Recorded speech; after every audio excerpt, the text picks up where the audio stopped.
Welcome to AlphaISM Radio. It's good to say that. I haven't said that in over 2 years. I'm your host, Bunkei, and with me I have one of the best Street Fighter players in the world. I got none other than FlashMetroid on here. What's going on, my friend? What's up?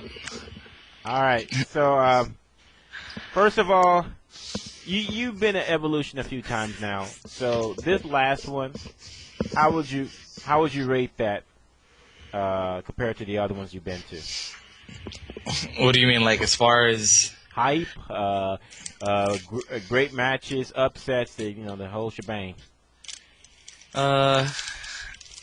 This one, I really like this one because like a bunch of Japanese players were coming. Like for the first time ever, there was more than like 2 or 3 Japanese players that were coming. That everybody, like, it was pretty much a fact that they were better than us, according to people. You know what I mean? So everybody knew that like 15 players from Japan were coming, and Punko and Laugh and all these people. And then when they got here, and they all didn't just like massacre everybody for free. You know, it wasn't like top 15 was Japan by themselves like it would have been in like Third Strike back then. So as far as like the finals goes and stuff, I really like that. Because it was like, it's like we were actually playing like on their level. Yeah. And a lot of people didn't really expect that. Yeah, if you would have told me that. I mean, well, I said a few months ago, don't be surprised if Daigo doesn't win. But if you would have told me that Daigo didn't even make top 3. Yeah, I mean, so let me ask you this question then. All right, so I asked you this just a few minutes ago off air, but I'll ask it again. You are known. Viper personifies you now. You made that character as much as that character has made you, and now, but you switched to Geef. So what's going on? I don't know. I just got tired of playing Viper, you know. I really feel like, well, in Super and Vanilla, I feel like she was terrible. Because she always had to deal with, like, Balrog, Honda, Zangief, and all these cheap characters that always raped her for free. And I got so tired of dealing with that stuff. And then I was like, oh, when AE comes out, I'm officially dropping Viper. I'm like, I don't care what happens, I'm going to drop Viper. And now, she's not, I think she's not bad anymore, only because all her bad matchups that I used to hate with a passion are gone. So it kind of sucks that I switched when she finally became good, but I like Geef. Geef is so fun. Why is Geef fun?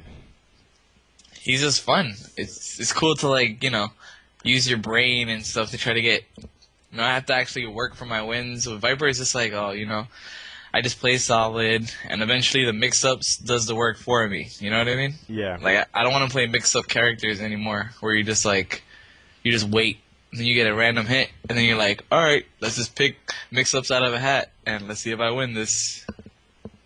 So you like the thinking man Geef. Do you think that AE Geef is capable of winning a major? Yeah. So when you look back, I mean, don't get me wrong. I mean, you took, what place did you take at EVO? 7th. 7th out of 2,000 people or something. I mean, obviously that's nothing to sneeze at. So you said it a bit earlier. So you switched to Viper because you were playing to the crowd, and so looking back, would you still make the same choice? Oh, hell no. I wish I would have never even played Viper. It was a mistake.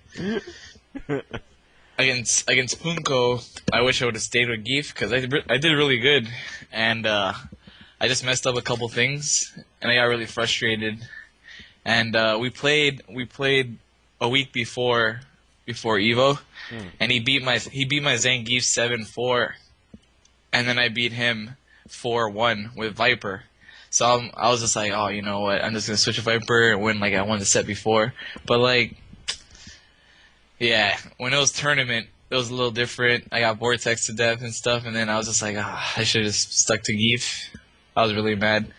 And then against Tokido, instead of playing Viper, I should have played Makoto. But I forgot you played her. Damn it. Yeah. yeah, the crowd was going Viper, and I was just like, I already felt like I couldn't win with Zangief because I don't really know that match very well. Mm-hmm. So I was like, I have to make a switch, and I was just like, what do I do? And I was just like, all right, I'll just listen to the crowd. Wow. I mean, don't get me wrong. I mean, it's you know what, there's something to it to being a crowd pleaser. So I don't fault you for doing that. Playing to the crowd because you know what, it's I know. I mean, when you're in a tournament, you're playing to win, but it is nice that you add some personality to it. It shouldn't be all serious and staid and. It should mean like the show that Punko put on was just funny as hell. It was really, really, but as goofy as it may look, he backed up what he did though. So all props to him. But so you look back and you say, yeah, I would have stuck with Geef. By the way, some people might ask. Yeah, I forgot that you played Makoto, and Makoto is tops. Not the top character, but she's top tier in AE. Any reason why you don't play her more?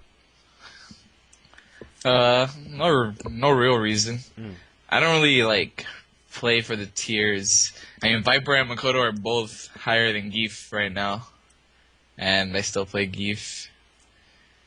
I should if I really wanted to win, I would have just stuck to Makoto and Viper. But that's not all that matters, I guess. It should. I'm just stupid. I agree because I believe that you're one of the people, especially speaking to you for the last 20 minutes, I think you're one of those people that like to win but win your way and not just taking the easy path. You want to, and I totally respect that. I feel that maybe you can comment on this because after all, you're a top player. Do you feel that it perhaps is, while there might be a couple of characters that need to be toned down in AE, do you feel that, as I do, that largely the cast in AE is vastly unexplored? Because there's characters like Cody, Oni,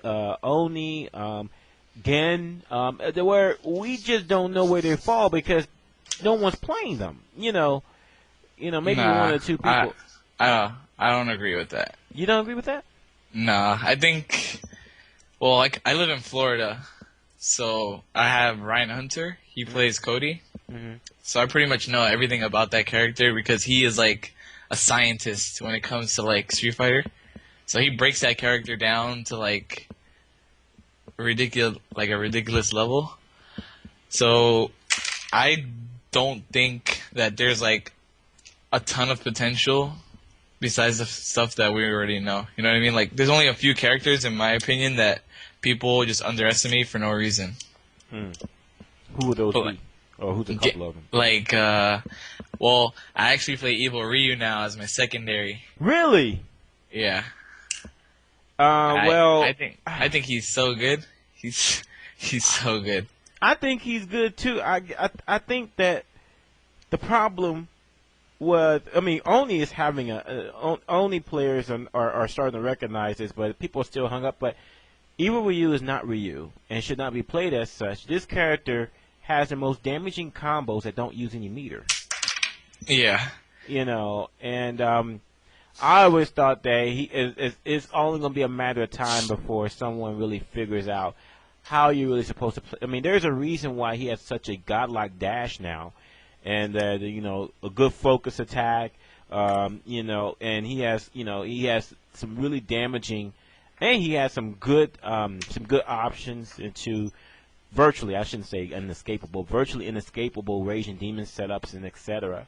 I really feel like that again that he doesn't. But you know what? I think that because that he's getting so little play like Oni, I think they're going to get buffed in the next version, the next panel. Yeah. No, well. I think that Oni Akuma sucks.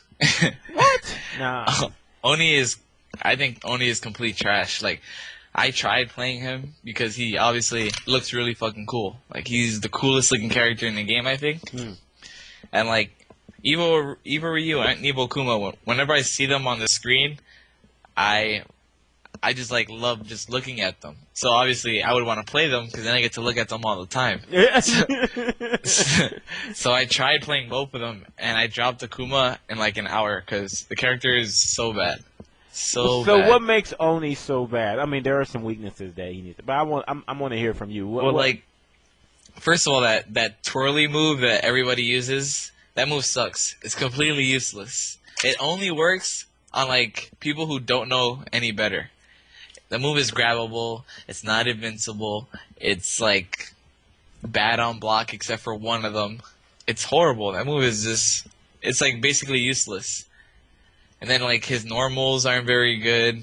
Like he has like 3 good normals, but like the overall package, it doesn't work together. Like there's no real thread of much. Like whenever I just don't think he has anything good. Like he has nothing like amazing. Everybody always has like something they're amazing at, but he doesn't have that. He's just okay at a bunch of stuff. So moving on, EVO Ryu. What do you like about EVO Ryu? He's oh, hold up. And Oni Akuma's Dragon Punch is the worst. You can't FADC it. FADC is too important in this game. There's too many situations where like it's cheating. You have to Dragon Punch because it's too scary. You know what I mean? It's cheating. It's not cheating. It is cheating. You know why? No, because you have to manage your meter to have that option later on. If you're bad, you're going to waste your meter. And then when that time comes where you actually need the meter, you don't have it because you're bad. I mean, that's fine. I was just saying what people have been saying because there's a lot of people out there that think that there should not be no such thing as FADC Dragon Punch. Yeah, those are the people who are just like stuck in the past where they're like, yo, it's CBS2. When I Dragon Punch and you blocked it, I was dead. Now, it's kind of funny because even we use Dragon Punch is actually terrible as far as invincibility is concerned, but you can FADC it on block. But it does the job. Yeah, it does the job, and it's not a crucial part of his game. Yeah, so, he has like his fireball's amazing. It has like really slow recovery, but that doesn't matter because if you make them block the fireball, they block the fireball. Like if the only time the recovery matters is when like they jumped it or did something to beat the fireball, but by then you're already dead anyway. Any other fireball would have got hit in the same place. You know what I mean? Yeah, it wouldn't make any difference because you jump anybody's fireball except Guile. And yeah, but his comes out really fast, so it's harder to like react to it. Like his fireball comes out super fast. I don't know why they made it so fast. You could just throw a million fireballs. His low forward is really good. Yeah, his low forward and then his sweep. Like it's slow, but it has like a lot of active frames. It has a lot of block stuns, so you can do like a low forward fireball and not have it be like ultrable in the middle. Like you can't ultra in between unless it's like max range. Right. Oh no. Like, okay. Yeah, and he has huge combos. He has a teleport, which helps in some places, you know, but it's not very good because it doesn't go that far. And like on 6 characters, he becomes basically a mini Akuma because he can do Tatsu into sweep. Yeah. Yeah. Like characters like Balrog and Cammy that a lot of people play, and Dalzim, you can do like a long ass combo into Tatsu. Instead of doing uppercut, you can sweep and get another full mix up off the untakeable knockdown. Yeah. Okay. I see. So you definitely think this character has some potential. Yeah, I think he's probably, I would say he's high mid tier. High mid tier. Okay. Yeah. Okay. All right. So now, speaking of which, what's your feelings on AE? And as someone that's played since Vanilla, do you think they ruined it, or do you? How do you feel? Do you feel any way about it? Well, I'm gonna be completely honest. I am biased because I play Zangief, so I don't really experience the whole, Yun Yang Fei Long. Oh, it's possible to beat thing because my character beats I think Zangief beats Fei Long, just flat out beats him 6-4, and he goes even with Yun and beats Yang as well 6-4. So the 3 reasons why everybody complains about the game don't really affect me. You know what I mean? So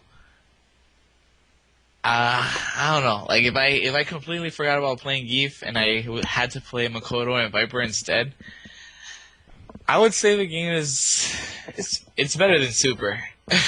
That's for sure. Because Super is the worst. I hate Super. Wow. Super, Okay, now you're in the vocal minority here. So why do you not like Super? Many people say that Super is very balanced. There's no clear top number one character in the game. Well, in Super, all right. I will agree that Super is the most balanced game out of all three, but the game is boring as hell because like you have two options basically in Super. You can play a charge character and win by turtling, or you can play a rushdown character and play low tier and lose to the charge characters. There's no variety. Like it's not like in vanilla. There was like a mixture of the top tiers. Like some were turtly, some were rushdown. You could do whatever you wanted to do. You wanted to rush down, you had a character to win and rush down with. Like that's how it is now. But in Super, if you wanted to rush down, you just had to come to terms with the fact that you probably were gonna lose. So you say the game is too defensive in nature. Yeah, Super is just so gay. I hate Super. It was just too much turtling. Like I played Viper obviously, and in vanilla I was rushing down people all day. I was fucking burning kicking over here, burning kicking over there. I was rushing people down left and right, doing good in every single tournament basically. Super came out, all of a sudden I can't hold forward anymore. I just have to hold back the whole time. I'm playing a rushdown character, but I have to hold back because the characters that I was fighting against had too much defense. So my rushdown character became a low tier turtle character.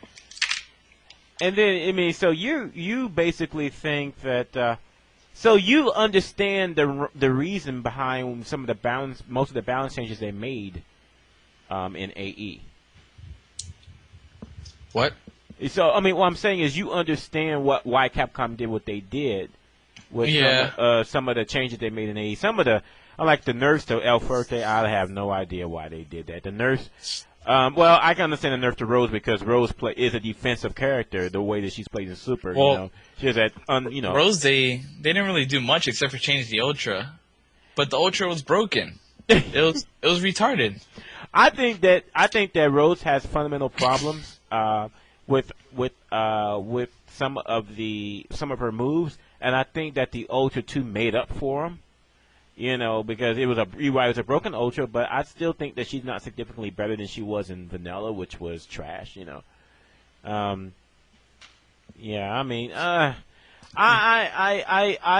feel that the game is definitely more offense oriented.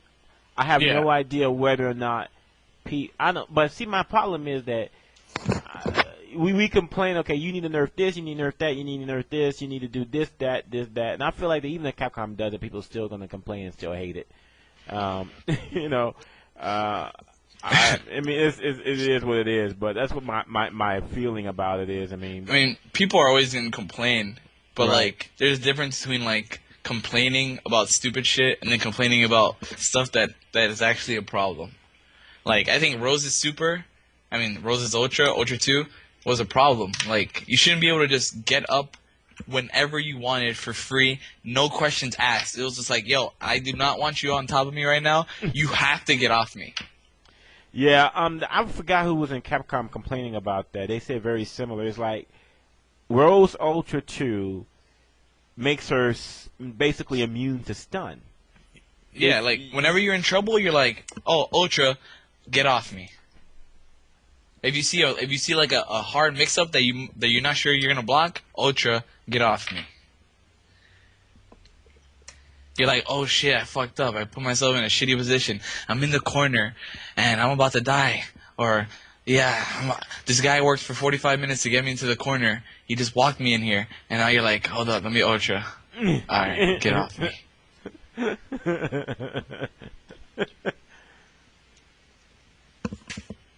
Wow, man. Yeah.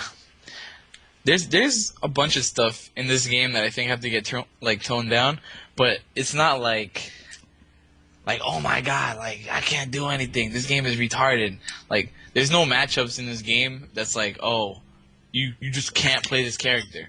I mean, I play Zengi versus Sagat all the time. This matchup is considered one of the worst matches in the game, and I play it and it's winnable. I mean, it's rough, but it's still winnable. But people complain about stuff that's not even near as hard as that, and they're like, man, this is impossible. Like, it'll be like an even matchup, and they'll be like, man, this shit is so stupid. It's so easy.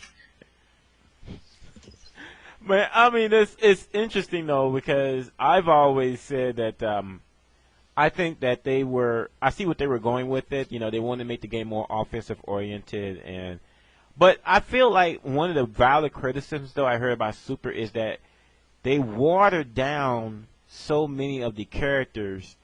Like who? It's like, I think that the ideal, and I take a little bit of issue with it, but I understand where they're coming from. Like in Super Turbo, the characters, they were broken, but there was variety. Everyone had good BS that you can win with, and they feel like Rogue, like for example, they really nerfed his damage. He's minus 28 on block for the freaking headbutt. It's like it's like some of the nerfs it was just they didn't understand. You mean in AE? Yeah, in AE. He's fine though. He's fine because as I understand it, he does well against the twins. But he doesn't really get raped by anybody, even like right now. Yeah, I think that. It's just that I guess from Super to, like, for example, I think that a lot of people have said, and I think Ultra David posted this in that thread on Shoryuken, but they said that AE will be fine. Just roll back the nerfs done from Super to AE on most of the cast, and then the characters that got buffed from Super to AE just leave as is, and the game will be pretty much okay. It will only need some slight tweaks to a few characters, but other than that, the game will be just fine. What do you think? Do you think that's a good idea, or? I would have to really. Like, why did they nerf El Fuerte? When has El Fuerte ever been a danger to anybody? Yeah, maybe not here, but that character is cheap. That character is so cheap. You really think he's cheap? I hate El Fuerte with a passion. I hate him. I hate what he does in this game. I really wish that they would delete him. I wish that his box would just be a black box. Seriously. It's stupid. I hate the whole, I'm gonna splash on you, right? And both of them make the same sound. Both of them have the same animation. But you have to guess if it's going to be a grab or a hit. I hate that. but that's Fuerte for you. What is that? How is that why would they do something like that? But now he has nothing though. What did he lose? He lost all his invulnerability on all of his specials now. Why does he have invulnerability on that? I didn't even say the word. Why does he have invincibility on that? It's like, what does he have that's left? He has the stupid guesses. He knocks you down, and then you're like, hey, I'm going to do the same move. You thought it was the same move, but it wasn't. I did the grab the second time, but you couldn't tell because it's impossible. It's like, yo, guess what? I guessed right 3 times. Oh, you guessed wrong? Oh, well. Because that's what it is. I don't care what anybody says. Once you get knocked down by that character, you have to guess. You can close your eyes and guess. Okay. Okay. I can't believe that someone's actually saying that Fuerte is not nearly useless in AE. I don't think he's good, but he's still annoying and cheap. Sure, it'll be hard to win a tournament with him, and You know, in order to win a tournament, you would have to be like a Vegas superstar and guess right 1,000,000 times. But it's still a guess. Like, if the guy is good enough, he can put you in that situation enough times for you to guess wrong enough times. And there would be nothing you can do about it. There's nothing you can do about avoiding the guess. Unless you play like Akuma or something like that. But that's a bad match. You know, it's like the only characters that avoid the whole guessing things are characters that have a wake-up move that beats everything. Yeah, that's I just don't like the whole guessing thing. I don't like being forced to guess. I mean, obviously, risk reward and stuff like that is a factor of Street Fighter. You know, people are gonna go random. It's a good read, it's a bad read, whatever. If it worked, it worked. If it didn't, it didn't. But not stuff like that where you have to guess. Like, it forces you. It's like, oh, you didn't want to guess? Too bad. Here you go. Let's go. You don't like the fact that there's no way around you being forced to guess. Yeah. Like, there's no way for me to outplay the Forte player besides don't get hit. Like, are you serious? If I get hit once, I have to guess now? It's not even like, oh, just block or whatever. Like, it's not block left or right because blocking left or right is already hard enough as it is. But now you got to block left and right, and right before you block, you got to be like, I know the animations look the same, but could this one be a throw? I wonder. If they made the animation even like a little different, like where they make a different sound. I mean, Lariat makes 2 different noises. Why can't the grab and the splash make 2 different sounds? People know when the Lariat's gonna finish early or not because of the noise. Why can't they make a noise so I can tell when it's gonna be a grab or a hit? I'm serious. If they did that, they could buff them all day. They could buff the shit out of them. As long as I know this one's a splash, and I have to block this one. If they did that, they can do whatever they want. They can give him jab, low forward, run, slide. They can give him whatever the hell he wants. So you're basically saying that there's no skill involved because there's no way of telling. You're in a situation where you're rolling the dice and maybe you. I mean, the skill is getting to that point. You know what I mean? Right. So once you're there. Right, but you're saying that you don't like it because when you're in the receiving end and you're waking up, since you can't tell the difference between the 2 moves, you're just guessing, and it's just. I am guessing. Yeah, you don't like the fact that there's nothing that you can. There's no thinking. There's no execution involved as far as that you can do to get away around it. Pure luck. I see. I hate that. I see. Okay, that makes sense. Ski Sonic may have a talk with you a little later, but I mean, it's fine. It's fine.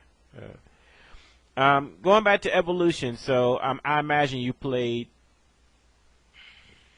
some casual matches. Anything cool that you saw? What do you mean by cool? Any matches you saw? Anything that you saw? Any good money matches that went down or anything like that? The Mago versus Filipino champ money match was cool. I didn't really play that much casuals because I was with my girlfriend and it was her first time to Vegas, so we were like, I was trying to take her places and stuff. So I didn't get. Usually, when I go by myself, I crack it out for hours on end every day. Like I just fucking play all day. But I didn't really get to do that this time. But the time that I snuck in, I don't know. No? Just like the Japanese versus American money matches were good. Okay. Yeah, I mean, after this EVO, I feel like we are finally on the same level as them. Like nobody from Japan can come over here and be like, "Oh, I'm gonna go win this tournament for free." Hell no, that doesn't happen. Like in Guilty Gear, 5 years ago, there was a Japanese team that came for EVO. It was a team tournament. It was 3v3, and they came as 2 people. They were like, "Oh, we don't even need a third. We're gonna fly all the way across the world to buy these people with 2 people in a 3-man tournament. It's 1 match." They were like, 1 match doesn't matter. 3 people cannot beat us 2 games. And they won. Ouch. I see your point. Yeah, that stuff like that. That is just a slap to the face, and they can't do that anymore. I was great. I mean, I really enjoyed it because you know what, man, I was really afraid that Marvel 3 Finals was really hype, and I thought that AE was going to be okay. Daigo gets yet another crown, third year in a row, yay. And then, what did you think of that match from Daigo versus Punko? Did you think is that EVO moment number 44? Nah. I didn't really think that moment was that special. I mean, Punko does it all the time. His playstyle is just like Punko is like the highlight king because his playstyle is like you're either gonna get raped or I'm gonna get raped, and he's like, hopefully it's you. So I don't really get excited whenever I see Punko play that much anymore. At first I did because I was like, yo, this guy's going nuts on people and they're getting raped. But now it's just like he does it. He plays like that all the time. It's not like he plays like normal Seth, and then randomly he gets into this crazy mode when he's feeling himself. So it's just like, nah, I don't care about that. I think that if Punko played poker, he'd be a millionaire. Because one thing that I recently discovered is that it's all calculated gambles that he's taking. Yeah, I mean, of course. At the end of the day, all top players are like that. I don't think it's possible to be good and win and get far in tournaments without being like that. You can't just play your character and play solid 100% safe and take no risk and get to top 8 or top 3 at a major or something. It's impossible. You have to make reads. You have to calculate shit. You can't just be like, hey, I'm just gonna wait for people to throw away matches and win matches. I mean, obviously that works on people, but once you get to let's say at EVO, I pretty much didn't do anything. The first 5-6 matches, I literally just sat there and I'm just like, all right, these people are gonna jump at me. I'm just gonna play solid and do my shit. But then I had to play people like StarNav and Shady K, and those people aren't gonna throw away their matches. So I actually had to guess. And eventually, when you play against somebody good, you have to make reads and you have to calculate guesses and stuff. People might call it random, but that's what Street Fighter is all about. It's about reading, playing the player more than the character. That's why people, I used to be one of those oh man, Valle, he's so bad, he's trash and all this stuff. I will admit that I was one of the first people on that train when Vanilla was coming out and stuff, and he was getting all this fame and stuff, because I really felt like he was horrible. But then when I played him, he rated me 10-4, and I was like, all right, maybe he's not so bad. And then and then I played him more and more, and now I see that he's just, his approach is just so different than anybody else. So it looks weird. When you see him play, you're like, what the fuck is going on? But he knows what he's doing. Yeah, I mean, because hey, like I said, besides the Punko match, I mean, the most exciting match that Daigo was involved in had to be between him and Alex Valle. Their history goes back literally 13 some odd years. Going all the way back to the Alpha 3 Nationals. I mean, he really, really, really, he really has an unorthodox style, and I understand. You're teaching me a few things. You're right. You can't just play solid because and expect people to throw away the game, because that's the whole point. When you're in a world tournament, you ain't gonna find. I mean, first couple of rounds you will, but when you start getting into sparring into the brackets, you're not gonna find anybody that's gonna throw away the match. You're gonna have to make educated guesses. That's basically reading educated guesses of what your opponent's going to do, and then every time you press a button, it's a guess. Whether you want to look at it like that or not. If I'm playing Zangief, right, and I walk up to you, just me holding forward, if I walk into your range and I'm still walking forward, I'm guessing that you're not gonna press something. You know what I mean? Right. So no matter what, everything is all about a read. If I were just to play with no guessing whatsoever, I would just crouch at the beginning of the match and do nothing and just wait. I would just crouch, block, and wait for somebody to do something so I can beat it. And yeah, that literally what I do against bad people. Against people that aren't as good as me, I'll just like sit there and they will eventually jump or they'll throw a fireball or they'll do something that I can punish and I punish it. But like a good person, he'll just crouch and look at me. Right. He'll just be like, oh, you don't want to do nothing? All right, I'm not going to do anything either. Or he'll just do stuff that I can't do anything about. So eventually I'm just going to lose if I wanted to play without risking or doing anything. Right. Right. Okay. That makes sense. So, someone just asked me in the AlphaISM Radio channel, what's this Mr. Wizard troll? Oh, that bastard. He fucking double trolled me. I hate him. I hate him. Oh my god. So like last year, I was hoping to get top 8 because I was doing really good with Viper and stuff, and I was like, oh, I'm so hyped. I'm like, I'm gonna get my gold stick. I posted on my Facebook like 2 days before EVO, I posted on my Facebook, oh my god, gold stick, baby, I'm coming for you. Right. So I go to EVO and I lose. I got like 35th place or some random. Oh man, damn. Okay, go ahead. I lost the last match before qualifying for top 32. So I don't know what place that is, 45, 62, 75, I don't know. And yeah, I was really sad. I was really like upset and stuff. I don't know about sad. So I was upset and stuff, and he like when I got back, he was trolling me. He was talking shit to me. He was like, man, he's like, what happened to the gold stick? Blah blah blah. I was just like, man, this guy. I'm like, can't really say shit. I don't have it. So this year I get top 8, and I walk up to him, and he's like, oh no, I'm just standing there waiting to get on the screen, and he passes by and he sees me, and like we lock eyes and stuff, right? And he looks at me, and he goes, man, congrats, bro. And I'm like, thanks. And he's like, yeah, man. He's like, yo, I really didn't think you could do it, blah blah blah. And he's like, you didn't get the gold stick last year, but you got it this year. And I'm like, what?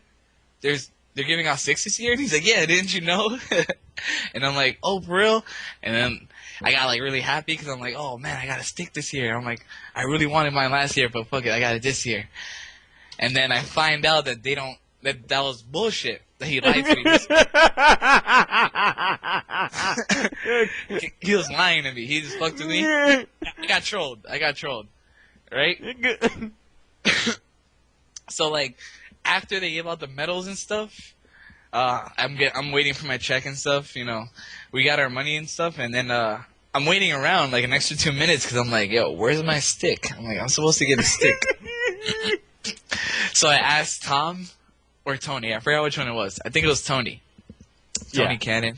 Mm-hmm. Cannon Brothers. And I'm like, are you guys giving out the sticks? And he looks at me and he's like, what? He's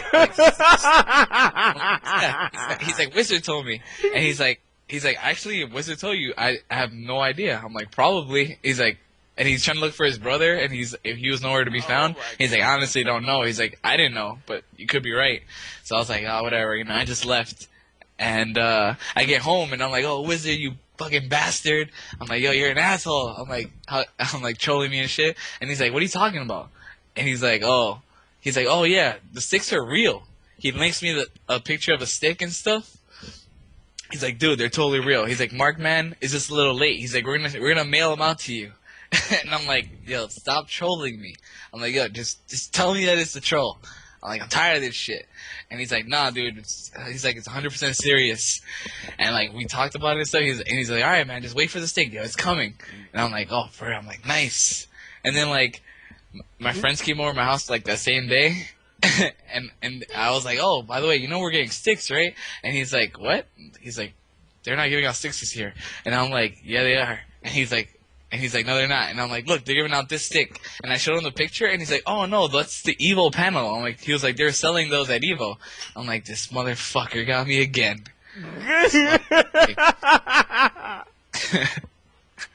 So he got me twice with the same troll, and I hate him. How can you fall for the banana in the tailpipe, man? He got me twice. It's cool, though. Oh, my God. He even added like a little twist. He's like, oh, next year it's going to be Platinum 6 for top 8. And I'm like, whoa. I'm like, that's serious. And he's like, yeah, man, it's the anniversary. He's like, 10-year anniversary. I don't know if that's a troll. Hopefully it isn't, because if it is, if I don't get it, I'm going to be really, really upset next year. Yeah.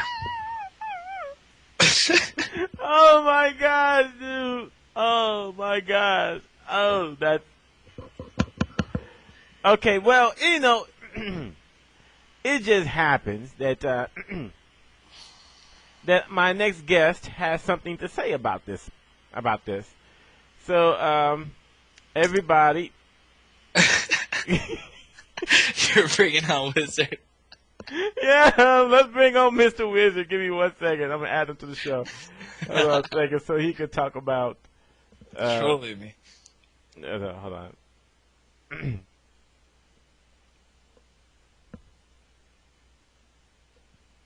Yep, here we go. Okay.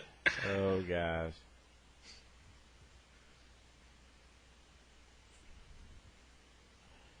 Let's see here.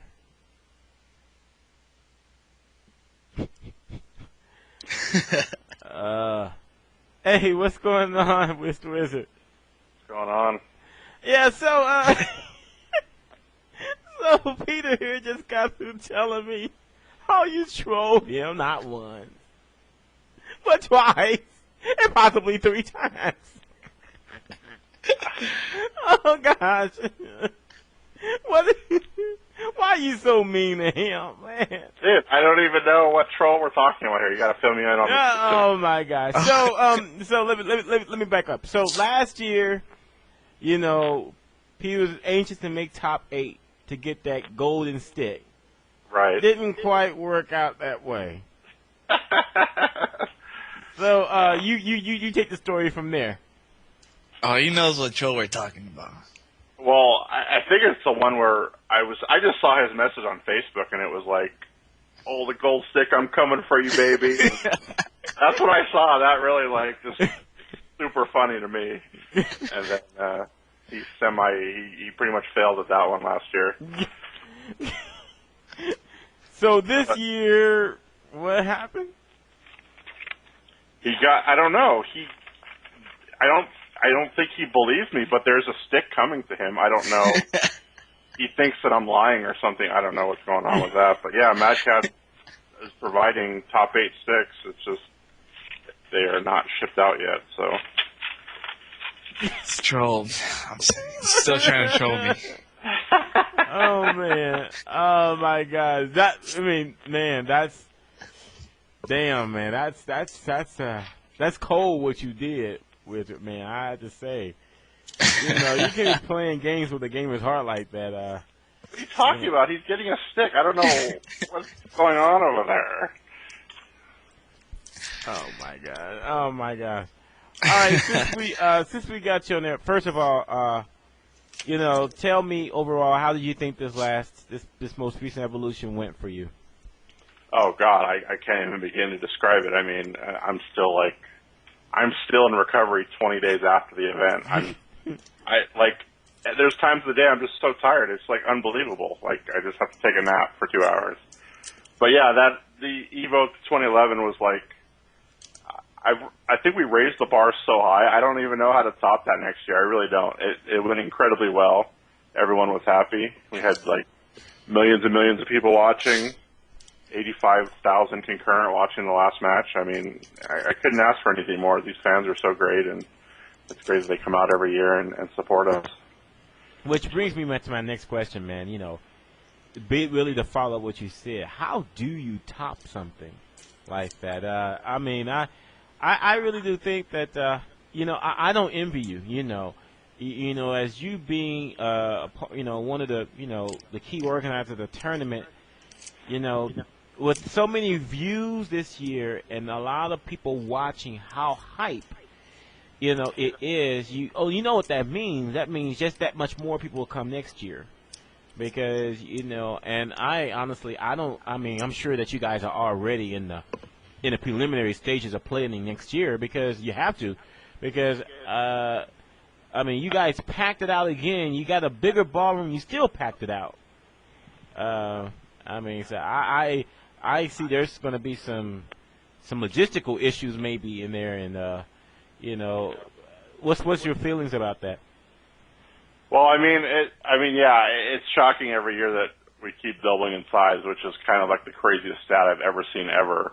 I mean, you really think that you top out at I thought we topped out last year with the Street Fighter 4 Super coming out and it being crazy good, and now it's just people just keep coming out in droves, and it's just pretty incredible.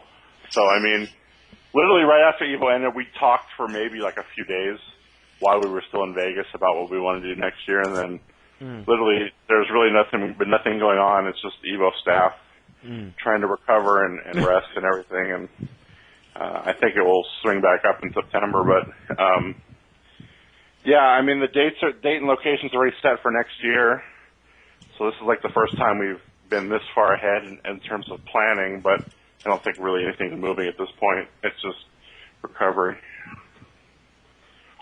You know what? By the way, I guess I should make a formal announcement. Yes, next year I will be going to Evolution. Nice. So you can quote me. This is being recorded by like 3 different people.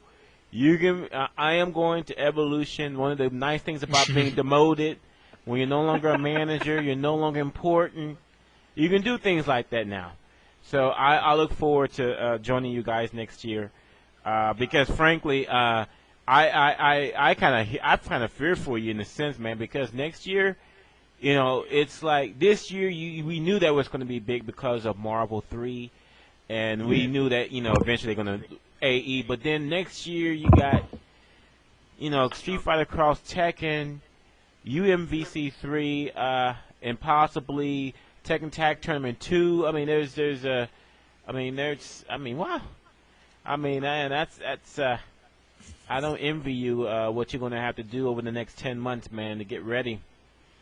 Yeah, I mean, there's a lot of good games coming out next year, and I mean, it literally started in '09 with Street Fighter 4 coming back, and all these companies are like, hey, let's bring all our franchises back. And yeah. It's literally like the flood of fighters right now, which is crazy because it makes our job like 10 times harder. Because how do you say no to like a good game? You really want to go. We really want to like go back to the days in like 2004 when we ran like 9 games, but obviously that's not even possible now. So I mean, you pick and choose, and I mean, one of the key components of a game that we pick is the community involvement. I mean, right. If you love these games, you got to play them year round. Because if we if talking about MK, if we see MK, the crowd drops off in the next 3-4 months, then obviously it's going to be dead, and we're not going to revisit it for next year. So just keep playing those games, and you'll be good to go. So let me ask you something that we talked about actually on Bunkei's Corner, and something that you guys may have to eventually do, if not next year, certainly the next 2 or 3 years. You know, Evolution being a week-long event. I don't think we're there yet. I think maybe it's very possible that we'll go to 4 days. Yeah. Okay. When it's like Thursday, Friday, Saturday, Sunday. I can't really see it going for a week-long event yet. I mean, maybe in like 10 years when it's just like out of control big. Yeah. But I mean, 4 days is definitely a possibility because everyone seems to be there on Thursday anyway. So it might be like a starting day for like smaller games. Like if we brought in like, let's say we brought in like King of Fighters and we brought in like just some of the smaller games like Blaze Blue and stuff like that, then those will be optimal days to run those games. And then people can have their fan base there and cheer them on and everything like that. So it's a very real possibility that we'll look at, but it's not happening next year, I'll tell you that. It's still going to be 3 days next year. And after that, we'll decide where we want to go. But you know, you just said it yourself. There's so many good games out there. I mean, if you stick to 5 games or so, man, I mean, you're going to be leaving some good games on the table, possibly. Right, but I mean also on the fact that, like, Ponder does a really good job at organizing our event, like in terms of brackets and stuff like that. And he did a really good job with our 16-man pools this year. We got everyone done in like under 2 hours, and then you could go and basically do what you wanted. And all that required was more hardware. And we can definitely invest more money into hardware, and I mean, we can still run X amount of games every year if we just have more hardware. So, I mean, we could literally do, I think, 7, 8 games without a problem. It's just a matter of, do we want to do that? But yeah, it's just a hardware issue, and that's on our end, and we can make that happen whenever we need to. Okay, that's good. That's good to hear. Yeah, I mean, so I assume that next year it is to PlayStation 3 still. Yes, and we're happy because Sony supported us this year with being on PlayStation Home, and they provide a lot of the consoles, so we're happy to be a Sony partner. Oh, I forgot about that. Yeah. All right. So, now that we got the chance to look back at Evolution, man. What do you have to say to people out there that are on the fence? Maybe this is the first or second Evolution they've ever seen on the stream. What words do you have to them if they're on the fence about actually coming out next year? Dude, what rock are they living under, dude? It's pretty crazy. Yeah. Yeah, pretty much. If you're a first time watcher, I'm like super surprised because, I mean, this is really like a world tournament and it's like the championships, so it's like not watching the Super Bowl but watching football. I don't understand people like that. Mm-hmm. So I mean, yeah, if it's your first time, and like one of my favorite stories of the whole weekend was a guy in Sacramento. And he was watching the stream on Friday, and he goes, "Oh my God, this is the best thing ever! I'm going to drive down to Vegas." And he left his house on Friday morning and showed up in Vegas on Saturday just to be a part of the crowd. And that is so incredible that it just makes me like almost cry because that just shows like the dedication. He saw that this is the event place to be, and he didn't want to miss it. So he basically just drove 10, 12 hours to be there. So it's pretty crazy. That is pretty crazy, actually. Yeah, I mean, someone just said, you know what? That looks hype. I'm gassing up the car right now. I'm like, He's like, babe, cancel dinner. I'm not coming. Yeah, I'm like, you know what? To heck, the kids can stay with the aunt for the next few days. I'm going to Evolution, Exactly. I mean, Evolution's been around for 15, 14 years now, so I mean, if you haven't figured it out now, it's really like the place to be. There's nothing to like describe being in the crowd. It's so electrifying that it's just unreal. Like it's surreal. It's just I didn't think it would get any better this year, and it's like 100 times better than last year. It was so crazy. By the way, what did the hotel managers think? I was actually I told this story on Monday morning, but like when you have that many people in a ballroom, and I'm logistically in charge of the event, I'm scared to death of the fire marshal. Yeah. Because and we don't get a second chance with the fire marshal. You can't say, oh, we'll correct this problem and get back to you. No, it's literally we're shutting your event down. You need to leave the premises now. And that's like my worst nightmare. That's why like you heard us like I don't know if you heard us. We kept saying clear the aisles because it's like a real. Wizard was going crazy. Yeah, if you have 8,000, 10,000 people in a ballroom and a fight breaks out or something breaks out where everyone needs to rush out, people are going to get trampled. And it's like really scary. Yeah, I remember like 4 of them walking up and down the lanes, and they're like, yo, move out of the way now. And we were like, why? And he's like, yo, the marshal's coming. You know the marshal's coming. Yeah, I mean, I just like to have it clear just in case he rolls in and then it looks pretty decent so he wouldn't be like, hey, we'll need to cut it down or whatever. So that's always a real concern when I'm doing an event. Like and it's lucky that we do it on Sunday night when the fire marshal isn't around. So he's probably at home like enjoying dinner with his family. So he doesn't really have an reason to be there. But apparently the fire marshal called in on Monday morning and said, oh, so this is your last day of Evolution's event? I'm going to come down and check it out. And they told him, no, the event was last night. You missed it. So, at that point, I was really, really happy. So, what you need to do is you need to slip a few bills to the hotel manager and have him give him the wrong dates. Like, yeah, this is happening on Monday, Tuesday, Wednesday. Yeah, be there. Well, it seems if you plan, like if I plan an event and like we have loadout on Monday morning, like the fire marshal sees that and he says, oh, it's a Monday loadout, so he thinks that's the last day of the show, so they might get confused like that. Let's see here.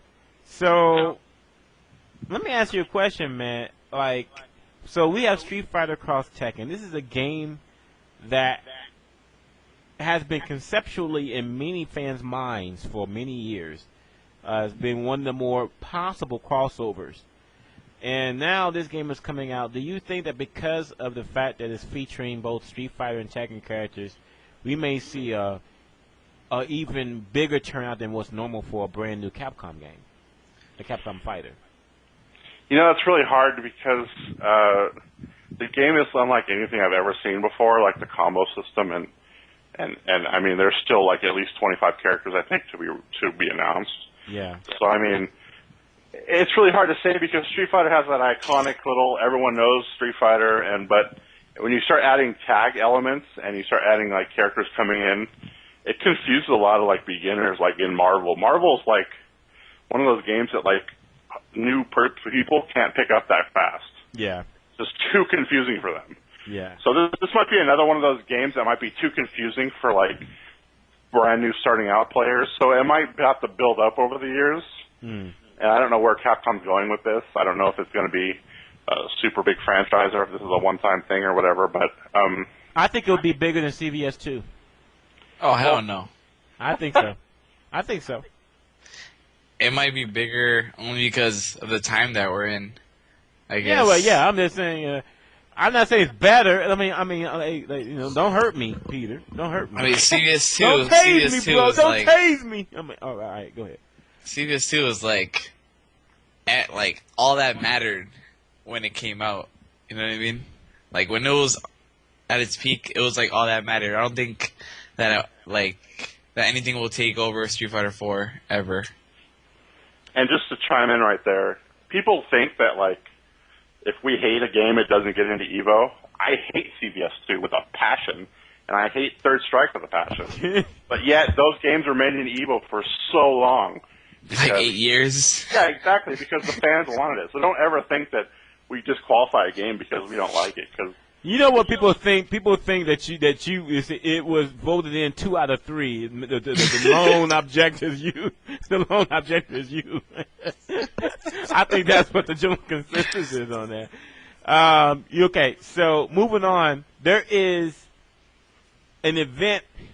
I should say, yeah. There is a monumental, historic event happening in 3 days, and that is the first commercial Capcom fighter using GGPO.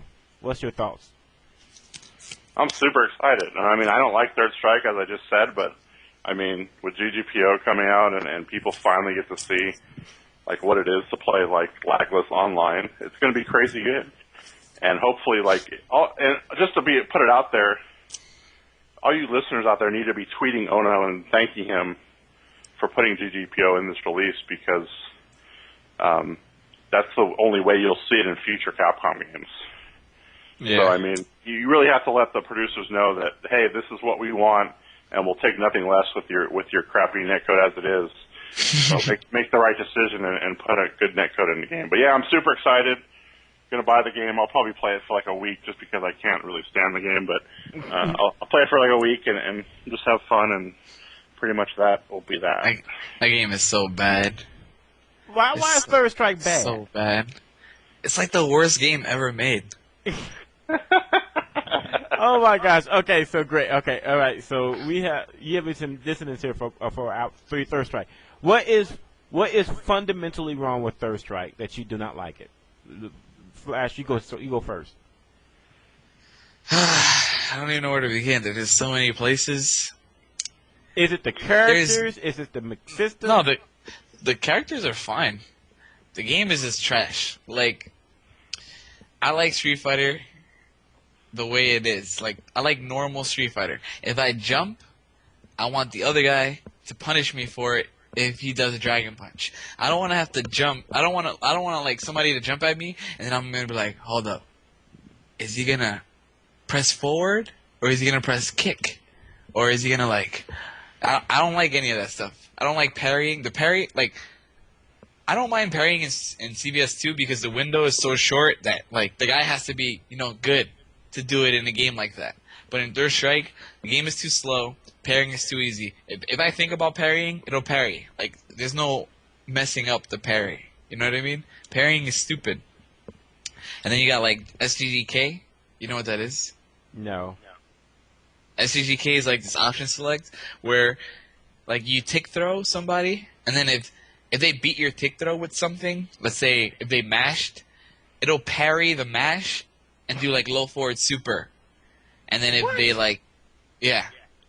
You do one set of inputs, and it's like a tick throw. But if they mash, it's a tick, parry, low forward super, and if they grabbed you, you tech the throw that they did. Wow. It basically beats everything, but jump away. So if they jump away, you break even. Wow, so there's no chance you can lose to that then. I mean, there's obviously things that can beat it, but you would have to do like standing medium kick, which like beats a low parry because that's what was option selected and stuff. You know what I mean? Mm-hmm. Yeah, it's Wow. stupid. Wow. I hate the game. And the game is hella unbalanced. People always cry about Street Fighter 4. Wait until they see Third Strike. That's what I say. I mean, you guys are talking about how stuff is because You know what's going to happen in Third Strike? right. The game's going to come out on Tuesday. People are going to like play it and see there's no comeback factor, and then they're going to get all their stuff parried, and they're going to be like, "I don't like this game. I'm going to quit." And then it's going to be The game over. makes you feel like shit. It's bad. Like when you're worse than a player in Third Strike, you're not gonna have a good time. And granted, that sounds like a bad thing, and it kind of is in a way. But like, I don't know. In Street Fighter 4, I like the way they go about it. But in Third Strike, they're not gonna have fun. The game, you're gonna go online. You're gonna play perfect online play in the shitty game. And the guy's gonna back fierce you 150 times with Chun-Li, and then you're gonna quit. Yeah, I predict record quitting times of less than a week in that game. It's gonna be funny. Yeah. Wow. I mean, I'm just a realist. I tell it like it is, and that's pretty real how that's gonna happen. Like in Street Fighter 4, people always complain about like playing mid tier and low tier, and like low tiers in Street Fighter 4 have it so good compared to Third Strike. You get like 8-2'd by the whole cast in Third Strike for playing a character that you like. That never happens in Street Fighter 4. You have at least a chance. What are you gonna do with like Q against Hey, I plan. Yun? I plan on playing Q. No, you plan on losing too. You're not gonna do anything with Q. Okay. So, Wizard, what are your reasons for not liking Third Strike? Well, he pretty much covered it. I mean, the parry is so, and like the red parry is the most. I think it's the most broken mechanic in the game ever. I forgot about that. So Going what from is a block state into an offensive state because you're guessing right, high or low is the most, and then you can like get a full combo off that. That is so broken. Like it's like more broken than ST Akuma. That's how broken it is. Wait. You guys going too fast for me. For the people that do not know what the hell red parry is, what is red parry? Red parry is like when you're in a blocking state and you can change the offense to it's basically like an alpha counter. When you're in a block state and then you can go to a beginning of a combo because you guessed right on a low or high attack. No, I could do one even better. I could give you a Street Fighter 4 explanation as to what that is. Alright. You know, like in Street Fighter 4 you have a bunch of moves that are really long but they're unpunishable, like let's see, what move do people spam that's really punishable but it hits twice? Oh, like Akuma's standing roundhouse. Mm-hmm. Let's say you block that first standing roundhouse, the first hit, and then you parry the second one just because you already saw it happening. You know the second one's coming. Like, you can't do anything. Like, you have a move that's good on block, it's not good on block in that game. Nothing is good on block. Wait. But there's something called block stun, though. Right? No. Well, Third Strike really didn't have any block stun. There's no Wait. How can the Street Fighter game not have block stun? That's a fundamental property. You've never played there's maybe a few moves that have it, like Rue's off the wall kick. I'm pretty sure that is block stun. But I mean, the moves are just far and in between in that game. You've never played Third Strike? No, I mean I played it, but I don't know anything about it though. Oh, so let me ask this: you basically saying that you could do any combo on somebody and it's basically blocked, and you can eat something, even though that you have done it in where you didn't leave an obvious gap, like you didn't mess up the inputs and have an obvious gap. There's no such thing as a block string in Third Strike. Oh, that's even if you have a block that's string, bullshit. even if you have a block string, I could red parry it if I want to. So that means that basically, but see, that goes back to my original criticism I had about Third Strike being, but I'm not a Street Fighter player, but I'm like, it's like the game punishes you for being on the offensive. It's like, that's what I'm saying though, it's like the parry to me doesn't seem natural for a Street Fighter game.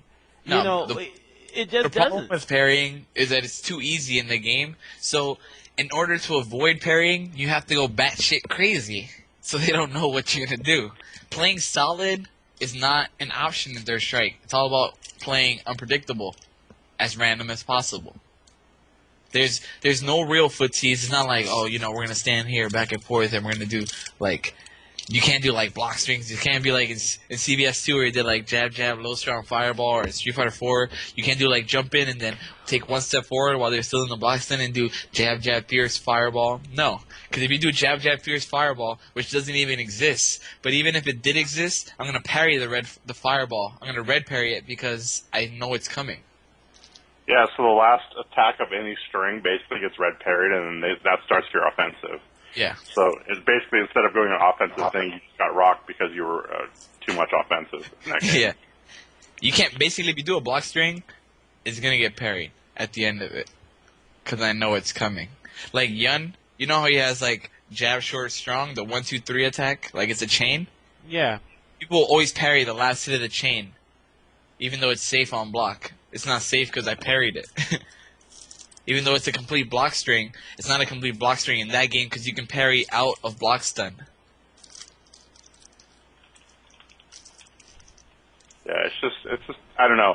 Like, the game is okay itself. I mean, it's got Rue, and anytime Rue and Ken are not, like, top-tier players, the game won't get played because that's how it is. But, like, Ken's top tier and Rue's pretty good. So, I mean, people will still play it, but, I mean, at high level, it's just ridiculous to watch because they're just doing random, like, there's no, like, it's so random at high level play. Like, you just see poke, throw, poke overhead, poke, and there's no real substance to it. It's not a Street Fighter game. The title Street Fighter is there, but it's not Street Fighter. I mean, you know what? I was fine with Third Strike until you told me what Red Parry does.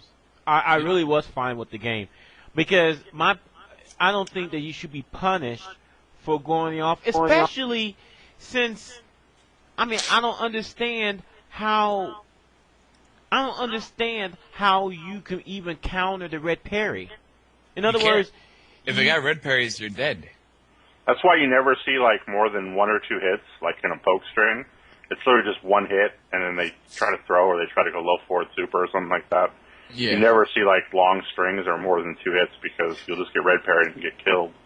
Yeah. No, momentum doesn't exist in that game. Because, like, if you have too much momentum, you're going to get parried. wow. It's all neutral. Like, you like dash in, you do short, and you just back off. You're like, oh, it didn't work. You like short throw, and they take the throw, that's it. You leave them alone, start over. So okay, you know what? If I had the chance, I wouldn't have put parry in a Street Fighter game, but it is what it is. But whose bright idea was to put red parry in the game with the properties you guys are talking about, where you can, oh, okay, I know how this move is going to end. I'll just simply parry it out of block. Well, there's a reason why block stun is in the game. It's so okay. The game is bad. Wow. I mean, people like it. There's the hardcore people that love the game, and more power to them. I mean, they want to play it, that's fine. But, I mean, don't expect to see that game at EVO next year. I mean, that's out of control. Oh, wow. Sorry to break all the hearts of the Third Strike people think that game's coming back, but it had a long, nice run at EVO, and it's not coming back. Thank God, because I thought it was coming back, but I didn't want it to. Well, I'm buying 2 copies of the game just because, I want to support GPO. Right, and I'm sure most people will. I mean, we'll both play it on Xbox and PSN, and everyone will be happy. So, I mean, but that's like the extent of I'll play it. I mean, I'll buy it. Then we can go to Ono and when you do CVS 2, make sure you, make sure you put GGPO in it as well. Now we bought Third Strike, go ahead and make CVS 2 or something like that. That's a game I never really got into that I kind of wish I did. It's just that the game kind of overwhelms me because there's so many different systems in the game, and I don't know. I mean, I don't know what the difference between C, N, K, and P, and R, and Q. You know, I mean, I don't know that. I mean, it's like, I don't know, man. There needs to be a CVS2 tutorial overview or something. But you don't like that either, right, Wizard? Yeah, well, I mean, I liked it for when it was out. I mean, it was something new to play, and it was basically taking the Street Fighter series to a new level. But I mean, after like a year, I just didn't want to play anymore. It wasn't fun. And I mean, to his credit though, I mean, we wouldn't have had the Daigo Perry moment, and that movie wouldn't have been seen by like 50 million people, and we wouldn't have had a bunch of other cool moments over the years. And Third Strike and CBS held together the fighting game community until Street Fighter 4 came out. So I mean, I still am indebted to them for bringing out that game and people keeping it alive for as long as it did. But it's time to put it to pasture and move on. Thank you. No, seriously. Oh man, yeah, blunt. Oh, by the way, I'm exactly what sorry. needs to be done. D Nice, what's going on, man? D Nice? Oh, I guess he clicked back off. I thought D Nice was on here. Anyway, okay, so wow, okay, so I will not be taking Third Strike even remotely serious. I mean, you should try it. I mean, some people like it. If you like, it's basically I call it Street Fighter 4 Rock Paper Scissors edition. That's what it is. It's rock paper scissors to like the infinite degree. Yeah, it's literally 100% guessing. There's no solid game plan in the game. It's all just reading. You just gotta. Doesn't matter what character they play. Doesn't matter what character you play. You have to read him. Wow. Put it this way, I would bring back Virtua Fighter at EVO before I bring back Third Strike. Oh, whoa. Ooh, wow. I love Virtua Fighter as a game. I think it's one of the best games out there. Yeah, I wish it got popular, but it never did. People, please do not blow up my Twitter. The views expressed by Mr. Wizard does not reflect the views of AlphaISM Radio. Oh, come on. All right. No. Even like little things like jump-ins. Like in Street Fighter 4, when you jump in, you either get anti-aired or you don't. In Third Strike, when you jump in, you have to think, you have to guess whether they're going to parry or not. So I could just jump in and be like, oh, like I could jump in with the intention of just getting close to you, just so we can fight like up close. I don't like that though. I don't like the fact that you can jump at me. You can jump at me. I can do try an to anti-air, but I might parry it, and then my jump in, which in normal Street Fighter is a bad idea if I reacted to it, becomes your offense because I guessed right on top of my jump in. Right. Like I could jump in to try to jump a fireball, and then I'm like, oh shit, I guessed wrong. Hold up, I got one more chance to guess right. And did you get a chance to watch the Third Strike exhibition this year? I did. Okay, now what did you think? That was the equivalent of an EVO finals because it ran 10 matches, and so literally with 5 people, that's how long literally an EVO finals would be for Third Strike. I mean, what did you think of overall the gameplay and whatever? I was bored to tears. I mean, to be honest with you, I was bored to tears. They were like good players too. I was going. I mean, the funnest part of that entire thing was seeing the select screen. The game is horrible. I mean, but man, it was good for its time. It got good music. Yeah, I mean, that's really good music. Oh yeah, it does. It does. And I mean, don't let our opinion stop you from buying it on Tuesday. I mean, it's going to be No. Let it stop, everybody. Save your money. No, I agree. You gotta buy it, man. Hey, think of this: you're buying it for GGPO. Right. That's a good point. I'm not buying it because of its Third Strike. I'm buying it because of GGPO and see how legit it actually is. Now, right. Really, this is like I think this is probably the telling point to see if GGPO will make it into like a mainstream game. Yeah, that's what I really want people to really really support. I mean, because you know what, really, I said this on the last show and I'll repeat it.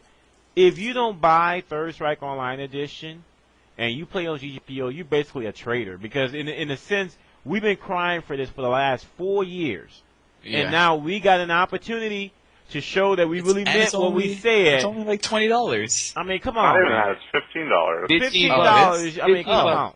I wasn't gonna buy it, but I'm gonna buy it for 15. We're gonna go ahead and buy it, man. I mean, seriously, buy it. Show your support so they can get started on CVS 2, and so they can get started on implementing in the new games.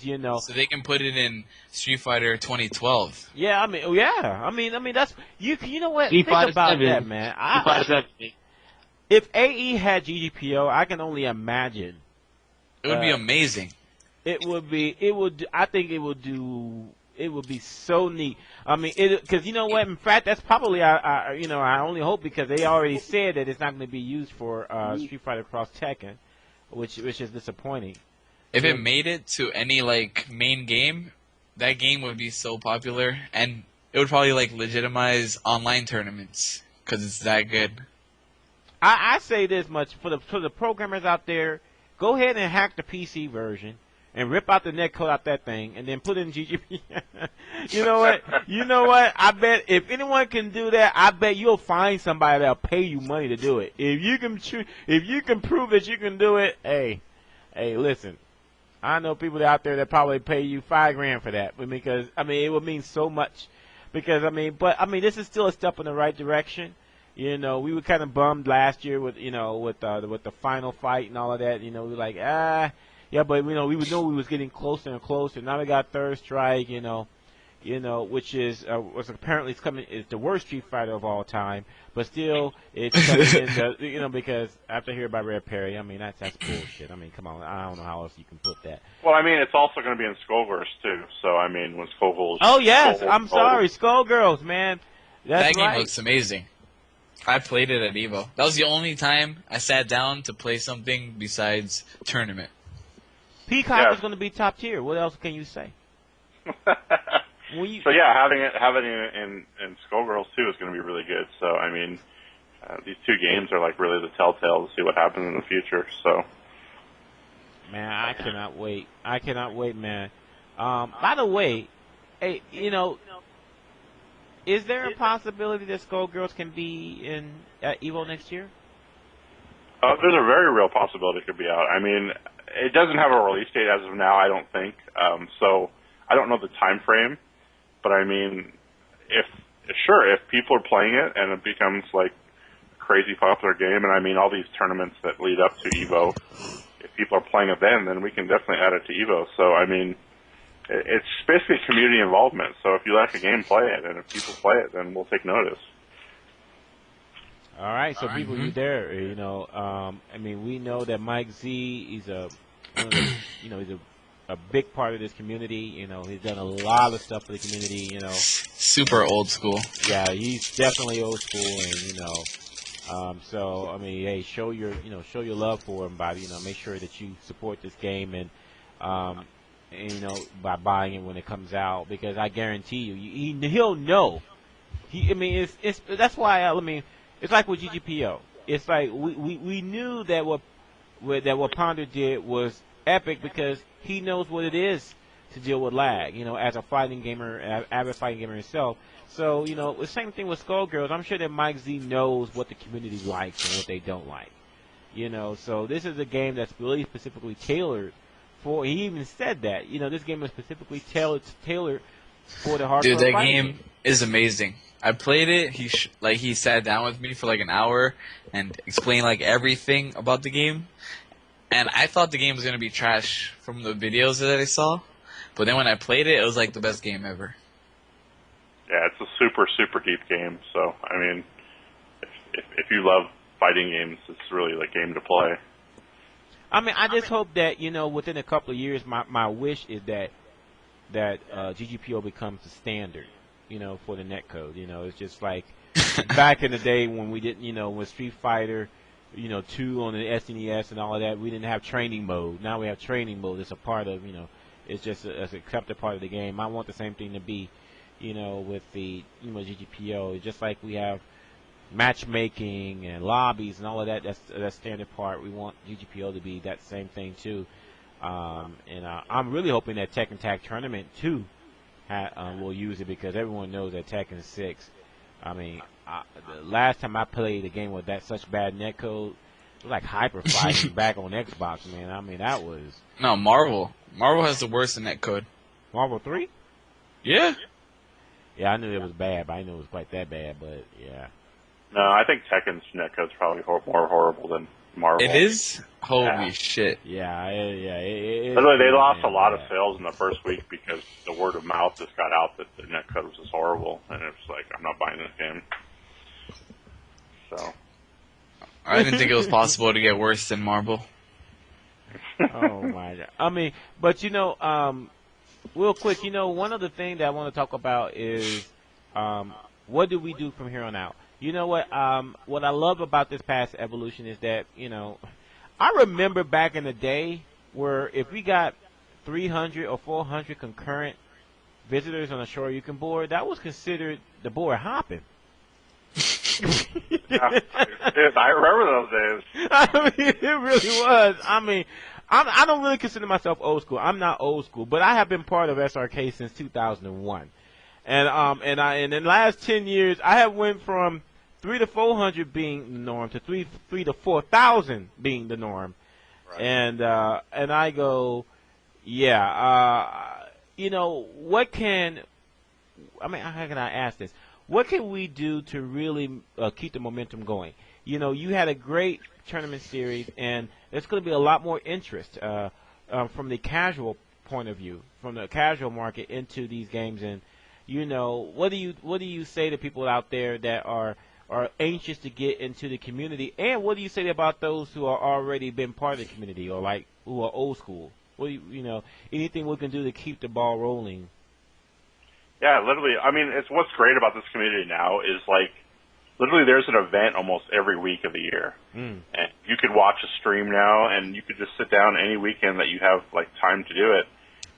You could just sit down and watch a tournament, and you could learn from that every day. Yeah, exactly. And there's a lot of weekly stuff going on too. There's Wednesday night fights. There's the 8-way runs doing it. I mean, there's I Play Winners doing it. I mean, literally, there's content all over the place to learn these games, and I mean, it's really easy to jump in now. And I mean, there's probably something in your neighborhood that they're doing stuff like that, and you just got to get involved in the community and find out what's going on and how to be a part of it. And that's like the great part about like Shuriken.com is we have like regional matchmaking forums to meet up with players, find out what's going on, meet up at local tournaments, stuff like that. So I mean, it's really just a great tool to meet up with friends and share the same interests that you do. Yeah, man. And like I said, I'm seeing the day. I see it on the horizon, the day where GGPO becomes the standard, or at least something like it. Because even Ponder said, "Hey, if someone can take what I did and improve upon it, I mean, hats off to them." I mean, that's great. Because I really feel like a lot of people kind of, especially the OG players, are kind of feeling like that if you have great online play, that somehow like offline play will become less and less popular, and I think it's the other way around, because I think that a good good online play will make for great offline tournaments. Because look at Wolfcrown. This is somebody that literally came from. He's in a state that has no competition to really speak of in Street Fighter 4. You name another great Michigan Street Fighter 4 player. I can't tell you any. I mean, but he shows you that with that if you have even just decent netcode, it can go a long way. And I hopefully that we will see more of that. I want to see I want to see great netcode, but I also want to see the online matchmaking system develop even further. Like in the Third Strike, you can make your own brackets and stuff, and I would like to see something like that, where you can make your own mini tournament. Right, and I mean, one of the big misconceptions back in the day was if you release a game on console at the same time as arcade, it would be a flop in the arcade because no one would leave their house. But that was actually proved super wrong when Marvel 2 came out because it released the exact same time on Dreamcast, and that game lasted like 10 years, and that was like one of the biggest games ever. Right. And it just showed people went home, they went to practice mode, and they trained, and then they went back to the arcade the next day to learn to execute what they learned. So, I mean, I just think, you're 100% right. Online play just encourages people to play when they have downtime and when they don't have, when they can't leave the house. But, I mean, obviously leaving the house is still an option for a lot of these players because EVO keeps doubling in size. So, I just think you're 100% right on that. Good online play code will result in bigger communities elsewhere and offline tournaments. Do you think we're getting to the point? Do you think we're getting to the point now where maybe I don't want to say that fighting games are in the mainstream. It's still not in the mainstream because it's still on the drop in the proverbial bucket compared to StarCraft 2 or crack or meth. But that's what I call World of Warcraft. That's what I call the WoW, yeah. But you think we're getting to the point where maybe it may get to that point where we will have tournaments where you can win $200,000 for first place. Damn, I can't get over that, man. $200,000 for first place. I think it's on the horizon for fighting games. I mean, it's obviously not there yet, but I mean, we're working together and we're trying to make some stuff happen at EVO, and obviously if we can make it happen, then it will filter down into the smaller community and smaller tournaments. But it's something that I really want to get going. That way, it's literally EVO will have to end up being in a convention center. That's what I think. I mean, that's what we're really thinking, man. I mean, because I know you guys are saying that next year it's going to be, it's going to be 3 days still, but I'm wondering, man. I'm like, you can get more equipment, but I think that you're going to run out of space again. I think Vegas has a limited amount of big ballrooms and hotels, and I mean, we're almost at the breaking point to where we can't be in a hotel anymore, which kind of sucks because that's one of the cool things about EVO is you can actually go room hopping and find games going on throughout the night. And find stuff going on and people drinking and people partying and the after hours suite and stuff like that. But I mean, if you're in a convention center, you can't do that. You have to walk back to the hotel and it's super far and you can't go take a nap or grab something to eat in your room. It's not convenient. And I mean, it's unfortunate that I can see in a few years that we might be in a convention center, but I mean, there's really nothing we can do with that at this point. Is the Rio the biggest the biggest room in Vegas? No. Mandalay Bay has some. Area has some. Caesars has some. And the Rio, I think that's the only four that really can have over 50,000 square feet. So.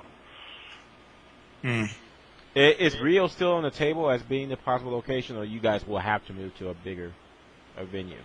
Well, as I said, if you were there, you would see that the back half of the Rio ballroom was just sponsors and open space. I mean, it wasn't really taken up, and we didn't plan for that. We didn't put chairs back there because we didn't think that many people would show up. But I mean, it wasn't filled to the brim. Yeah. So I mean, literally, EVO could have been in a 40,000 square foot ballroom and been fine as long as there were just chairs for people.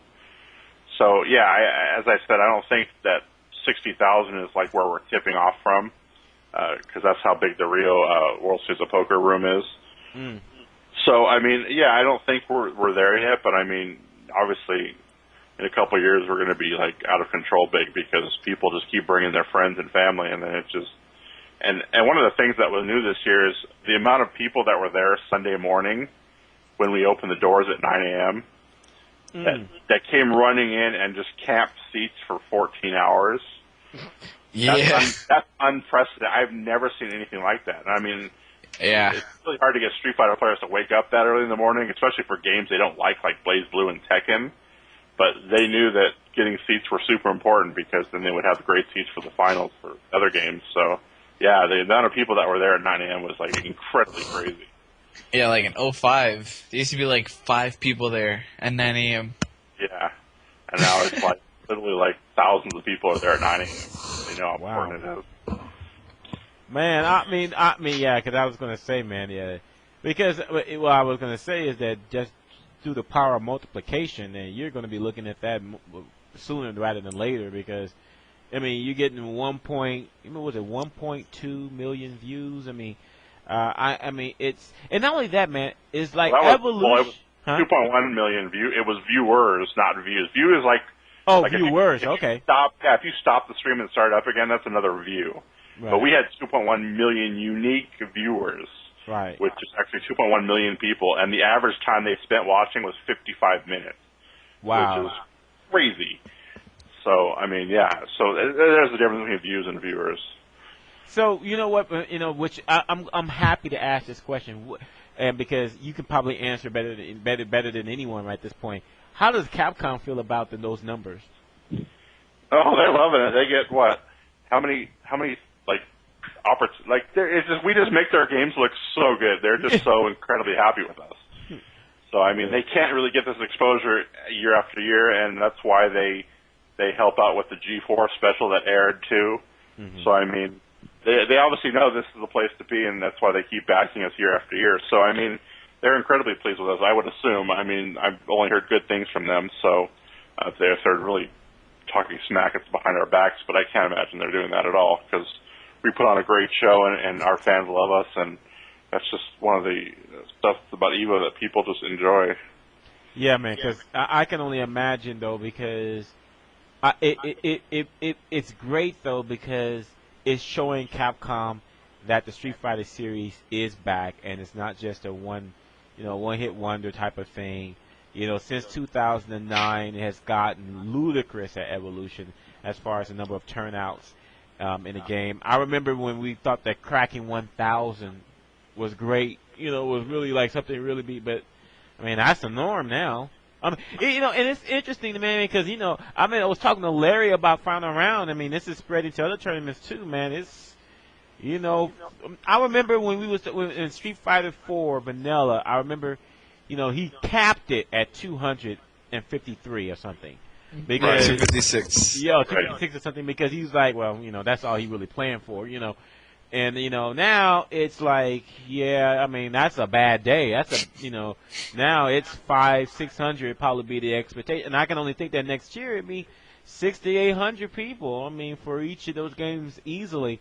Man, I mean, it's great. It's really, I like the fact that it's really showing Capcom that the Street Fighter series is back and is still relevant, and, you know, and to keep making them, you know, because, you know, I feel like we're about to hear a big announcement. Because, I mean, I feel like that there's something out there that Capcom is holding on to. We know about Ultimate Marvel vs. Capcom 3. We know about Street Fighter Cross Tekken, but I feel like that there's something else out there. And, you know, and I believe, hint, DS, I think that this announcement will be made fairly soon. And I think there's going to be a lot of people that are going to be pretty happy. Well, you also have to remember that next year is the 25th anniversary of Street Fighter. Oh, so, I didn't even know that. Oh, yeah. Shoot, that is. Yeah, big things are coming down the pipe. I mean, I can't imagine there's not, like, crap stuff coming next year for 25th anniversary. So, I mean, you know what? They did it somewhat with Anniversary Edition, but I think that what Capcom can do. I mean, let me ask you this question: would you pay $100 for every Street Fighter game, from Street Fighter 1 through Arcade Edition, on one disc? If it was possible, yes, I would. That would be a very easy decision. Huh? As I said, if I think it could fit on one disc, I would be happily more than willing to pay $100 for that disc. Only if it comes with GGPO online play for all of them. Yeah, well, you know, that was the thing that I was thinking of, man. If they were to do that, and by the way, would it fit on disc? Well, you know what? That's a good question, but I think it would. I Those think old it games would. don't take that much. It would, for sure, it would fit on a PS3 disc. Yeah. Yeah, but of course. Xbox is not there yet. Their new console isn't announced yet, so I mean. That's what I was going to think, because I even think that the Wii U actually uses Blu-ray. It's not Blu-ray, but it's using the same type of optical format. And it could hold like 25 to 40 gigs, you know, on one disc. I was just thinking, I would say that would be the ultimate for me. I think that would be so freaking cool if they were to include, you know, all of the Street Fighter 2, the Street Fighter 3, the Street Fighter Alpha series on one disc, and the Street Fighter 4 series on one disc, and have it GGPO enabled. That would be just I will cry. We'll see what Capcom does next. We'll see what Capcom does next year. 'Cause Actually, we got a lot of people tuning in right now. But man, wouldn't you cry? I mean, wouldn't you cry if they were announced that they were releasing Street Fighter 2, Street Fighter 3, Street Fighter 4, Street Fighter Alpha Series, all on one disc with GGPO? Would you not cry? I would. I would cry like a baby. It was just like you winning the damn lottery. You got the winning ticket. You got a $200 million, man. Everybody got the ticket. Yeah, you be dancing. I mean, like I said, everyone would just think, I'd be dancing naked in the street. I mean, it's just that would be so freaking awesome. Yeah, it would be. But I'm just giving out some ideas of what they're still. I mean, I'm sure they already are well underway for what they're going to do for the 25th anniversary. But I mean, that'd be really, really freaking nice, man. That would be really, really freaking nice. And just to think, that would be. Let me try to think if there's anything else. Okay, man. Well, you know what? Hey, if you can do me one favor, Wizard, and that is to thank the Cannons, for putting together such a wonderful experience. I mean, I think that right now Evolution is more than an event. It's an experience. It's like Disney World for for anybody between the ages of 13, well, even 8 and 50. It's I mean, you just got to go. You know what? Do you ever think of the fact that people plan their vacations around EVO now? I kind of figured that out in 2009 when all those people came out. Yeah. Bring their, a lot of the Smash community would bring their moms and their dads and stuff like that. So I kind of figured it out that Smash it's kind of becoming like a vacation spot. Yeah. Where you can bring the family, they can go do their own thing, go see the shows, go to dinner, dancing, all that, while you can be at EVO and be best of both worlds. So, yeah, I actually think that, and we announced the date early on purpose, so we give people 6-7 months to plan for it. So, I think I'll we're be there. We're going to try to announce the date this year, in September, to give you guys 10 months ahead of time. So there's no reason for you not to be there next year. And I just want to reiterate, yes, I will be going. The only reason why I wouldn't be going is one of two things happen: either I die, or I am unemployed. Because well, shoot, even if I'm unemployed, I'm sure a few of you will mind housing me for a couple of days. Yeah, I'm sure you could hop in Cole's car and ride around. Yeah. Oh man. But yeah, I mean, hey. Thank you, man. I mean, thanks for all the hard work you guys putting in for making such a great experience, man, for us. I mean, all the success that you guys are experiencing is well earned. I mean, there were, I still remember the days where, it wasn't that. It wasn't like this. I still remember when we had really nothing to look forward to, and now we have. Really. When was that? I don't remember that day. Man, I mean, seriously, man. I mean, it just seems funny how a difference 1 year makes. I mean, January of 2007, nothing. I remember I did a show that remember that was the whole troll. That's the best troll, even better than what he did on U Flash. That was the best show he ever did on Ski when he was announcing the last game, and then they trolled everybody with Wii Tennis. No, Wii Boxing. I'm sorry. No, Ski thought we said Wii Tennis. It was Wii Boxing. I mean, yeah, that was great. That was great. And then of course, we learned about HDR, and then after that we learned about Street Fighter 4, and then the floodgates opened, and it's like always. It's a funny thing I always say. It's like if you were to tell people the lineup from this past Evolution, it was. From 5 years, tell someone 5 years ago, they would think you're trolling them. Yeah. Mortal Kombat 9, Marvel's Capcom 3. Yeah, Super Street Fighter 4 arcade. Actually, doing that 2007 skit, I did say Street Fighter 4, but it's great, man. I mean, it's great. I mean, like I said, thanks to you and the Cannons for putting together a great event, a great experience, and I can't wait to join you guys next year. I would love to do a show from Evolution. That would be pretty cool. I mean, I'm not much of a commentator, so please don't have my ass commentate anything, because it's gonna be like player 1 hit player 2, and player 2 fell down. You know, that's about it. It's gonna be as much commentary as you're gonna get. You know, unless you man. Let me ask you guys a question. What? Hold on, let me jump in real quick and say What? thank you very much for the compliments, and Oh. we have a incredibly and crazy dedicated staff that puts us together year after year. And I mean, bringing on Spooky this year to do Spooky and I Play Winner and Haunts and all them to do the stream was an incredibly good decision. They did an excellent job, and they worked tirelessly throughout the weekend to make sure that you guys had the best stream possible, and just all the behind the scenes people too, like people like Tragic who come out and do like the emceeing for the event. He does a great job every year, and people like Seth who work behind the scenes to make sure all the hype is there, and Chris Lee working security, and I mean just anyone who really helps out at the event. Chris Lee, he the enforcer. The enforcer keeps people off the stage, and anytime there are problems, we have to like we had a fight this year because someone was cheering too much against her boyfriend, and she ended up pulling the fans' glasses off, cracking them in two, throwing them on the ground, stomping on them, and then running away into the crowd. Happened? Yeah, that wouldn't happen on finals day, but that happened during pools. Oh, okay. And I mean, obviously Chris was on top of it, and we handled the situation. But I mean, anything can happen at EVO, especially with that many people in person. So hats off to the entire team, especially the Cannons, Seth, and everyone involved in making EVO happen year after year. Well, you know what? I want to offer my.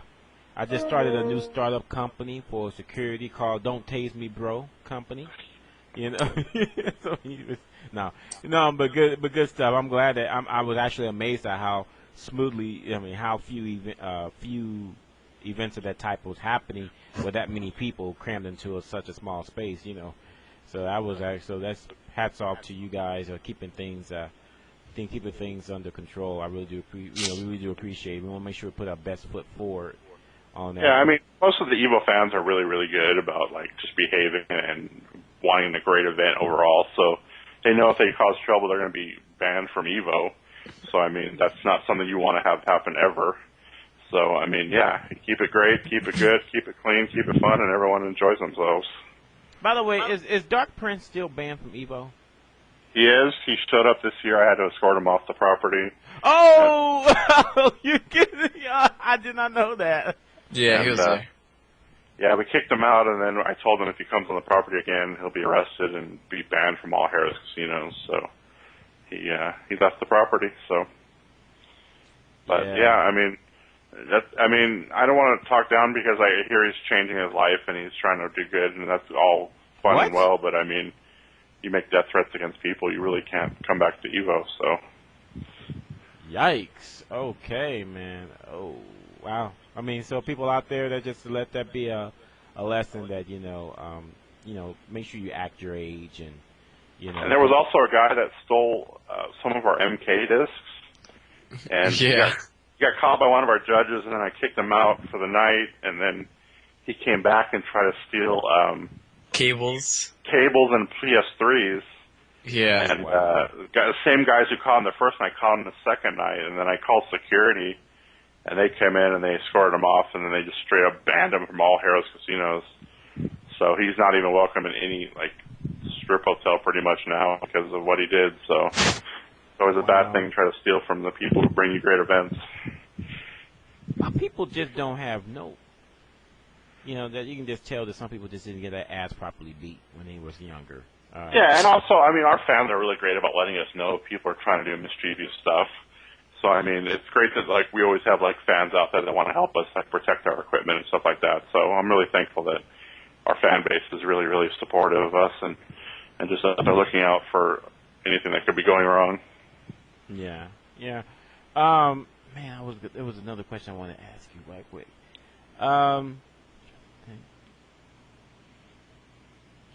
Dang it, I lost my train of thought. Sorry, man. I guess I gotta let it wait for next time.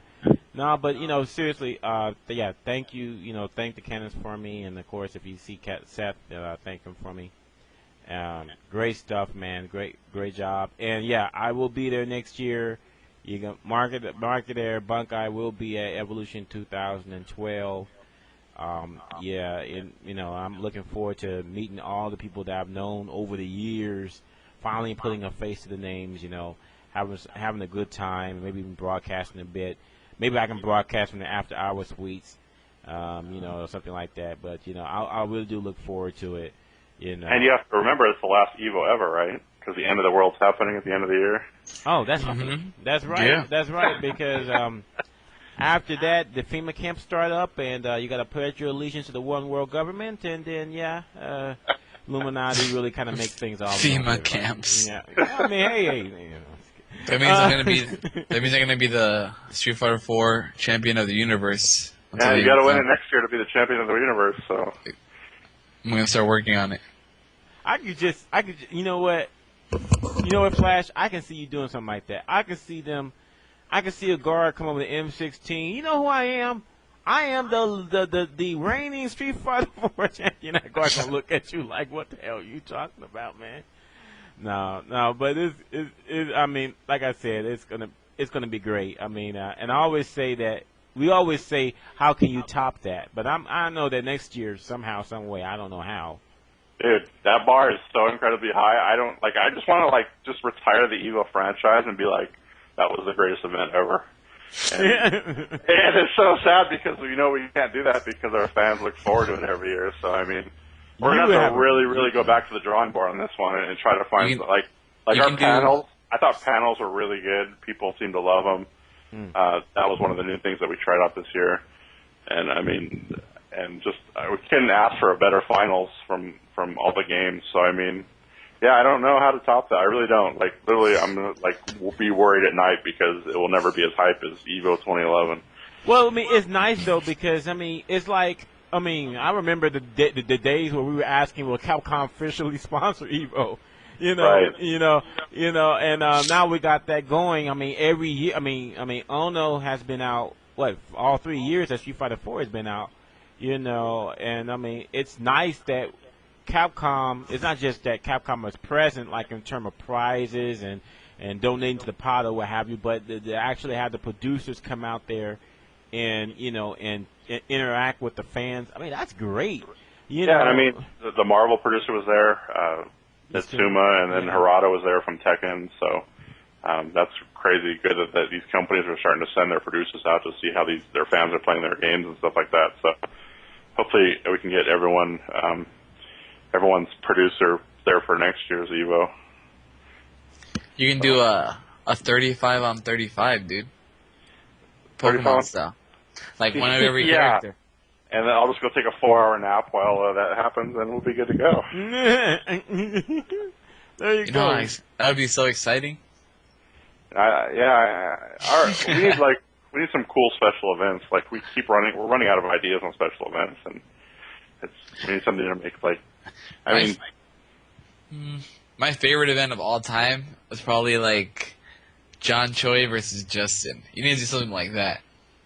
Yeah, that's okay. I mean, I really like the East Coast, West Coast Marvel 1, because that was really good, like, way back in the day. Yeah. That was a really good event. I've liked a lot of things over the years. But format, the format that you guys used this year for Marvel, I didn't even understand it, but I'm pretty sure people didn't like it. I thought we were going to do round robin, and that's what I was under the assumption of, and they told me it was some Pokemon style or some modified Pokemon style or something like that, and I was like, all right, whatever, sounds fine. Yeah, it was really weird. Everybody was like, how was it over? Nobody understood. I did like also the regional event we did in 2009 where it was like East versus South versus North versus West versus Wild Card, stuff like that. That was kind of cool. Yeah, that one was good too. I mean, what I would like to do is I would like you guys to bring back grudge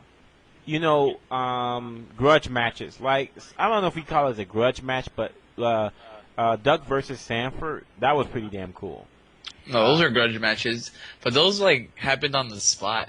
I mean, I know, but I mean, there's always. I mean, like for next year, we might like to see a best out of sevens. Daigo versus Punko. Just salty run backs. Or grudge matches. I think that would be pretty cool. Yeah, but that's a year later. I don't know if that works a year later. Hey, I mean, also one of the big things is why that doesn't work as well as you think it should. Is it bigger now?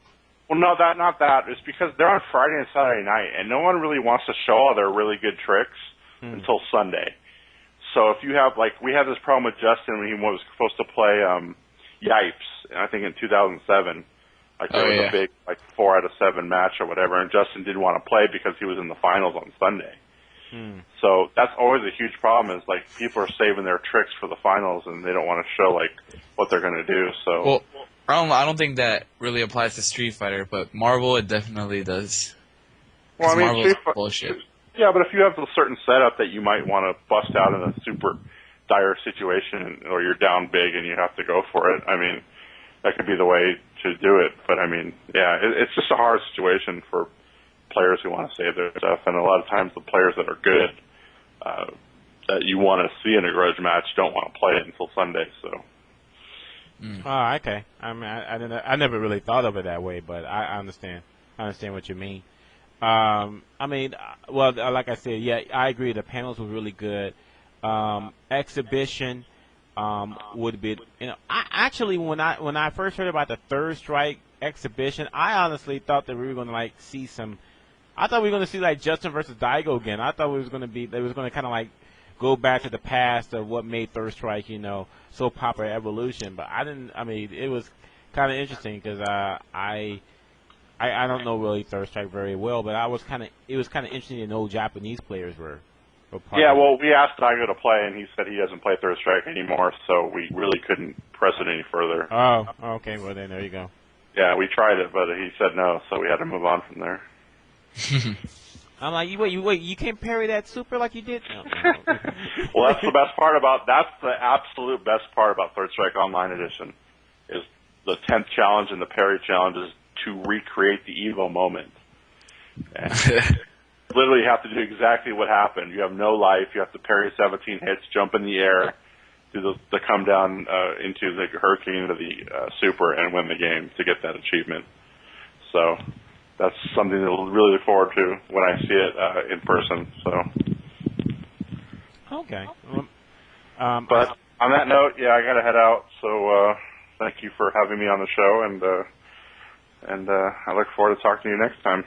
All right. Thanks a lot, Wizard. Again, thanks, and make sure you give my thanks to the Cannons and Seth. Will do. Have a good one, guys. You too. Right, Later. And there you go, folks. Mr. Wizard, the king of trolling. He got some good trolls on FlashMetroid. Yeah, he did. So what do you want to see next year? Anything particular? I want to see my 35 versus 35. What? It's I want to see in Guilty Gear in Japan, they do East versus West, and they make it's the 23 on 23. There's 23 characters in Guilty Gear, and they get one of every character. They get the best player of every character on the East Coast and the West Coast. I mean, North and South for Japan, and make them fight each other. Wow. Not like mirror matches, but they do a team tournament, Pokemon style, and a team discusses, and they just counterpick each other all the way through 23 versus 23. Wow. Yeah. That's cool, man. I mean, no, I'm just that's actually that's actually cool, man. I mean, couldn't they do that for? I mean, I would do that for. Oh, you mean you want to do that for AE? So that'd be 37 on 37. Yeah. Or something like that. Pretty much. It would basically just be East versus West, the best player of every character from each coast, in a big ass team, and they just Pokemon style that shit up. So that means for West, you have Saber using Cody, you would have Justin using Rufus, you probably have Yeah, okay. It'd just be a big ass lineup of the best player of every character versus the best player of every character on the other side, and they just go at it. It's really cool. It's a really cool thing. Wait I a minute, think. didn't they do that in I swear that they did do that in AE, and there was No. some. They've never done that. Only Guilty Gear. No, wait a minute, no, there was a 30. There was a 34 on 34. Anyone know what I'm talking about? There was a 34 on 34 or something. Maybe in Street Fighter in Japan they've done it. Yeah. But not. Oh, not yeah, you're right. I not think here. they've done it. Yeah. But over here, we've done it for Guilty Gear once, but we never did it for Street Fighter. Yeah, they do that all the time in Japan because Japan, does cool shit like that.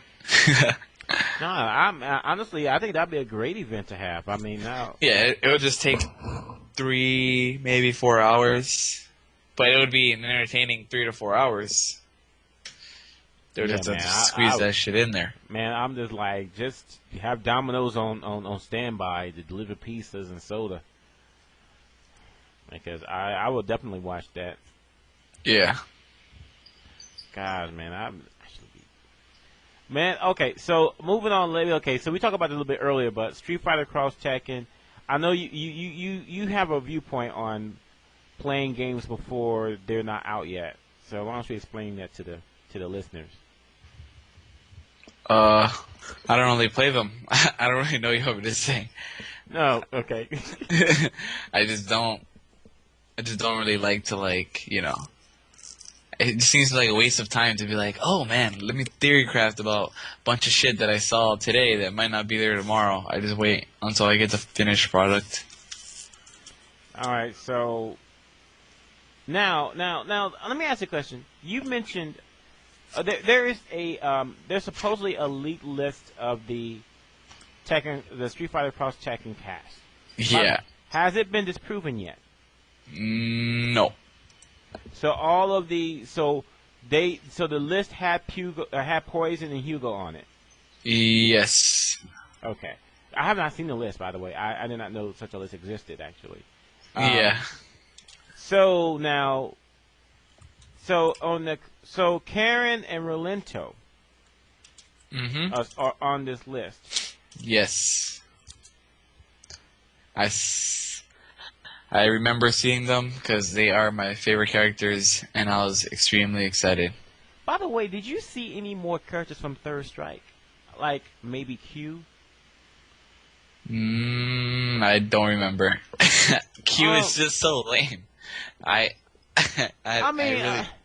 really wouldn't remember. I was really kind of hoping for Q on there, but Q or Necro, but I mean that's fine.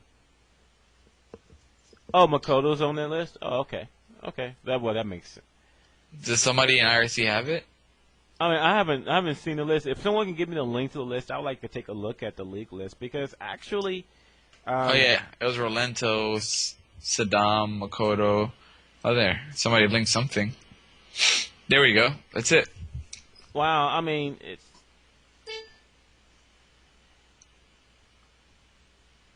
That is a list. They finally put Paul. They got Paul in there. I know a couple of people are happy about that. Law. Yeah. So you can see Karen and Rolento are there. That means I'm pretty much already set with my squad. I don't care if they're ass tier. They could be unplayable tier. I'm gonna play those two characters for sure. And then I'm probably gonna play the bear, whose name I forgot. Kuma. Yeah, I'm gonna play Kuma because I like him. He's really cool. And I wanted them to put Roger, the little dinosaur, but I know they're not gonna do that since Kuma's already there, and they're only gonna have like one joke character. Wow. So Jury will make it? Wow. Interesting. Yeah. What do you think of this list? You think it's a pretty good representation? No, it's good.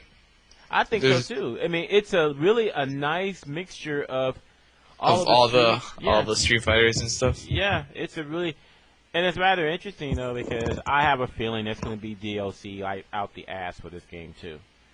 Probably. So even if your character is not in here, I mean. The main surprise to me is Poison, because, they never make stuff from scratch. I mean, yeah, that character in the video, it looks like she's doing stuff that nobody has. Like, everything is completely unique. And they never really do that for games.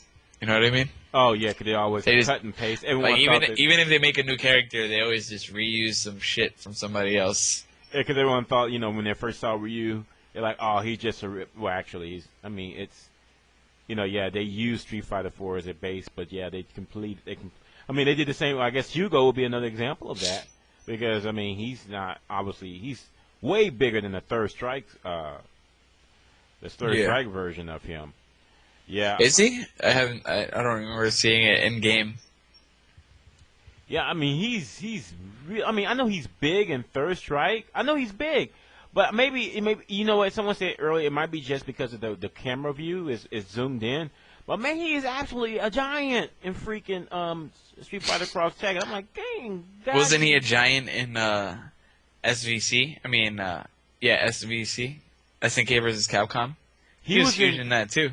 He was in SNK versus Capcom. Oh my god. Yeah. Oh. SVC Chaos. He was in that. Okay. Okay. By the way, he looks pretty cool as I saw. So you could see some influences from Ono. The fact that R. Mika is in there. I hate that character. I would have preferred something else, but I know she brings like good diversity because she's like completely different from anything else. So I can see why they put her in. But at the same time, it's like I wish they didn't. So and then interesting hidden Street Fighter character, either EVO or Akuma.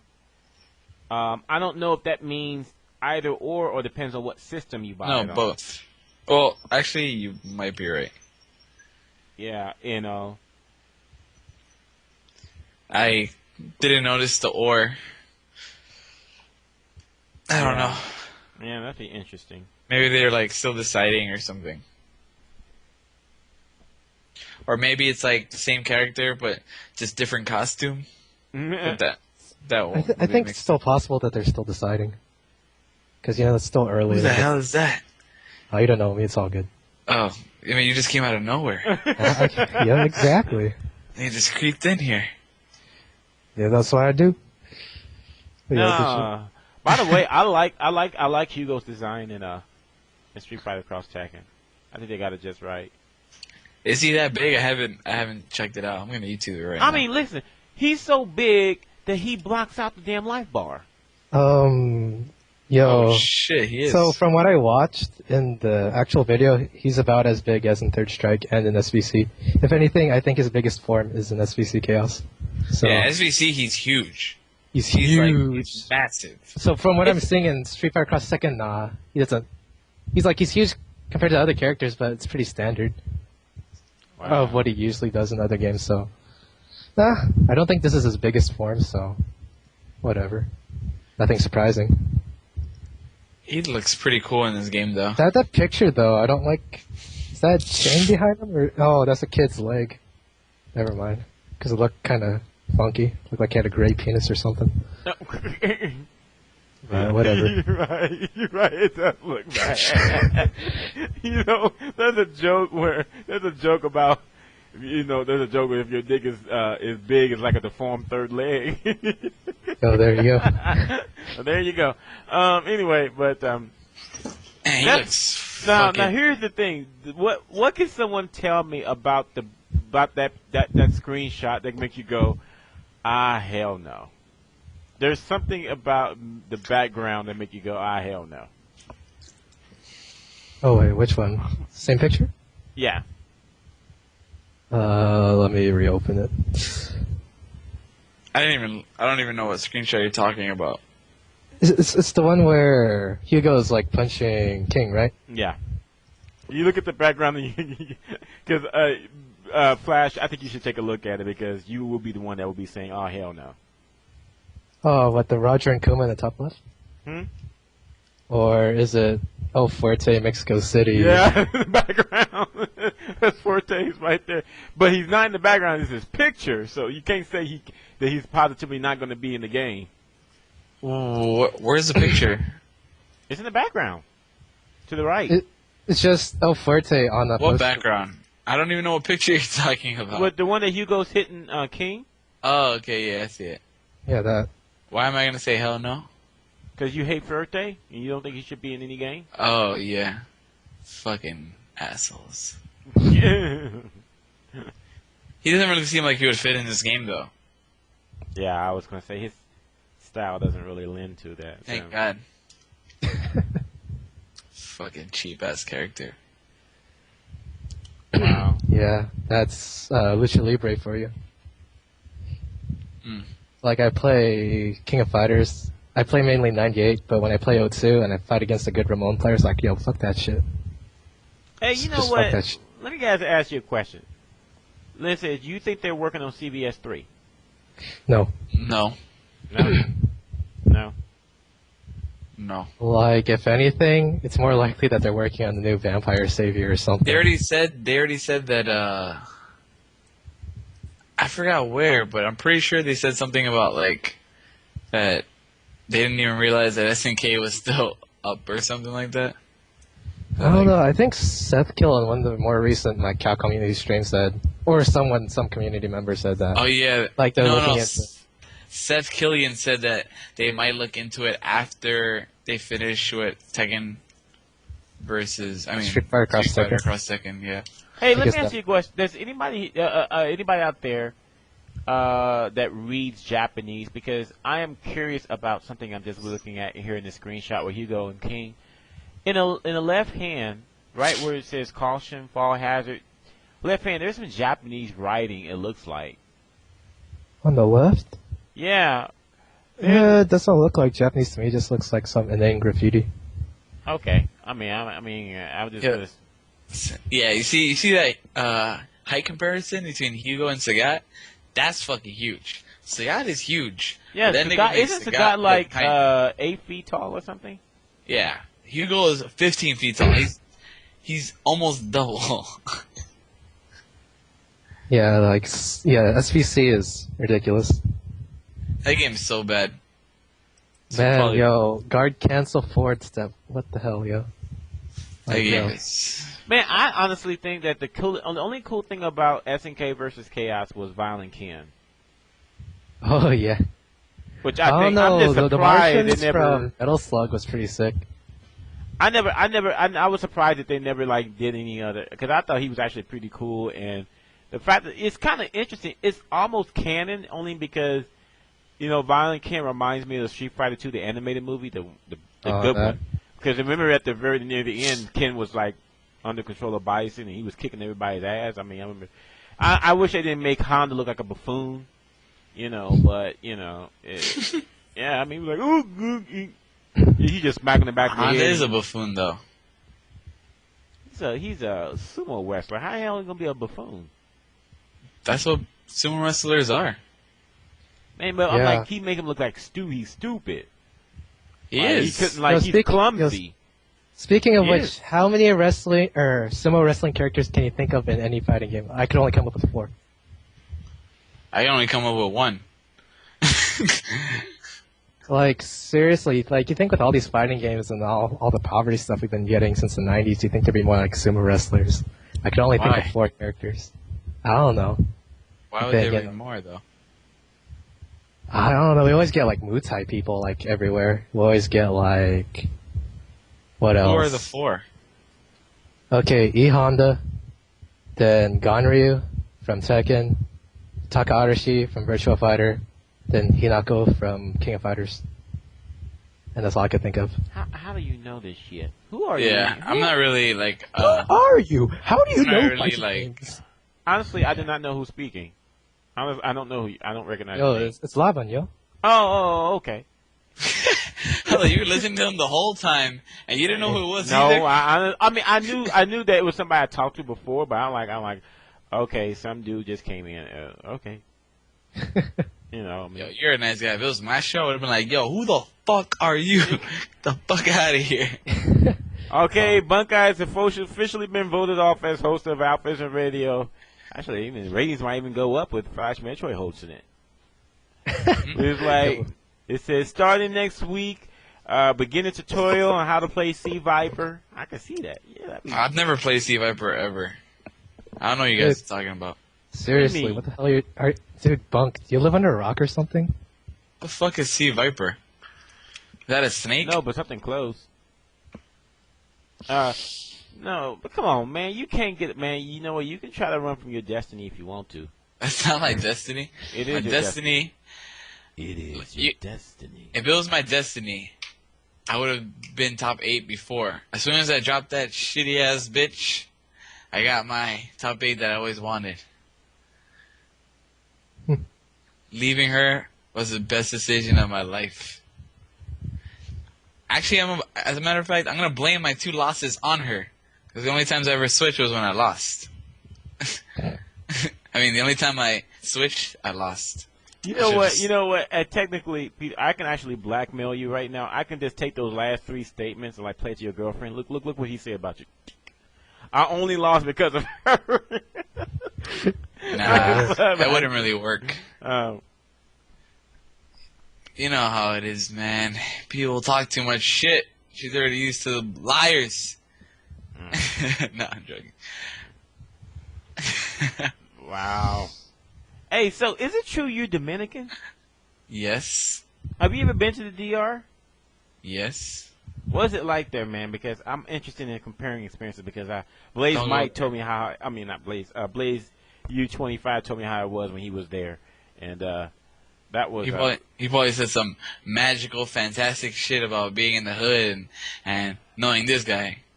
He's probably like, "Yo, man, I stayed in the hood, and I was chilling with my niggas, and all that, and we're getting mad girls."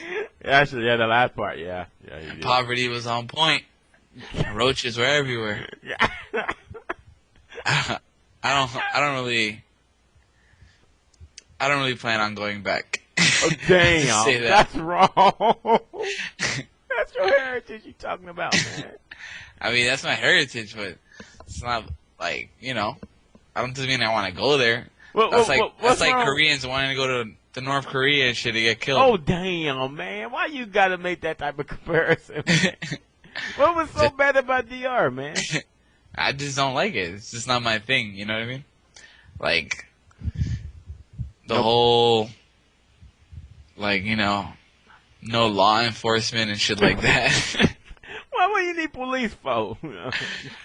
What do you mean? What do you need police for? It's ridiculous.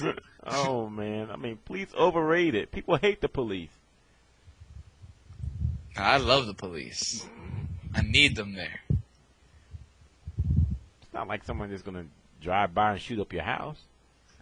And if they do, I can't do anything about it. I'm not going myself. That's their job. Understood. Understood. Shit.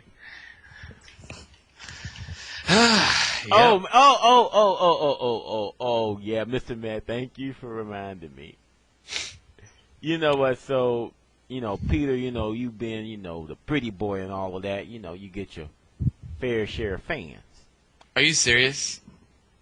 Uh-huh. I just read what he said. No, Who's Mr. Met? How do you know about that? Who is that? Oh, man, okay. I'm not going to talk about this subject. I'm going to plead the 5th. I plead the 5th? Oh, okay. Come on. Okay, so then, you know what? Okay, now, Flash, I'm going to give you 2 options. You can either explain what happened, or I can bring on somebody to explain it for you. You can bring somebody on. I'm not going to. I don't think the person who you're going to bring on is going to talk about it. Oh, really? Really? D-Nice is going to come on here and talk about that. Hold on for a sec. And if you're going to bring somebody on, they're going to be some random-ass dude who doesn't know what really happened. Because people talk too much. People act like they know, but they don't know. Only like 3 people know. So, okay. So you saying that I can't bring on somebody that actually tell the story correctly? Yes. But you can try. I would love to hear this story. 'Cause you know how rumors get around. Well, I mean, I heard that the girl had like her teeth were really, really bad, like What? gap, and then Oh? we call, you had a nickname for her. You called her Chewbacca. Oh, wait a minute, no, that's D Nice's girl. Old girl. Never mind. Yeah, that's a different story. They're like, nah. Sorry, D Nice. I'm sorry. I'm sorry. I can't even do that Chewbacca thing anymore. I can't do it either. No, man. Oh, man, Peter, you should have seen it, man. He put up a picture of that one girl, man. It was like my mom. Yeah, I can post a picture of the stalker, but I'm not gonna talk about the story. Okay, fine. You put up the picture, and I'll fill in the blanks. All right, I'm gonna let you do that. Okay. Oh, lovely. Now, for the people out there that are listening to the podcast live, I'll go ahead and put it up on my Facebook. No, I'm just kidding. I'll put it up on my Twitter. I'm sorry. I don't have Nah, this cannot leave. This cannot channel. leave. This cannot leave the channel. Okay. Well, fine. So, sorry, people. If you want to get a look at it, you have to be in the AlphaISM Radio channel, which is on forum. This is an AlphaISM Radio channel exclusive, son. You should have been there. Yeah. Should have been there. If I was you, I would go to the forum on AlphaISM.com and look at the link over there how to link to the webcast radio. Yeah. Go ahead. All right, I'm just gonna go get the most recent picture. Visit forum.alphaism.com. Click the link to the web chat. Look at them all come in.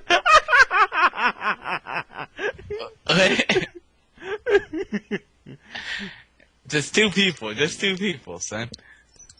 AlphaISM Radio thread. There it is.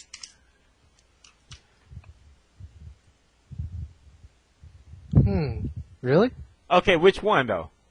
The blonde. Damn, that's not what I was expecting.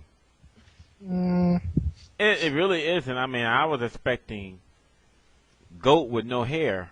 That's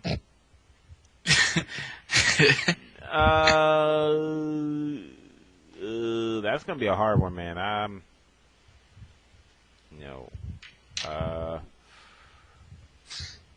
mean, now she's not gonna model for any magazines, but yeah, she's mid-tier. Yo, mid-tier. Okay, Blam Blam. Have you accepted your black Puerto Rican heritage and went back to Windows, or are you trying to be white and still go with that Linux bullshit? What? No, because see, Blam Blam, he decided that he was too Uber for us folks, and so he went and installed Ubuntu. Now he can't get the shit to work, so he can't get Skype or his microphone to work. You went and installed what? Linux.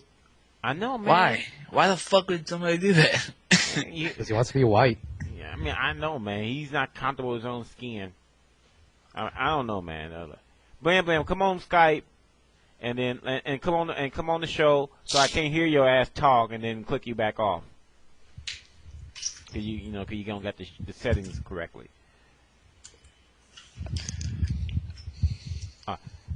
Okay, going back to the picture.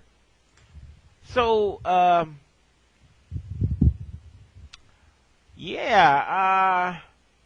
not what I was expecting. So,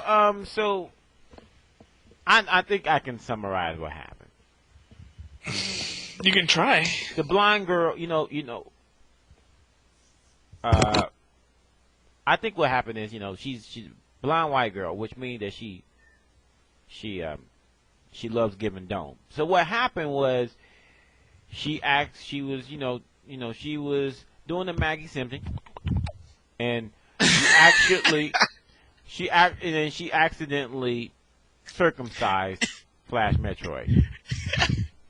Can you go back and do that noise again? Because I've gotten like blowjobs before, but I never heard it sound like that. I just want to make sure that I haven't been like duped. That's the way, because I haven't got those. What was it? Yeah.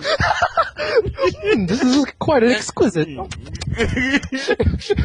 I mean, I've never gotten a blowjob like that, honestly. then you That's haven't had crazy. good head. Then I mean, that's what it all boils down to. There's supposed to be some like people. I mean, it's it's like when the girl's giving head, there should be two main things. There's the tongue, and there's the vacuum.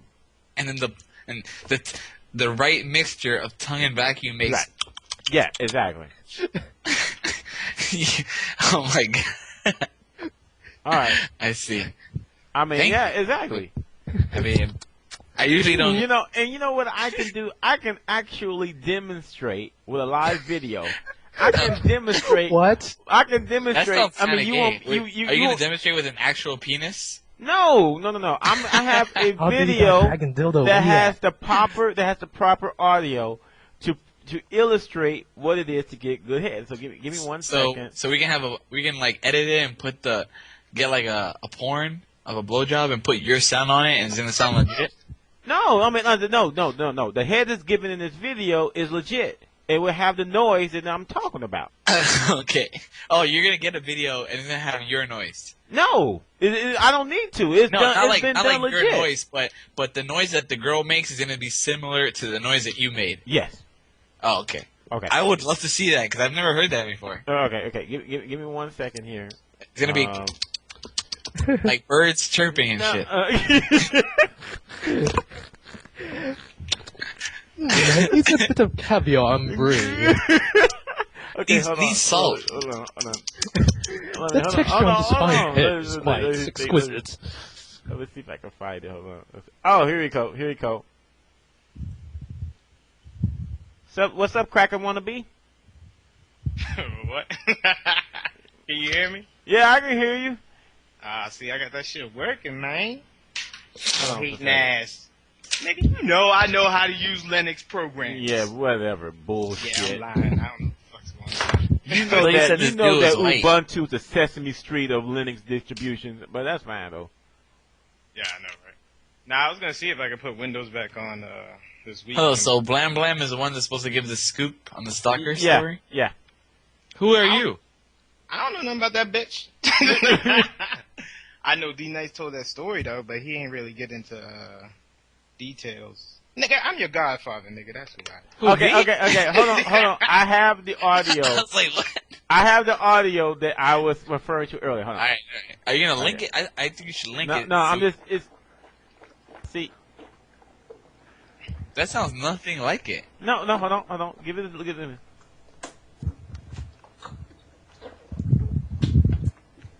What? There we go. It sounds like I'm scuba diving. It doesn't sound like your shit. Well, Right no, on. you gotta give it a minute.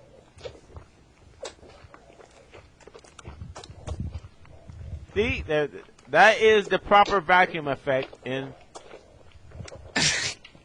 Yeah, that sounds way different from what you said. no, it doesn't. It's exactly what I did. Like you hear the vacuum noise, but the successions of the intervals of which you made the vacuum noises, like Yeah, it's pretty. it's way too fast. For the most part, I'm gonna give the clean, short version of the story. All right, Okay.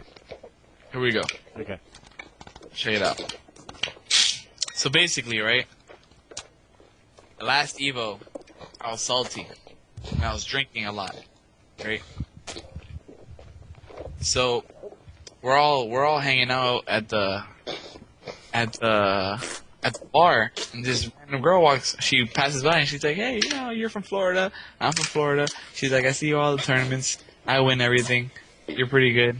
Blah, blah, blah." And I'm just like, "Cool." So I talked to her for like 20 minutes, and I buy her one drink that I don't even stay to watch her finish it. Like, I literally buy it for her, and I'm like, peace out. Gotta move on. I'm in Vegas, I gotta get some real bitches. So, like, 4 or 5 months go by, and she starts hitting me up on Facebook, blah, blah, blah, blah, blah, blah, blah, blah, blah. trying to hit on me and stuff, and I was So, like, wait. How did she find you on Facebook? "Are you serious? How the fuck do you find me on Facebook?" Did she know your full name and everything? Damn. Are you Flash Metroid on Facebook? Yeah. Oh, jeez. Right. Yeah. Okay, go ahead. Anyway, finds me on Facebook, starts trying to talk to me and stuff, and I'm just like, I just talked to her like as a normal person, you know. I wasn't hitting on her. I wasn't like trying to hit it. I'm not like those fucking lame ass losers who are like, oh my god, you play video games? Oh my god, can I be with you right now? I need you right now. You're my dream girl. Fuck that shit. That's fucking gay. So I'm talking to her, blah blah blah, whatever, just like normally. Oh god. Oh, there she calling right now. Nah, that's my girlfriend. She's like, yo, don't be talking about me, nigga. so like, she tried to talk to me. She asked me on a date and stuff. I told her no. I told her I'm not really interested. You know what I mean? Mm. And then final round comes up. She drove to final round by herself just to see me there, and the whole time she's like, hey, you should come over to my room so we can talk. And I'm like, bitch, I'm not gonna talk. I'm like, I don't want to talk to you. Leave me the fuck alone. She followed me the whole weekend at final round. I never talked to her, never did. I'm like, yo, leave me alone. I'm like, you don't have a chance to hell, whatever, blah, blah, blah. Bye. At CEO, she was following me around to the point where other people started noticing, and like her friends had to like sit her down and talk to her about like how she has a problem and stuff, and she has to leave me alone. That's fucking retarded. Wow. Did she hang out with that like real tall black dude or something from Florida? I forget. Yeah, that's her friend. That's the guy who had to talk with her and tell her like, yo, you need to leave me alone. Isn't she a waitress somewhere too at like Applebee's or something like Yeah, that? some shit like that. Some random fucking white place. Yeah. So Crazy. So you saying that you did not, you didn't have any physical contact with this girl? The only physical contact I've ever had with her is her trying to hold my hand, and me going, get the fuck away from me. Wow. You ain't grabbing titties? Nah, I have never touched her. Blam. Well, how about you explain what really happened?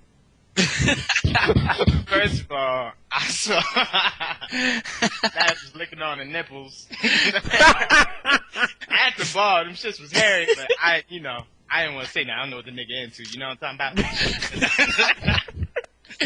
Damn, you gotta blow me up like that? I didn't know I like that. I told you. I gave you a chance, Peter, man. I told you, man, to come on and tell me what really happened. Oh, right. Okay. Yeah. D-Nice said he fucked, though. He said he got in them drawers, though. I'm sure he could. Anybody could. D-Nice be fucking everything, though. Yeah, that's right, man. Trap, that's no what I said trap. about, gamers, gamers are the reason why these fucking lame ass girls think that they're nice now. Like, they're not nice. You guys need to step your shit up, add some standards so they step their shit up. They don't need to step their shit up when they know 100 fucking lame ass motherfuckers will get with her anyway. That's why you got a whole bunch of fat gamers. Nobody wants those fat gamers. Why the fuck are you guys trying to get that? Yeah, I'd be blowing them up. Hey, maggots still be laughing at this past EVO. I was blowing up fucking Burn Your Bra. I was like, you are garbage. Right to her face. Nah, I treat women want to be treated equal. I treat them equal, son, all day, except for my girlfriend. You know what I mean? Because you have to. I like how you have to mumble. Like, yeah. Yo, you know I gotta keep it real, son. Is your girlfriend white? Yes. Gotta keep it real, nigga. Did I just say that? Yeah, that's what I'm saying. She got some C cups. So, I mean, basically, let me fill in the story. So, basically, what happened is that this girl gave FlashMetroid some bad dome and actually circumcised him. Because him being Dominican, he ain't cut. So I wasn't born over there though. I'm born here. Sure you were, sir. Not to kid. Oh my god. All right. So I I need D Nice to come back on the radio because actually, I need him to kind of re-explain. Yeah, Because you leaving out some shit. no, he knows. He like as CEO after like I told her like, yo, you need to get the fuck away from me. Like she followed me and all my friends. Oh, you can have anybody, any of the top players that was with us at the dinner. That sounds kind of elite when I say it like that, but it just so happens that like that most of the top players have been my friends forever. But it's because after you go for tournaments for so long, you fucking play them so much because you always see those motherfuckers. You become friends. You know what I mean? Mm-hmm. So it's not like some elitist shit. That's gay. But anyway, you get asked like Marin, Justin, Ricky, all those people about how crazy. If you ever get them on the show, you ask them how crazy is Blondie, because that's her nickname. Everybody calls her Blondie. Like, we were at dinner, we're all eating, and she was sitting at the edge of the table, far as hell from everybody. Like, she left like 4 spaces because she knew she wasn't supposed to be there. So she's just sitting at the table by herself, and everybody's like, yo, Peter, man, you need to tell that bitch to leave. And I'm like, hell no, I'm not going to do that. I'm fucking scared.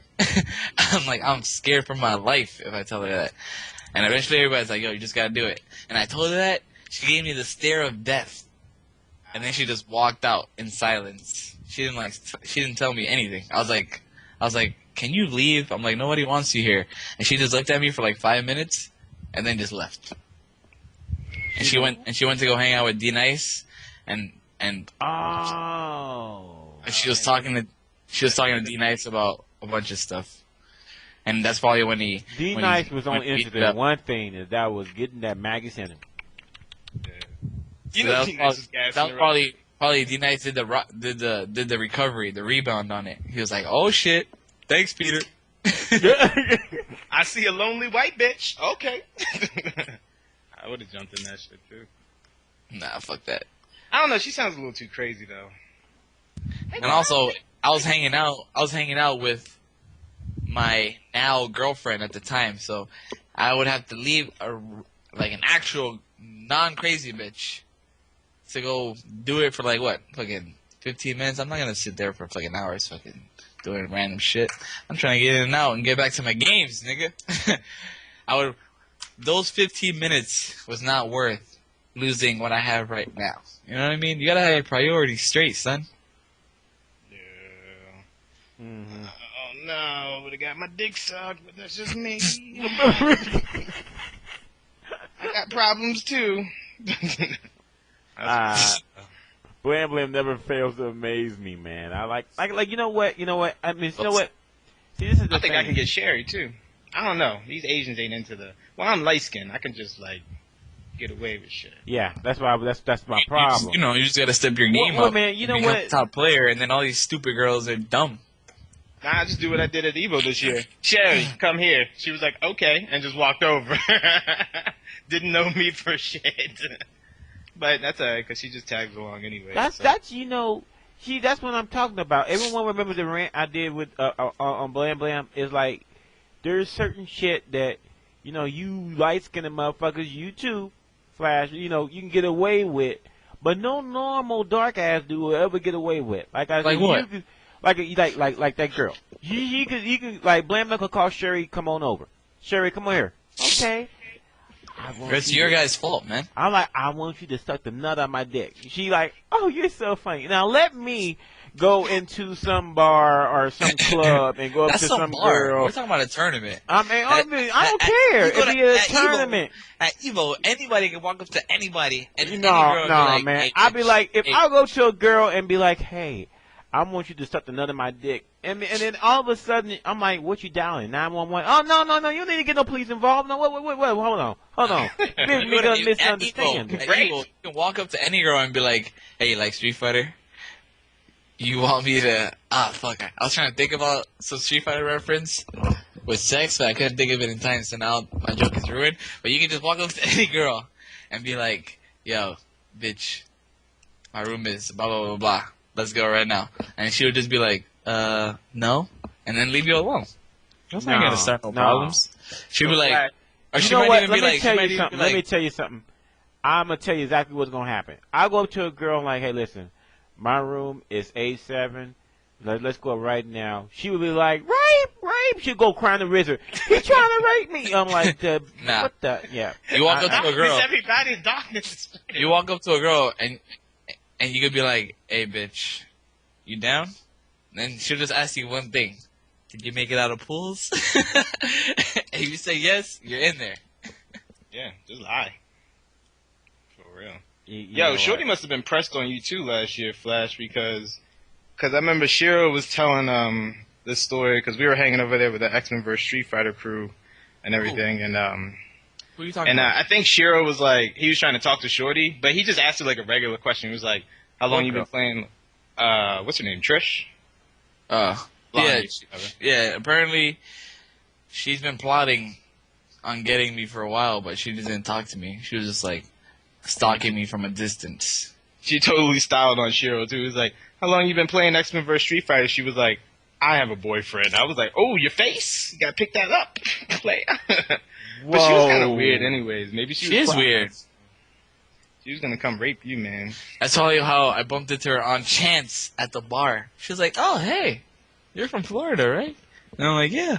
Yeah, you live on 3228 Greenwood Avenue, right? Yeah. Yes. Social Security 097. You That's got not the, you? you drive the 2003 Taurus with license plate Z04-A. Taurus. What do you think? I'm gay? I mean, A Taurus? Do they even make Taurus? hey, They got an SHO. let me guess what kind of car Peter drives. Peter drives a. I'm trying to think. You drive a 2005 Honda Civic EX. No. So you got the power windows. No. Oh, you don't. Okay, what you drive? Now you can keep going. Okay. What do you? I drive I a normal car. I don't drive no riced out shit. Okay, I didn't say it was riced out. Yo, you were like, twin turbo with the spinners. I did not say nothing like that. You, spinning hubcaps. that's profiling. All right. Let me see. Okay. Is it? Am I going too rich or too poor? Oh, what'd you say? Am I going too rich or too poor with the car choice? That's too poor. That's too poor. Okay. So I gotta step the game out. So let's see. So FlashMetroid drives a 2009 Malibu 4-cylinder though. They couldn't afford the 6-cylinder. 2009 Malibu? Yeah. Nah. You drive a Nissan Maxima. I don't even know what that is. All niggas know about Nissan What? Maxima. I drive a nigga. Nissan That's the Maxima. thing. How do you, wait. You got nigga tendencies. Man, wait. How can you? Nigga There said is this. not a dark. If I was a real nigga, I That's- would have did it with that girl like you. There is not a dark. There's Oh my god, yo, community. there ain't a dark motherfucking dude on the face of this country that do not know what a Nissan Maxima is. Everyone strives to own one. If they want to own a foreign car, it's got to be a Nissan Maxima. I drive a Beamer. You do not. Yeah. What year? 08? 08 what? 325 probably. Yeah. I'm like, if you drive anything other than that, I'd be like, hey, listen, I want to get on that drug trade business, man. You know, people, haters gonna hate, but we got to make that paper. Paper. You drive a BMW, okay.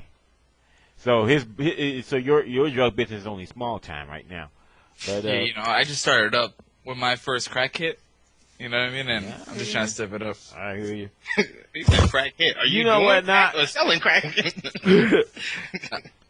The neighborhood crack starter kit. So you put 19-inch rims on that thing? By default, when you come like with 17s. Nah, I left it stock, nigga. I don't need that shit. Girls don't know the difference. I'm assuming you're not very much for sporty driving, so you probably don't. You didn't get the stick.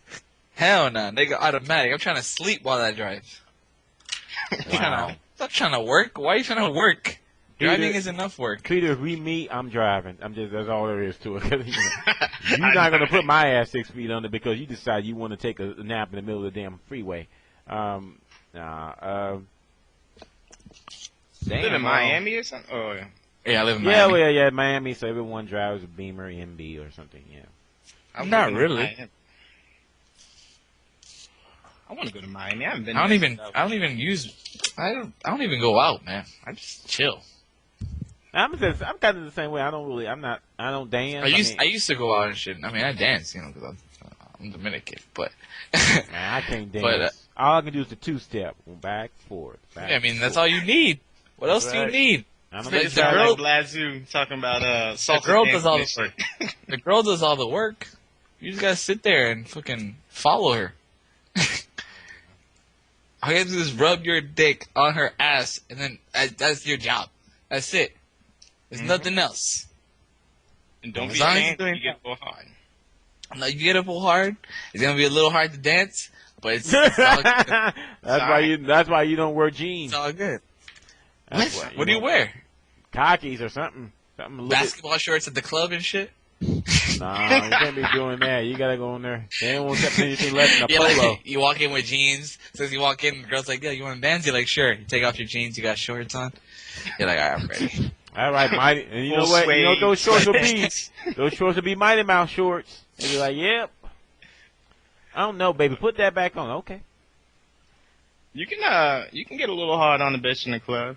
Sometimes they even like it too. They be looking back. You need the semi chub. You know what I mean? The semi chub is important. You gotta let them know you got something. Like, hey, bitch. You're like, yo, you're doing a good job. Here you go. Here's your tip. Bam. Keep up the good work.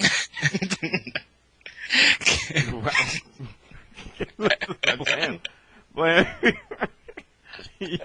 you two are. I can see you two going out and getting into some trouble. I can see, yeah. Both of you think very much alike. I saw Flash once at this past EVO. I don't know where the fuck we were at. I was getting fucking lit up or something. I was lit up the whole fucking weekend. After I lost, I do not remember the weekend. I think I exchanged like 3 words with you, and then like everybody was getting fucked up. So I was like, whatever. I don't have the slightest clue as to who you are, honestly. Everybody was trashed. I talked to Sen for a little bit, but I mean, I'm pretty good. If you would have walked up and said, "Yo, what up, I'm Blam Blam," I would have remembered you. But you didn't do that.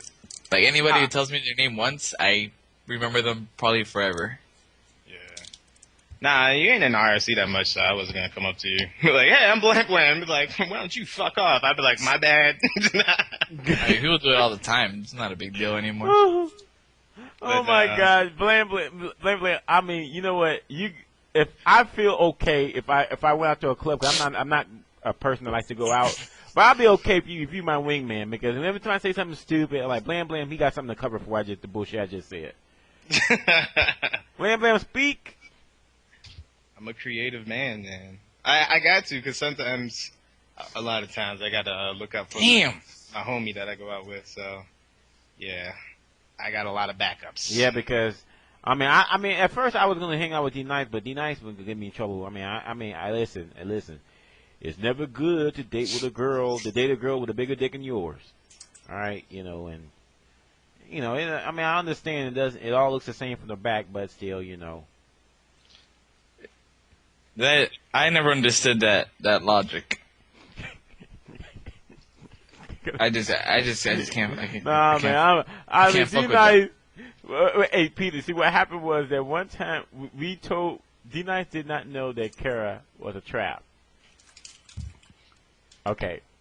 And D-Nice, it was like his world came to an end. It was funny. It was funny as all. He was like, come on, nah. Come on, man. I'm telling you, man. She got the Adam's apple, man. I'm like, come on. But he was 2 years late, though. Like, yeah, I was like, and he's an IRC regular. Like, I don't understand. I felt like that the next thing he was gonna say was, "But I fucked her 4 times and I never saw anything," Oh my gosh. Yeah. So yeah. So that was. He did not know that, and yeah, he was really depressed. And then now he's mad at me because I kind of blew him up on that. But I mean, come on, man, it's all good.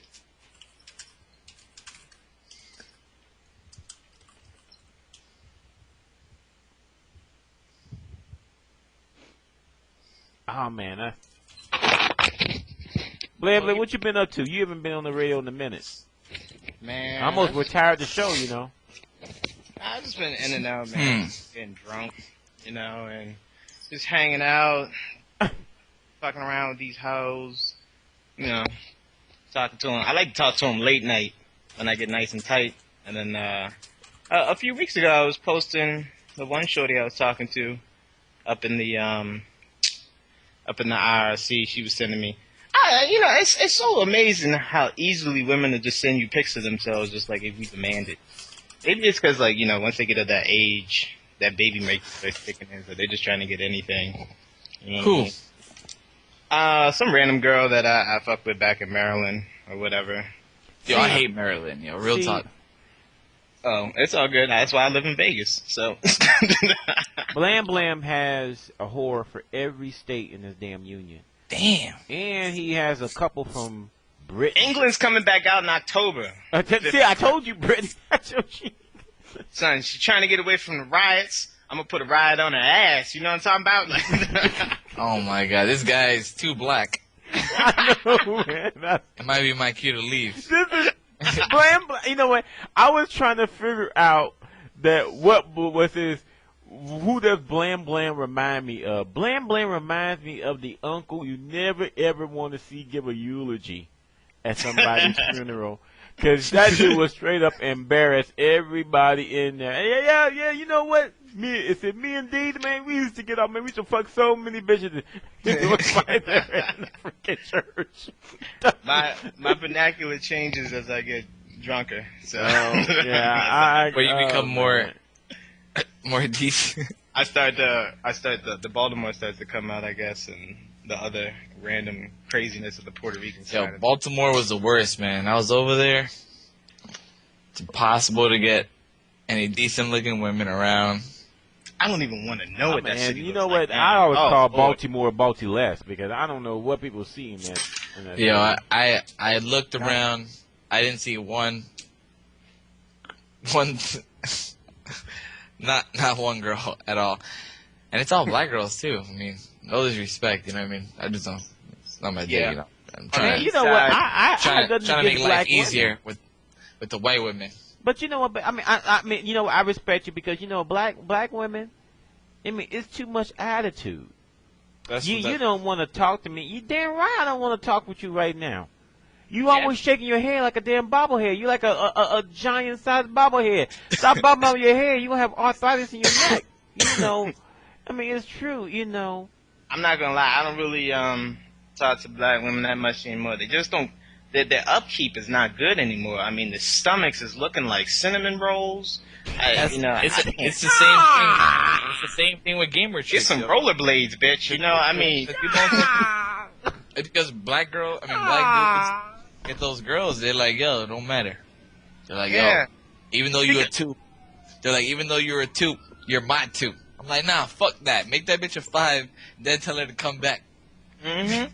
It's because hood niggas just gonna run up in it. They don't care. They don't care. She could have a dragon tail. You're maybe like whatever. You know you what were talking earlier like, nah, nigga. Hey, but she was white. That's what I'm talking about. That was a white bitch. Yeah, white bitches. Instead of a white 0 is still a 0. No, a black 0 is a white -38. Oh my god. That's how rough it is these days, man. You know, the ambulance is coming from my ass. White is plus the 32. Ambulance is coming from my ass. Plus 38. I'm no good. -38. That's the teardrop right there. God damn, that's harsh. I'm telling you. What about Spanish? Now, see, I love my Spanish women, but they fucking crazy, man. I don't, and then you got to deal with the family, because there's always a family thing with the Spanish woman. It's never like, it's always like straight to the meet my cousin, meet my mother, and all this shit. And you know, half of them are legit, 5 can't speak English. You know, 10 of them are gangbangers. It's crazy. Like, but I mean, it's still good times, and she probably got a kid too, because you know how they do. You know, ain't nobody pulling out a Spanish pussy. We all have established that. You know, do we not see the plethora of Mexicans? You know what I mean? And Dominicans too. Y'all be fucking. Y'all fuck too much too. Yeah, Spanish is not Mexican. I'm just gonna let you know there's a difference. Mexican is Mexican. Yeah, I know, but I like to be racist and just lump everything into a big span. Oh, okay. That's cool. I respect that you realize that you're a racist. Oh yeah. That's no problem. You don't understand, man. I had to go wipe my face, man. Like, I'm lamb. You got me, man. I still, like, that bitch could have a dragon tail. Like, who you fucking kidding me? I'm telling you. Yeah, Yo, I thought the show was supposed to be strictly Street Fighter. I know, man. This because this is because I let this bitch ass on here, man. This is why this shit like this. Yeah, before the show started, he was like, man, you know, I'm coming back to AlphaISM. Yeah, I swear, man. Full Street Fighter. 100% Street Fighter, nothing else. We're doing it legit on AlphaISM Radio. Yeah. Oh, man. See, that's why you gotta get a firewall, because once I get in, you know, it's my throat hurts. I'm just saying, I mean, I really appreciate the white woman, you know what I mean? I do too, man. I mean, I'm dating one right now. You got to. You know, nice upkeep. Yeah, you gotta keep get it in legit. Yo, They know that. They stomach look like cinnamon rolls. I'm telling you, man, the black girls, Jack. And you know, I can't really date a girl that eats as much as I do, because I'm gonna be thinking the whole time, you're gonna take a big old crazy deuce at some point in time. See, I think that's good. I want a girl to eat. I don't want to deal with no bullshit like, oh no, I don't want to eat. And then like I hate going to a place, right? This is a personal pet peeve of mine. I hate going to a place to eat with a girl, and then she's like, oh, I don't want to eat. I'm not like, she doesn't order anything because she says she's not hungry, so she's gonna sit there and watch me eat, right? Then that's annoying in itself. But it's even worse when a girl doesn't order, so she can eat out of my shit. When I was already gonna pay for it, that's when I have to slap a bitch. Yeah, I mean, I definitely don't want to get to that point. You know what I mean? Like, I enjoy like a bitch. Like, if like you go out on a date, right? You know what I mean? Booty boot. And she gets her food. That's cool. You know what I mean? But if she's like hammering down like double plates of wings, and she's throwing down a couple Heinekens on top of that, I don't care if you have a flat stomach right now. I know you're gonna go through my toilet paper in the morning. You know, and that's the thing I don't want to deal with. I don't have that many matches. No, that's not. No, that's fine with me. I don't care about that. Blam. You know that's not the reason. The reason is because you're Puerto Rican, half ass.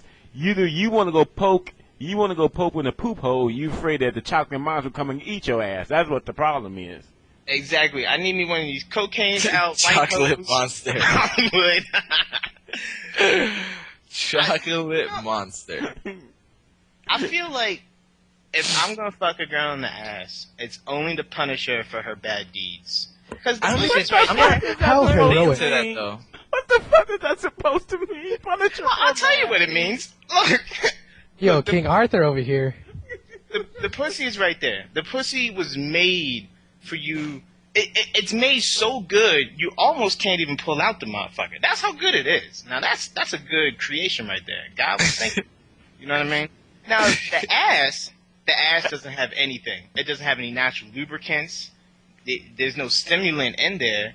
And doo-doo comes out of it. So the only reason I'm telling you to clean your ass, and I want to put my D up in that joint, is to punish you for your bad deeds. Old school. You know what I mean? That's what I'm talking about. If I'm going to go Spartan... Yeah, I really expect you to go... That's what I'm talking about. Yeah, they want to see who the gold at. Yeah, exactly. It's like, hey, bitch, you was getting on my nerves today. I'm going to fuck your ass. You know what I mean? Like, that's what I'm saying. It's like you getting ass whooped, but instead of ass whooped, it's ass fucked. Exactly. when you go to jail and they rape you, rape isn't a kiss on the neck. They fuck you in your ass. It's painful and it's terrifying. You know what I'm saying? So I feel like if I do that to a woman, which I'm not into, I'd rather just fucking in pussy. But if I feel like I'm doing that at that point in time, I must be having a bad day. I don't know. Sounds like science to me. But wouldn't the vagina make your day better?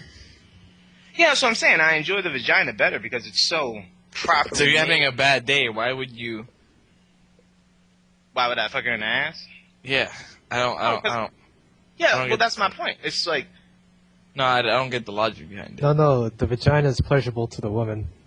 The Whereas vagina is pleasurable to everybody. You Yeah, know what I mean? everybody. That is your. The ass is, hold up. The ass is pleasurable to her, but not you. So basically, you're sacrificing your own pleasure for what? No, I think that just depends on the person itself. Yeah, I mean, some hoes might be into getting fucking ass, but I mean, generally speaking, I can't imagine any girl wants to get, a nice, dick in the ass. I don't know. Oh my God! I'm glad Nothing Access is not on here. Oh God, because that would be a song to be playing right about now. Oh my God! I'm gonna fuck you in the ass. No, I mean, that's not. There's that song too. You can play that shit too. No. There's a big dick in my ass. There's a big dick in my ass. that one's different. I don't know. I'm not really into it. Big I mean, dick, if a girl wants it, I'll have to, I'll have to think about it. But I'm not really. Flash, how many women have you fucked in the ass? 2. You're a terrible person. Look at you. You're punishing women. You're a See, I don't enjoy it. Yeah, Well, that's the thing though. That's the thing though, because if you like fucking a girl in the ass, I feel like that you should not be homophobic or have anything against any man that's gay, because to me at that point it's the same anatomy. It's not though. No, it's not, because you're not slapping on balls. Like if you're not slapping. But we're not talking about balls. We're talking about ass. If when you go all the way in, you're gonna hit your balls are gonna touch his balls. Yeah. I mean, okay. I mean, but still, though, we're not talking about. You're gay. Major. I mean, no. I'm just saying, we're not talking about ball touching. But that's a part of it, though. It happens. You cannot avoid that. Yeah, but that's not the point. But that's not the point, though. The point is that you fucking a girl in the poop chute. No, See, we only do that as an option, though. Another thing that I think about, like you were talking about how like. You don't want a girl to like take a shit in your bathroom and shit. Like, if you think about stuff like that, how are you cool with doing a girl on her ass? Because like, obviously there's shit in there. Like, I don't care how clean your girl is. Let me tell you something. The chocolate monster has to come out at least once a day. Exactly. So that means you're okay with having some of the chocolate monster residue all over your shit, but you're not okay with her taking a shit in the bathroom? That's kind of weird. Yeah, it's kind of weird. Why would you want shit on your dick instead of in the plumbing? I'm talking to you. Oh, who, me? Yeah. Oh, I don't want to fuck a girl in the ass. Oh. I prefer the pussy. I just got confused because I've been drinking. But Yeah, he's just been saying he'll. Blam, you're backtracking like really, really bad. I'm not backtracking. Look, you guys are going to listen to this tomorrow, and you're going to be like, he was making clear, definitive points. He's just saying that if he's gonna do it in the ass, he's just punishing her. That's it. I'm gonna let you guys know right now. I'm about to start playing StarCraft, so. This nigga, you playing StarCraft? Man, I'm gonna stay in this shit, but it's not super important anymore. You know what I mean? Because we're not talking about the shit that matters. We're talking about vagina and shit. That's not important right now, dude. Oh, you want to talk about it? Vagina's not important? No, man, that's not a priority in my life. He all bunned up right now. He got his girlfriend. Come on, nigga. Yeah. It's all about making money. Making money. By the way, what do you do? What do you do for work? I don't even know. What do I do for work? Don't worry about me, son. Oh, Actually, I here we don't do go. anything right now. I just play games. Me and Flash, we both work for the government. I just play games right now, actually. Listen. I know what Blam Blam does, and it has nothing to do We with can no talk damn about government. Marvel. I can spread some hate, Man, Mr. Matt. listen, Blam I hate Blam, Marvel, dude. Fuck Marvel. Blam Blam is probably the number 4 pimp in Las Vegas. I ain't no pimp, man. I just do me, and bitches get frothy, and I like to take advantage of opportunities. I'm Hence, he's a pimp. Yeah, well, Doctor Strange, he looks like he. There's no way Doctor Strange is gonna have an air dash. Like that literally doesn't make any sense, like at all. Like he can fly, he can move forward, he can move up and down and back, but he can't air dash. Yeah, Like, I will be right back. that doesn't make any sense. Oh, you gotta load up StarCraft. Nah, I'm going to the kitchen real quick. Need a snack and shit, you know. Chicken wings. But I mean, it's not like he can be bad though, because I mean, there are plenty of characters that are like good that don't have like, you know what I mean, tri dashes or box dashes. Cable.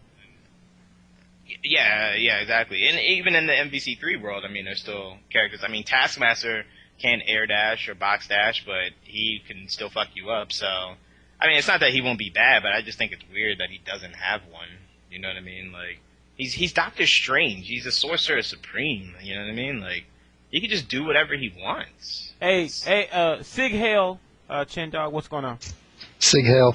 Oh, what's up, fellas? Yeah, not much. Oh, Jesus Christ. I think he's gonna be good. I think the obvious. I don't know. I think randomly. Of course, I think Nova's gonna be good because Nova. Nova's like he. I was talking about. I don't know if he's a Omega level mutant, but he's obviously like one of those mutants that can just do whatever the fuck he wants, flies around in space. Nova's not a mutant, man. He's Oh, what is he? human. Is he a cyborg or something? Or is he No, man. Space cop, kind of like Green Lantern. Oh, is he? I thought he had power. Yeah. No. Here's what happened. Like the entire there were a bunch of space cops called the Nova Force, and a dude killed them all, except for Nova, and he ended up taking Nova ended up taking the entire power of the Nova Force for himself. So basically, over 20,000 cops in one body, and that's basically his powers. He's basically like Green Lantern on crack. Oh. I think he'll be good. I think for no reason he'll be definitely A tier. Well, not no reason for obvious reasons. Yeah, well, we'll see. We'll have to see what happens. And Doctor Strange does not need an air dash. He'd be broke as fuck if he had an air dash. Let me see the damn raccoon. That's all I want to see. That's all everybody wants to see because we're Oh, hell yeah. Is it going to be mini cable or not? That's what we want to see. Viper beam. Yeah. Yo, I'm actually going to head out right now, though. Because, got my squad ready. I need to play some StarCraft. Some real shit. I've been in here for 4 hours. Man, come on, man. You're not a true OG for AlphaISM, and you've been here for at least 8. Yo, I'll come back next week if you want, and we can finish this off. All right, then. But I need to go. All All right, right, tell man. Trish I said, what's up? I We're, don't even know you, and I already hate you. I know. No, I'm joking. That's good. Hey. All right, well, I'll catch you guys later. all right, Thanks for we're having love. me. Okay. All right, see ya. Late. So, I'm going on record, pull out the piece of paper and the pen. Nemesis is going to be trash. I don't care what anyone says. I don't know, man. That dude's got so much distance on his normals, and he doesn't have to do a lot. He's like Hagar and Hulk put together. Hyper armor on hyper armor. With a fucking projectile. The projectile's kind of ass because he's so The tall. super looks pretty good. Like what OTG full screen, but that last it brings him right in front of you. Yeah, I Yeah. mean, both his level 1's ground bounce, so you can combo afterwards. Shit, that's not a problem. I mean, I don't think he's going to be amazing, but I don't think he's going to be ass. He's a bigger target. Well, look, this is my thing. He's when as people tall as that big, it already is really a problem for them. And I think there's this illusion that people are like, oh, UMVC3 is more you can play a spacing game and no, Viper can still do what she does. Magneto's assist, his assist and his beam got nerfed, but Amy's Cold Star is still good. There's still going to be other assists. Rushdown is still there. It's not like Rushdown is going to magically disappear, but I don't see what Nemesis can do. zoning's way more viable. Way more viable. It's just if you look at New York Fight Club, it's because like everybody on the East Coast doesn't know how to play zoning for some odd reason. So, stick with the same day one shit over and over again. But like at Comic-Con, like watching Clock play, I'm watching Dios play, I'm watching Claky play, all those guys. And like Dios had this sick ass combination. He was playing Sentinel, Doom, and Storm, and he locked me in a corner. He locked Nerd Josh in a corner. He locked like 30 people in a corner and could not get out because of how Laser Spit with assists and then occasionally throwing out drones worked. Like zoning's viable. Like it's a lot more viable unless they change it up. I mean, all this stuff could, everything I could be saying right now could be a wash in new builds, but the game is different. It's not like where Rushdown is going to be the end all be all. I think it'll still be really good, but it's not going to be as fucking retarded as it was in the first game. Yeah, I mean, right now the thing, like, there's still going to be things that are just like way too ambiguous for you to like be able to block because of just the animations on like when you're getting hit by stuff. Yeah. But like, it's like what Marlon Pie's doing right now with Magneto. If you TK his flight, he's like a centimeter off the ground, but he still overheads you, and you can't see that when like Amy's hitting you with Cold Star, like the animation when it's exploding. Yeah. Just like, I don't know what the fuck's going on. Well, yeah, and when you mention stuff like that, the only thing I can think of is like, okay, well, let me think here. Firebrand is mostly in flight mode, so he'll be above Cold Star, so overhead's not really going to work out. Doctor Strange is just going to fucking teleport all over the place and fly and throw like 30 million projectiles on the screen. We don't even know what the fucking Raccoon can do. And like a lot of things change up. I mean, I don't think it's going to be as much of a ground-based game. And that's what Marvel 3 Vanilla is pretty much. It's like if you're on the ground, you're pretty much toast by this character. Like Wesker, Wolverine, whatnot. They completely control the ground. And if you're, unless you're in the air, which is not very viable in Marvel 3 for whatever reason, you're pretty much fucked. Yeah. I mean, I'm also going to go out on a limb and say that, like, I mean, Dark Phoenix clearly needs some adjustments, but, like, I don't want her to be, like, fucking, like, all of a sudden she's, like, shit tier, because the X Factor's still in there, all the other game mechanics are still there, so there's no point in even making her, like, so shitty that she's unplayable, because somebody's just going to take her place. You know what I mean? Like, right under Dark Phoenix right now on level 3 X Factor is Magneto, Wesker, and like half of the fucking cast, really. So I'm like, just adjust some things so she's not like super stupid gay, but yeah. I mean, like the game mechanics just are gonna let her be gay regardless. Yeah. Well, just like seeing, I don't know what it was like at EVO, but at Comic-Con, like watching everybody who wanted to play Phoenix, that played Phoenix for like 20 seconds, and then they were just like, okay, this character sucks, moving on.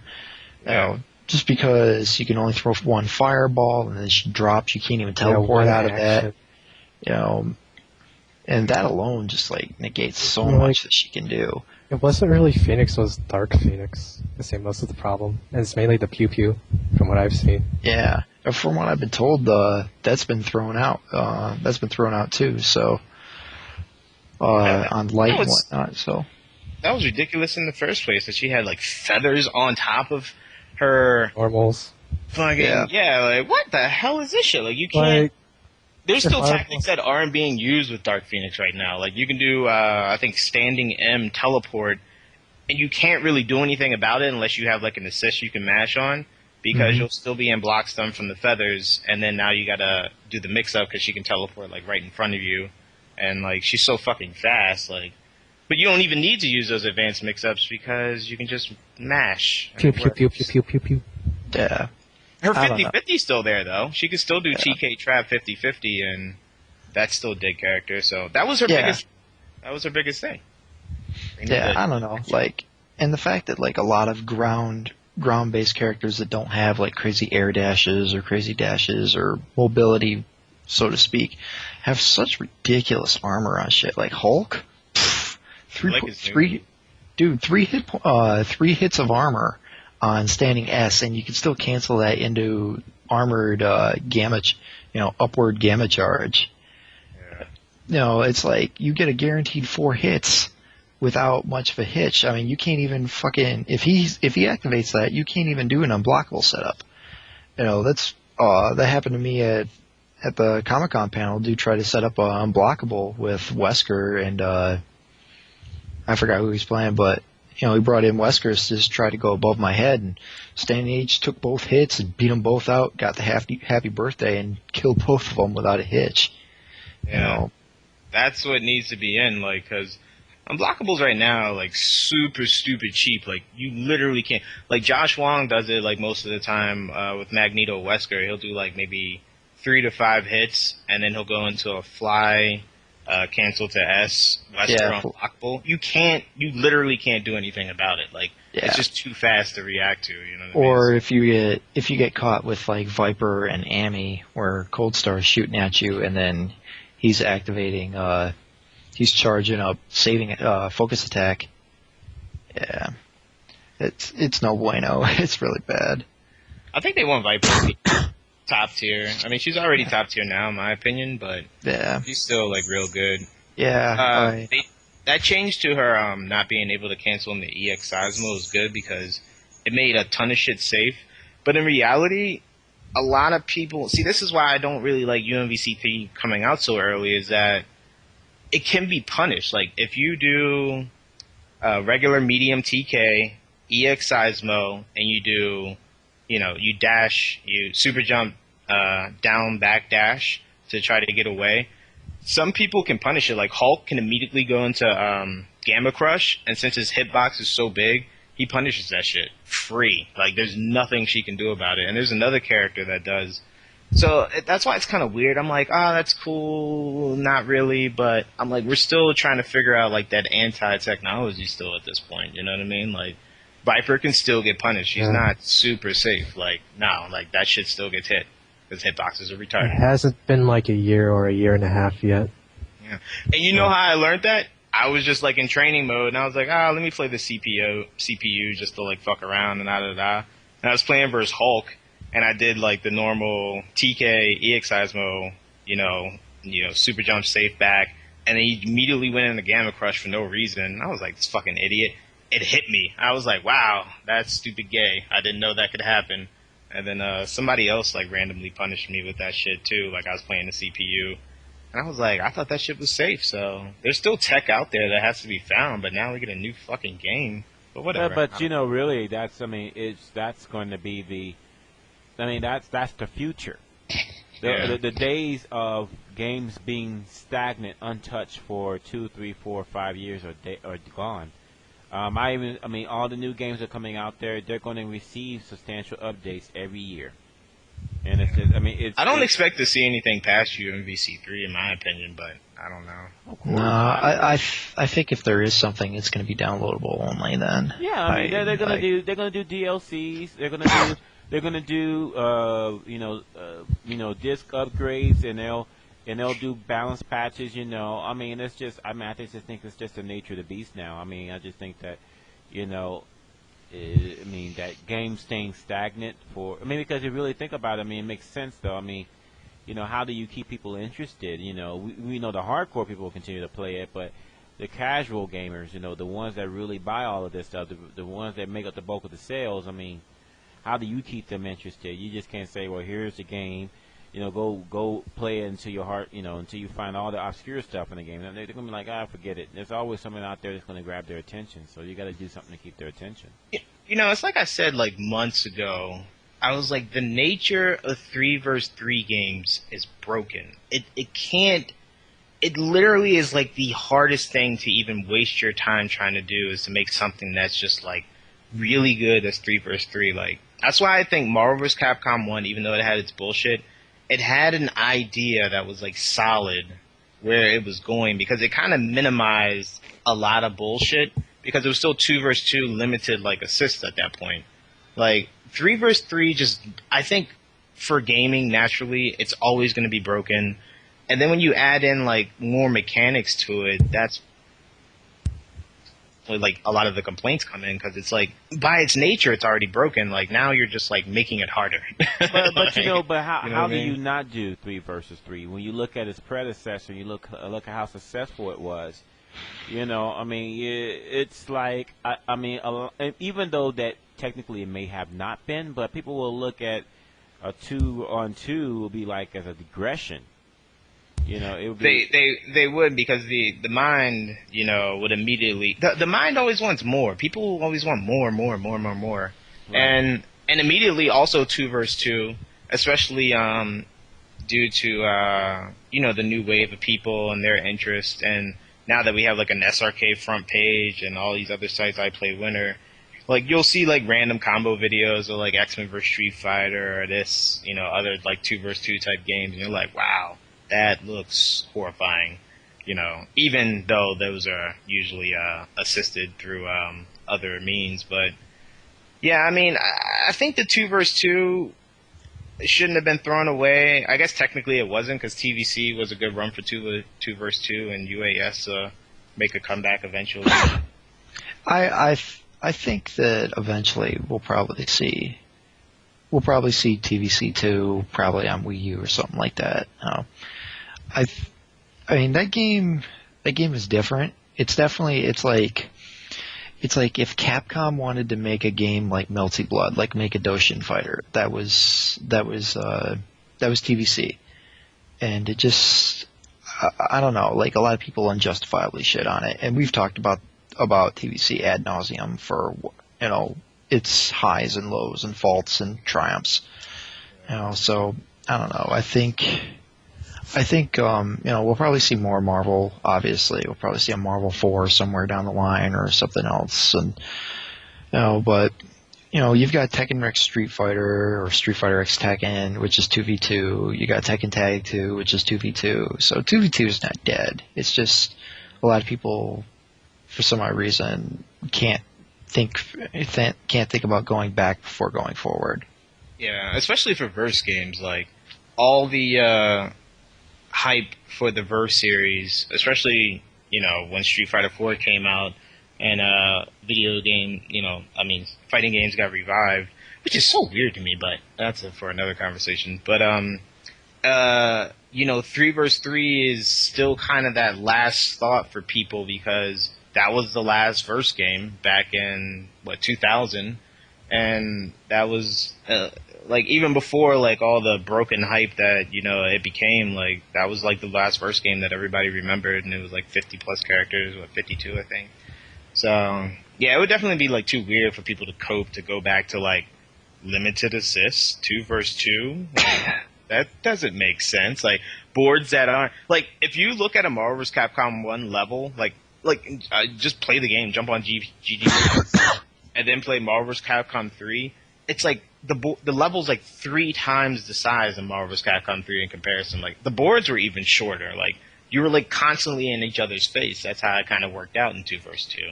There was always action in it, because there was no, you just went in. You know what I mean? Yeah, everything was more vertical than it was. It was very much like Children of the Atom style, where the stages were more narrow but way taller. Yeah, exactly. So, like Marvel vs. Capcom 3 has tall stages, but you can only see them through glitches. Other than that, they're not as tall as, like, you know, glitches are using up exchange. What a horrible game mechanic, but whatever, you know. But yeah, overall, those games are definitely. I don't know, like exchange isn't a totally horrible idea. I mean, it's just implemented weirdly and probably could use a little bit of an adjustment. Maybe, I don't know. It just seems like it was more along the lines of they saw in beta tests with like the EVO build of the original Marvel 3 Vanilla, or the E3 build of Vanilla, guys basically swirling the stick and mashing S to break out of it, and people bitching about that. So they were like, okay, we're just going to tighten this up where you can only hit one input, or, you know, for X amount of frames, and you know, then it ended up being, you know, this really strange, weird guessing game. It's almost like a 4-way parry, basically. gonna go out there, and I told Ski this earlier in RSC. I was like, I think UMVC3 is going to be a bigger problem than MVC3. Now you have moves that take away meter, you have exchange that takes away meter, and you also have air X factor. There is so much shit in that game now that people are going to have to get used to that it's just a big mind fuck. Like, I don't want an update for like 5 years because the tactics that you'll have to get used to, especially with air X factor, that changes the game. Like, but I mean, like you were saying before that your time that you get to OTG has been lessened, so that might be better because in MVC3 that was like the gay thing about DHC glitch is that a lot of the real good characters could combo off of their OTG, and if they couldn't, they had good assists that could help them. And then if you go into DHC glitch, they kill the whole entire cast. It's fucking stupid. Like, it takes damage scaling completely out the window. There's no point in... Yeah. I mean, I was just thinking about that the other day because I remember there's something I was playing. I was playing with Nerd Josh. He was playing Taskmaster against Strider with me, and he put me into the full Taskmaster combo, and then ended with the ground arrow super while he was in the air, and they did X Factor and did ground arrow super, and it took the last arrow of the second ground super of the second OTG super to kill Strider. And if you think about it, Strider by estimation's got like 800k. Well, if I remember correctly, that Taskmaster combo in vanilla does like 700k on its own. So that with X Factor, I think it was level 2 X Factor, he still took all that, he took 2 meters plus X Factor with that combo to still kill off a character that probably could have easily been killed off with the regular combo in vanilla. So I think the adjustments to X Factor are there, and I don't think that it's going to be as bad. You're going to have a lot more options, obviously, because it could be done in the air, but I don't think it's going to be the, oh my god, hit 4 buttons and automatically you're broke as shit. I mean... I guess my only weird thing about air X Factor is how it can affect things on mixing up an incoming character. So, for instance, you got Magneto Amy. I always use Marlon Pye as a reference because he actually does a lot of advanced shit. Even though he doesn't win much but locals, he still is one of the most advanced Marvel vs. Capcom 3 players. Well, he doesn't play Wolverine or Phoenix, so that kind of squashes his chances. But yeah, and let's be when real. An incoming character comes in, he does a Cold Star with Amy. He does up back. He does regular, not super jump, just regular jump, up back, fierce with Magneto, and he does magnetic blast to force a character to go to the ground and force them into the mix up. So I wonder how X Factor is going to affect that. Will some characters when he goes to do jump fierce on an incoming character, normal mix up, they can X Factor throw, and X Factor is invincible for a while, and depending on the animation of the throw, it might even beat out Cold Star, and if they can OTG after the X Factor, I don't know, that's kind of like shenanigans. I don't know, man. To me, that almost sounds that sounds more along the lines of, well, an unblockable setup is not always going to be guaranteed when it comes to popping out like that.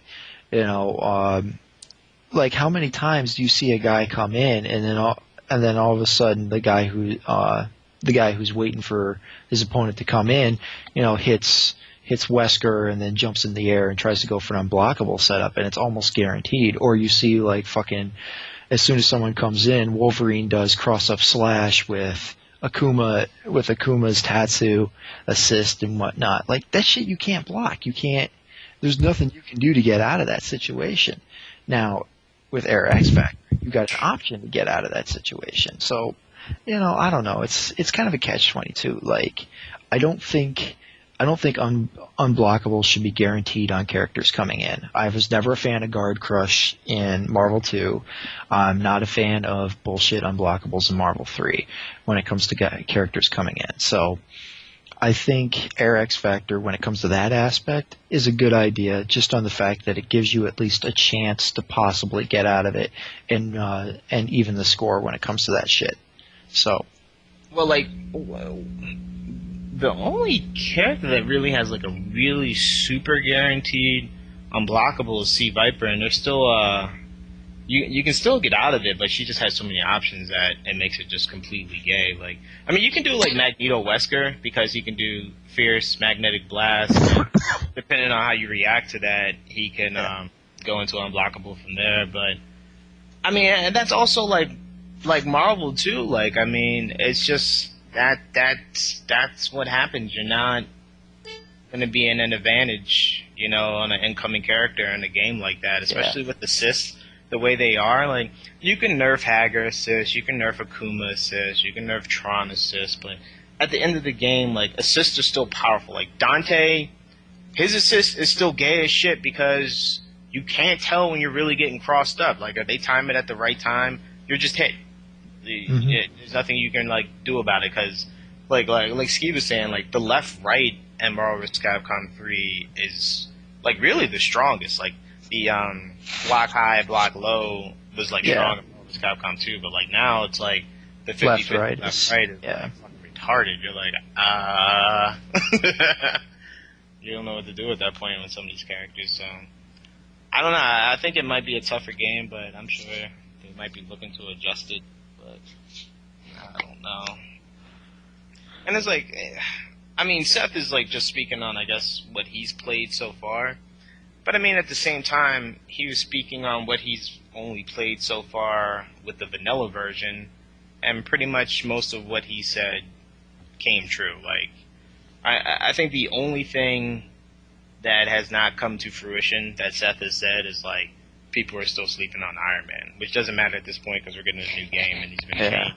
But when it comes to that, when it comes to Iron Man and Ultimate, like, I totally disagree with Flash when he's saying, like, losing double jump and getting air dash is a total nerf to him, because I was sitting there watching some of the Germany feeds and Iron Man was doing Magneto style combos, so I don't know about that. I mean, yeah, I saw. It looks like he can. His flight is faster, and he can cancel in the normals out of his flight faster. So yes.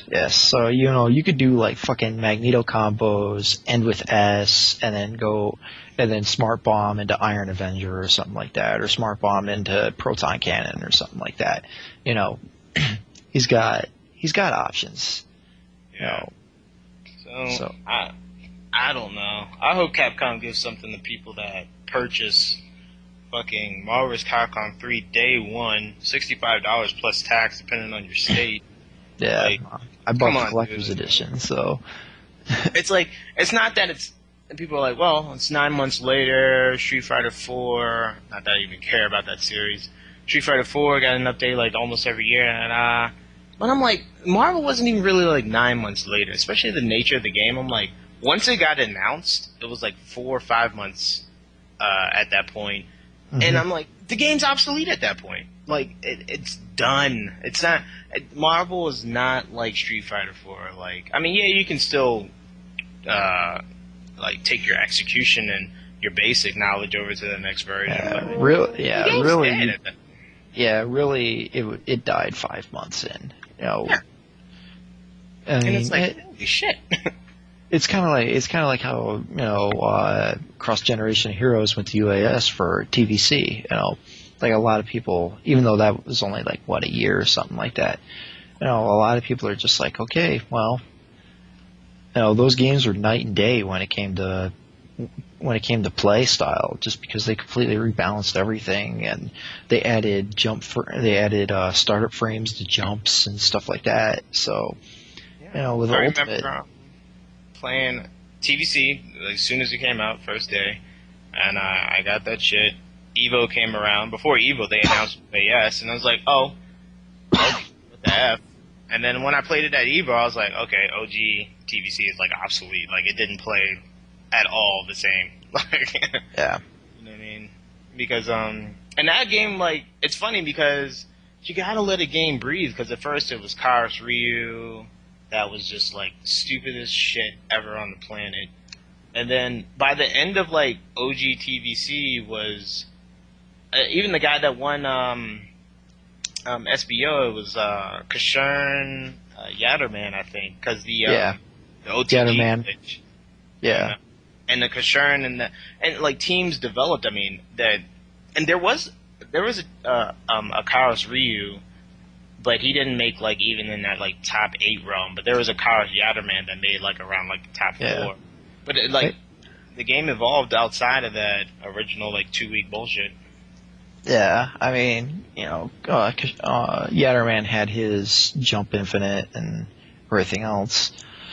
I don't know, like it's not as hard actually if you think about it. You just got to time out your dragon punches when you're doing it.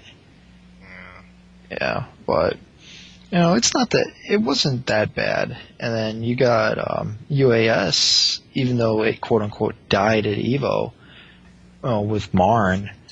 You know, everybody's like, okay, Zero and Alex are totally broken, and then all of a sudden, okay, PTX is totally broken, and then there was some, you know, and apparently, GC Yoshi, I forgot what his full name is, GC Yoshi or something from NorCal was playing PTX, was saying, yeah, there's a guy up here that knows how to beat me and beat my stuff. You know, that game evolved. It's just everybody quit on it when Marvel was announced. So, I mean, there's always going to be something new. I just don't see when it came to Marvel 3 Vanilla, I don't see anything that was going to be stopping Wolverine. Like, I could see eventually there was stuff was starting to leak out about how to beat Phoenix and beating Phoenix.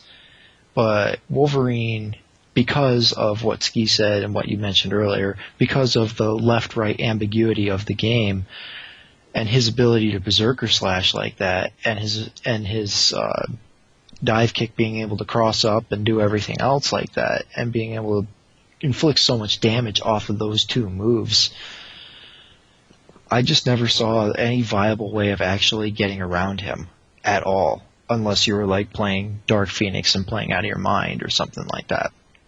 Well, but even then, Phoenix could be beaten. So playing lame in MVC3 is different because one of the things that changed is you can't super jump and call assist, so you can't call sent drones, super jump up, wait for a second, dash down, and take advantage of the block stun that they're in, and try to mix Wolverine up. So like you said earlier, it's definitely a more ground-based game, and you get raped on the ground real fray. And everything. So, you know. Yeah, and also, I think, I mean, there have been a lot of wasteful games over the past 20-plus years of the Capcom fighting game series, but it just seems like in a very short amount of time, we've gotten games that will never be played again. They were just a waste of time and money.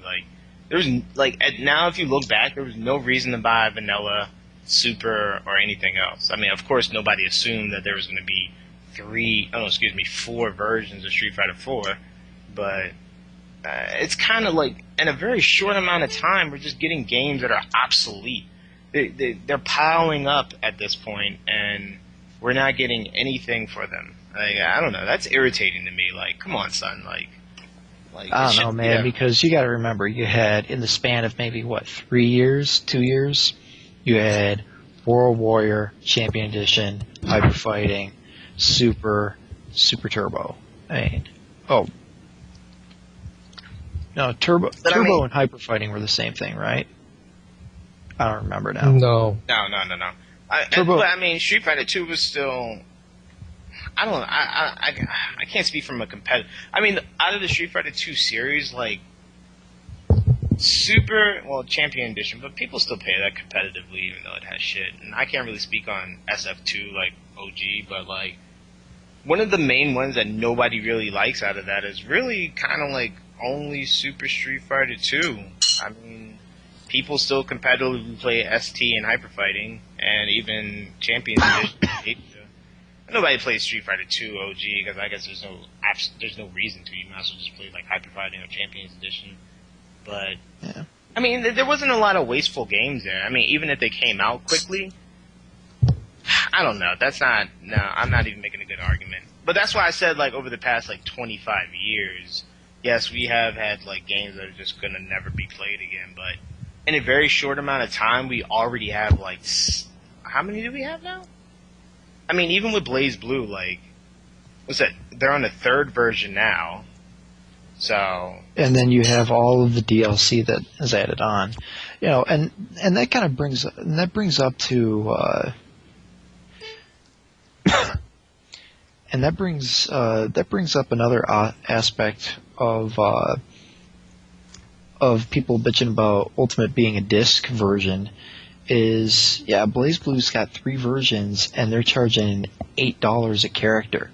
You know, if Capcom charges $5 a character for all the new characters, that's still $60. So I don't see why people would complain about taking $20 off the initial things. yeah. Plus all the other features. Yeah. I mean, the Well, hate I'm not even initially talking about all the features.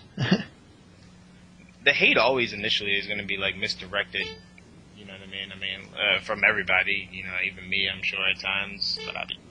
But like, it's because I think that initial shock is like, what the fuck? I just brought this damn game.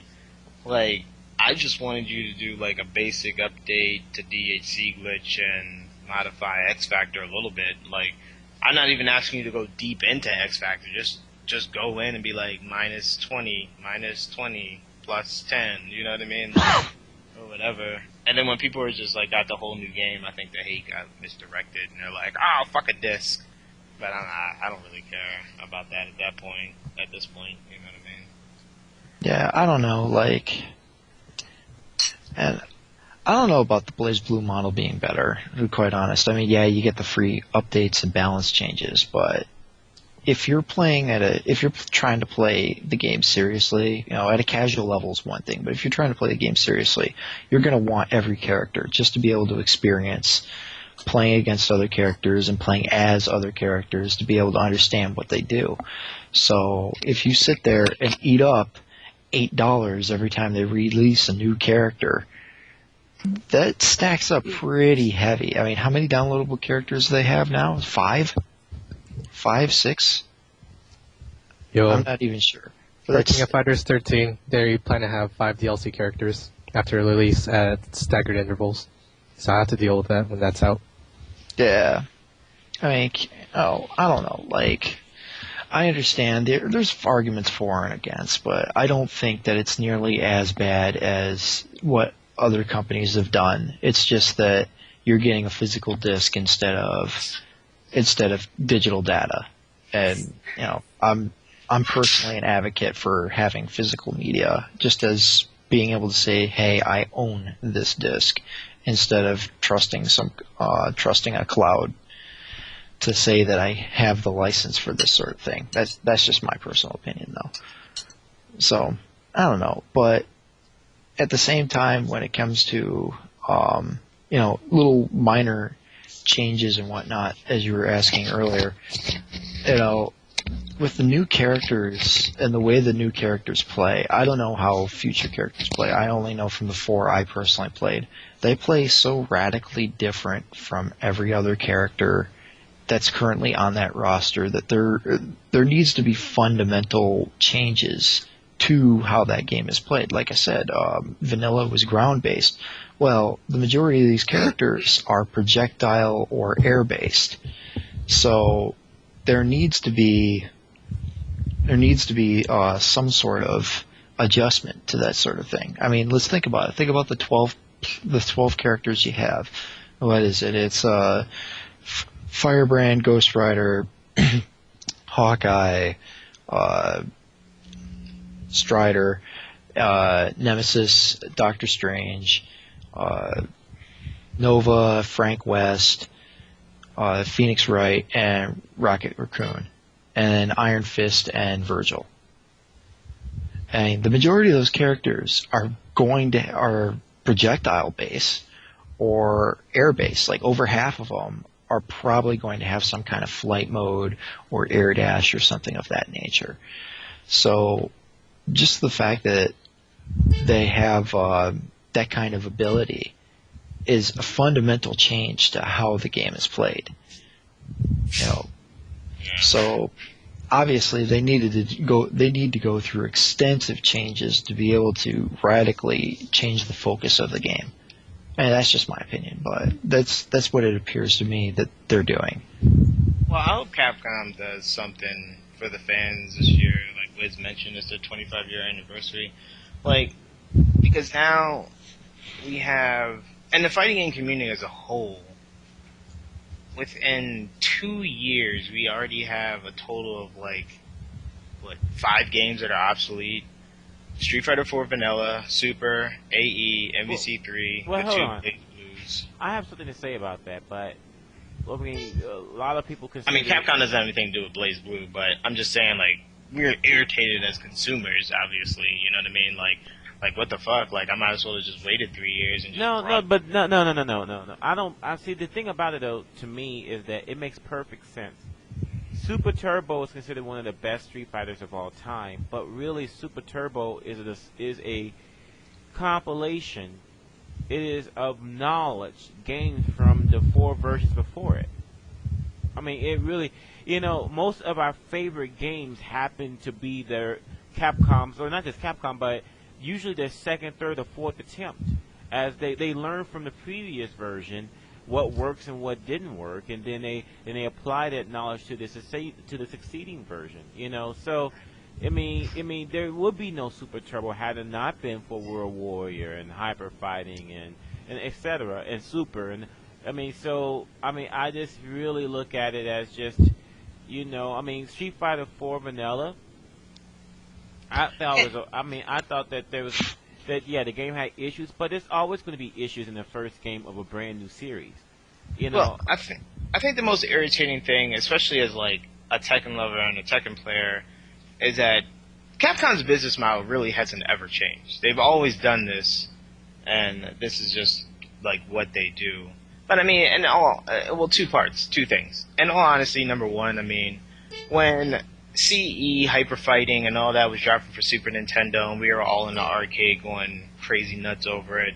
Like, I mean, we were still kids. I mean, now, like, as an adult, especially, this is part 2, especially with the, like, almost 10-year gap from a Street Fighter game and a Marvel game, like, you got bills to pay, you got rent to pay, you got stuff going on in your life. I mean, we're talking about a far cry from when we were, like, mashing on, all these other older games, and it's like... Actually, it's cheaper. And I understand, like younger cats, like, they're in the same boat as we were. So they're in that ST era where they're like, hey, mommy, for Christmas, can I get, Street Fighter 4 Super Edition, But, I don't know, for, like, the older generation who was, like, on forums, who was, like, keeping fighting games alive when they were just, like, this very niche thing to do, like, I don't know. It's kind of like a kick in the face, like, goddamn. Blam. Get the game right. Blam. Let me ask you a question. Yeah. When you were playing Street Fighter in arcades, whatever version, how much money would you say you spent in a month? Well, see, that's the thing. It wasn't my money because I was a kid then, so I was spending but that's the thing, money. though. No, that's part of my reason. I might. We people complaining what they pay for the game and DLC, but it's way cheaper than what we spent when we were in the arcades, though. And on top of that, though, is that back then, we had to deal with our allowance, but most of us have careers now, or jobs at least, So, I mean, really, it hasn't gotten any more expensive to play these games. I mean, I guess there's a sense of entitlement that I'm not acknowledging that a lot of people have that have like 90% of the games I brought my entire life for every single system I've ever owned are like fighting games. Like, that's not even like a lie. So like, I guess there's like a sense of entitlement because you've always played them and you're just like, yo, can you just get it right? You know what I mean? Like, I want to compete, but I don't want to And I mean, at the end of the day, I mean, if you're a normal, regular human being, I mean, you know, $40 a year, $50 a year isn't exactly a lot to ask from a human being, but. But You know, really, I mean, but when you look at I mean, because we're so focused on fighting games, particularly Capcom games, but the DLC and subscription base, that's been going on for years now. I mean, you ask anybody that played EverQuest or World of Warcraft, they pay $15 a month for this stuff. I think that culture is different though, because fighting game players are an arcade culture, so money really was a lot more significant to us because it was money in time, because you had to wait if you got your ass kicked into the ground. So like, I think that like that computer RPG, whatever type of shit it's called now, culture is like a little different because it was a little more, it was a little more just like in their bedroom and didn't really have to deal with anybody. And like, we're the arcade culture. Like, we're talking about waiting and spending money and having to be like, yo, that's my quarter, now that's my quarter, and getting into battles over quarters. You know what I mean? Like, they can't talk about that, dude. Like, they're sitting in their car, their chairs, and I think the culture is just too different to even really compare. Well, but when you're talking about dollars, I mean, dollars and cents, though. I mean, even $15 a month. I mean, we spent way more than $15 a month at them damn arcades. Yeah, it was a little crazy. Yeah, so really, if you really think about it, I mean, I think you can make an argument that it's cheaper now, because really, if you really think about it, what was the price of the original Nintendo? Oh, the original Nintendo, because I remember my grandmother. Like the NES, or are you talking? Wasn't the NES originally like $2? It was $200, which was $200. That's really the price. I didn't get it till a year and a half or two later. It was $200. It came with the robotic operating buddy, 2 controllers, a zapper, and Super Mario Brothers / Duck Hunt. Duck Hunt. And then it also came with gyroscope. I don't remember what the last game was. But I'm just saying that when you adjust for inflation, though, consoles haven't gotten any more expensive either. And that depends. And games haven't gotten any more expensive, because I paid $80 for Street Fighter 2 Turbo and Zelda, the SNES games. I remember paying $80 for those. Yeah, I paid $80 for Final Fight, on SNES. So. Yeah, I mean, it was not cheap. Mortal Kombat, cash. It was not cheap. No. Funny story behind Mortal Kombat. Mortal Kombat 2 and Super Street Fighter 2 came out on the same day, and there was an ad in my paper that they screwed up for this toy store called Toy Works. This is back in 96, I think. I think that's when they came out. Mortal Kombat 2 and Super Street Fighter 2 came out at the same time. And they were selling them for $25 a piece. So rolled up in there, and they wrote a correction. They've had the correction on the store. There was a line, literally like half a mile long.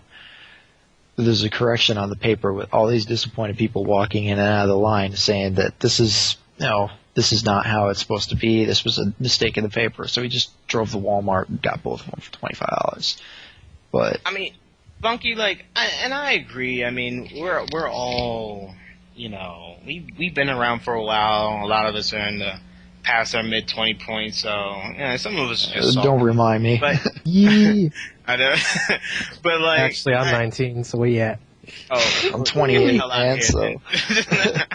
I think I'm the oldest. I understand, if SRK was popping like it is now, and there was a YouTube back when X-Men vs. Street Fighter came out, we'd be having the same conversation about how shitty the damn game is. But when it came out, it was kind of it took a long time to figure out how, ill the game was, and we still didn't figure out, how truly broken it was for, a long time.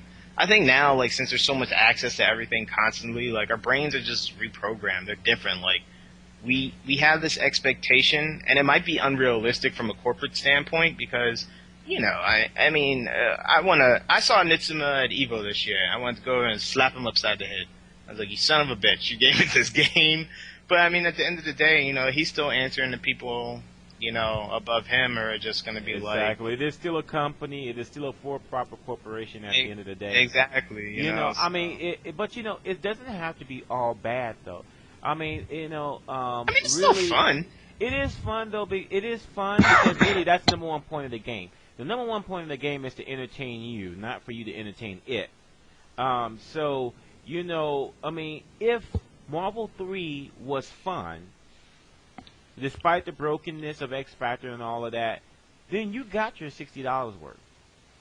I mean, that's the point. You know, and what I mean, it's not just even just the game; it's the experience behind it. You know, when the tournaments you got, you know, you felt the elation, the exuberance of winning, and the hard-nosed defeat of losing. You know, all of that. You know, if it's been fun for you for the past 5 months, then you got your $60 worth. Now, I'm not saying that's true. I'm sure that there are some people out there that really hated the game and thought the game was not worth the $60. I can understand that. You know, I love-hate relationship from it, so. Yeah, you know, but it's one of those things where people are like, why can't they make, the old games like Super Turbo? Well, yeah, Super Turbo was the 5th iteration of that series. I mean, you can't expect the first iteration of a brand new series to just, be just flawless or even anything close to it. Or, it takes time. You learn more from your mistakes than you do from your successes. I mean, well, look at what we're heralding. You know, we herald Vampire Savior, the 3rd version of that game. We herald Marvel vs. Capcom 2, the 6th version of that series. Yeah. CVS2, the 2nd version of that series. Probably, CVS2 is not EO, but CVS2 is the 2nd version. Like, we never liked the 1st version. We always like the 2nd or 3rd or 5th, or whatever the most definitive version is. Japan with Third Strike, etc. Third Strike is the 3rd version. You know, this is Capcom's this is their business, though. I think this is what they do. Like they. And nothing against them. I mean, I guess it's smart because you leave people salivating for more. But I guess when they took that long break of nothing, and then when we are going through this now, of course, your initial response when you get Marvel vs. Capcom 3, and I was vocal about things that I didn't like as the game progressed and even after it dropped. And it's like, you're just like, really? Like, after 10 years and almost 20 years of just that verse type series in general, this was your best idea? And then to kick you in the balls even further, 4 months later, they're like, oh, Marvel vs. Capcom 3 just did so good. We got the green light for UMVC 3. Come on, son. You was going to greenlight that shit anyways. It just probably would have got pushed further back. If here's a couple of things. First of all, if MVC3 bombed, I'm pretty sure that UMVC3 would be at least put on hold. But they knew it was impossible for that game to bomb. They literally had to know that. Because Street Fighter 4, EVO went from just a hypothetical number. And EVO went from 350 people to 2,001 game. You know what I mean? So they already knew boom, green light that project, and then green light a part 2. You know what I mean? And we'll see how it does. But of course they knew it was going to do well. I mean, these guys, they watched the streams. They showed up to EVO. They know what's good. They knew the hype for the Verse series to come back was there. You know what I mean? I don't even think TVC did horrible. You know what I mean? But what we're talking about though is that yes, I knew that Marvel vs. Capcom 3 was going to be a success because of the hype that inevitably would have surrounded it. Plus the fact that these characters, especially on the Marvel side, was not chosen by accident. There's a Doctor Strange movie coming out. There's a reason why some of these characters are chosen. In fact, these characters are pretty much telling us what movies that Marvel really has on the horizon because they're trying to fit these to coincide with the movie releases. Which is a standard business practice to tie 2 products together. I think that I am actually happy. I know that there is people out there that kind of want to let things settle and everything, but I'm not one of those people because I'm not a hardcore player. I don't have enough interest into one fighting game where I'll be willing to play it nonstop and let it sit there for 2 or 3 or 4 years. I just don't have that. I think I will get bored too quickly, and so for them to do an update now, I am interested in Marvel 3, and yes, I will buy Ultimate Marvel vs. Capcom 3. I think one of the weirdest thing about Marvel's Capcom 3 is, number one, there always has been a competitive community, and now the competitive community is stronger than it's ever been. You're talking about some places, now the split between top 3, first place is like 10 grand, for like certain games and stuff like that. Like, so you're talking about a lot of money on the line, especially, and I think what irritates a lot of players is like Marvel vs. Capcom 3 is definitely not a betting man's game.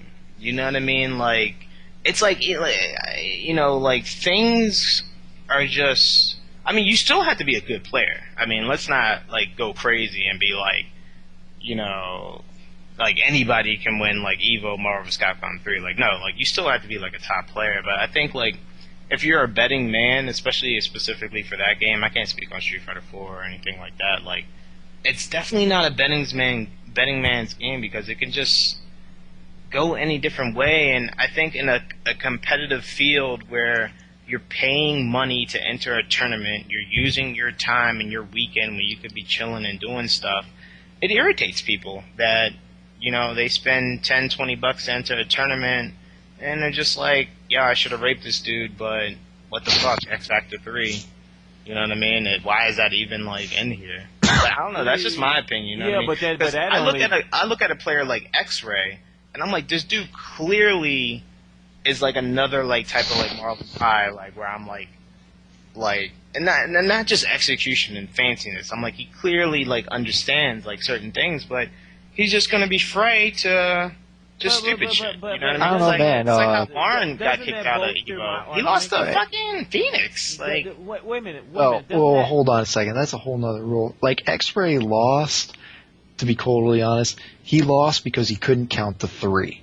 If he had kept count, then knew that he was going to blow up on the third one, he wouldn't have done that and been able to do something else from that. That's not X-Ray. X-Ray is the Dante, Amy... Oh, no. I'm thinking DRA, right? Wait. You think about the Canadian player. Doesn't that support what I'm talking about? The Dominican player. With Ultimate Marvel vs. Capcom 3 coming out, they're taking steps to remedy that situation.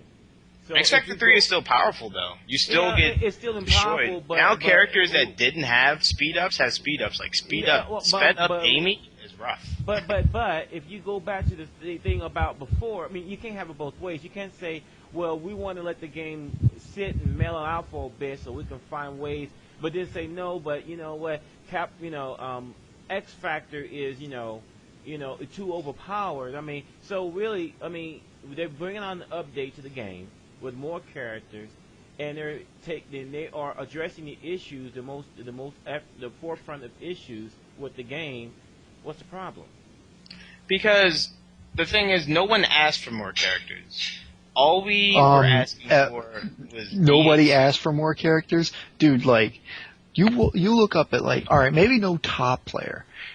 No. Even then, like, everybody who played Marvel 2 was like, 56 characters! Marvel 3, what the hell is this? Only 38 characters, Everybody wanted more characters in this game. Yeah, like, I mean... that much is obvious. Now, deep into Marvel 3's, like, evolution, as we were trying to figure out the game, and we were consumed by the hype and still trying to figure out anti-tactics, like, we were more concerned about game mechanics. Like, nobody was like, oh, who cares about these glitches in X Factor? Like, I need more characters. Like, no, like, if UMVC 3 was still going to come out, that's fine.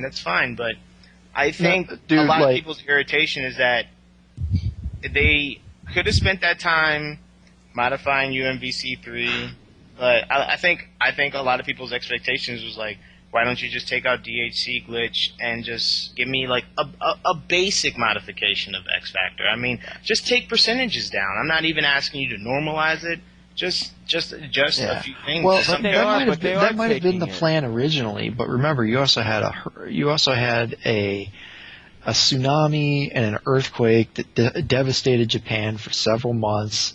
You also had PSN going down for several months. You know, it's just that their obvious idea is that that they had ideas for DLC obviously in place to try and make it like what you were asking, you know, for balance patches and whatnot. But everything got so ravaged that their entire development cycle was thrown completely out of whack. And they just said, you know what, fuck it. We're going to build it from the ground up, and we're going to make a new version out of it. We're going to package everything together. We're going to get our shit together, pool our resources, and to just push out all these updates. And then we'll continue on with what our development cycle was supposed to be. Well, two things. I think I definitely agree with that after listening to the Nitsuma Seth interview, because it was just a bunch of nothing for the most part. But one thing I did take out of that, first thing is that one thing I took out of the interview was that I think that there is a pressure from Marvel that hopefully it doesn't affect us as gamers and we get like a half-assed game. But like, I think there was a pressure from Marvel to get this game out in a specific time frame where you don't get the game at all. Well, of course, because you know what, they have a time schedule too. They want certain things to be, you know, done by a certain period of time. Seth even mentioned it in the thing. He's like, you know, we don't want that game to come out when a Marvel game comes out, and there's like a whole bunch of things. Exactly. So. I mean, that's what I'm saying is that people don't understand that there's a lot of moving parts to releasing a game, or even just releasing an update. Yeah, I mean, you know, and so you just can't just say, well, you know, they just should just release this, that. Okay, you go work for the company, and then you'll figure out how easy it is or how not easy it is to implement what you think is best. I mean, anytime you have a license from a third party, every time you're licensing something from a movie studio or a comic book or a book or anything like that, you have, you know, game developers are kind of lower on the totem pole to movies and high media like that, quote unquote. So they're kind of the bitch of the whole entertainment industry when it comes to this whole concept and licensing. I mean, that's why you see a lot of video game movies being absolutely terrible, but a lot of studios dictate what video game companies have to do for their games. So it's just a matter of how many notes does Marvel have for Capcom to make this game? Now, obviously, if you read the article, it sounds like Doctor Strange was pretty much written entirely by Marvel, dictating this is what needs to be in the game, this is what he needs to look like, this is his animations, this is what he can do. And Nitsuma specifically said we wanted him to do this, this, and this, and they said no, you can't do that because we want him to do this. You know, if you got a company that's dictating your characters like that, obviously there's going to be some limitations. But at the same time, I think it's also a good idea for Marvel to be able to take hold of these characters and not have Capcom, you know, make these really whack-ass versions of their characters. I mean, that's true, because it really sort of, that's what I was thinking about that. I was thinking that by Marvel saying, you know what, our characters have, you know, they need to be like this, that, you know, it means that Capcom can actually go hog wild with the Nerf bat, with the at least on the Marvel side, and then on the Capcom side, they can't go wild with the Nerf bat either, because they want to keep their characters competitive, and it does not just be the Marvel show like it is in Marvel vs. Capcom 2, where it's just the Capcom shows there for mainly assist and, you know, Yeah. You know. Well, Marvel vs. Capcom 2 was basically just throw all these characters together with all these different fighting systems and try to integrate it in one little neat package without really doing any actual QA to see if it worked out. And, you can debate all day whether or not it worked out or didn't work out, but it's pretty obvious that they didn't really take much thought into actually developing a complete game, just slapping a bunch of parts together and hoping it worked.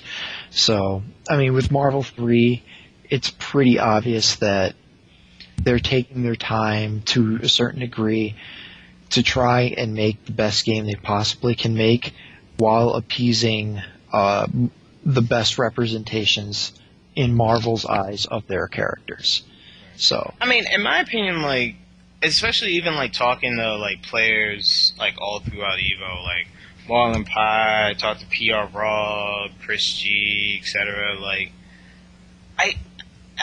Even though Marvel 3 has bullshit that you're okay, that's stupid. I'm still going back to the point about the competitive side of it, that it's almost a more frustrating game than than Marvel vs. Capcom 2. When you're putting your money into that pot and your goal is to not just go 0-2, you know what I mean, but to try to get that top prize, if that's what you spent your money on. Marvel 3 is definitely not a gambling man's game, and I don't know, man.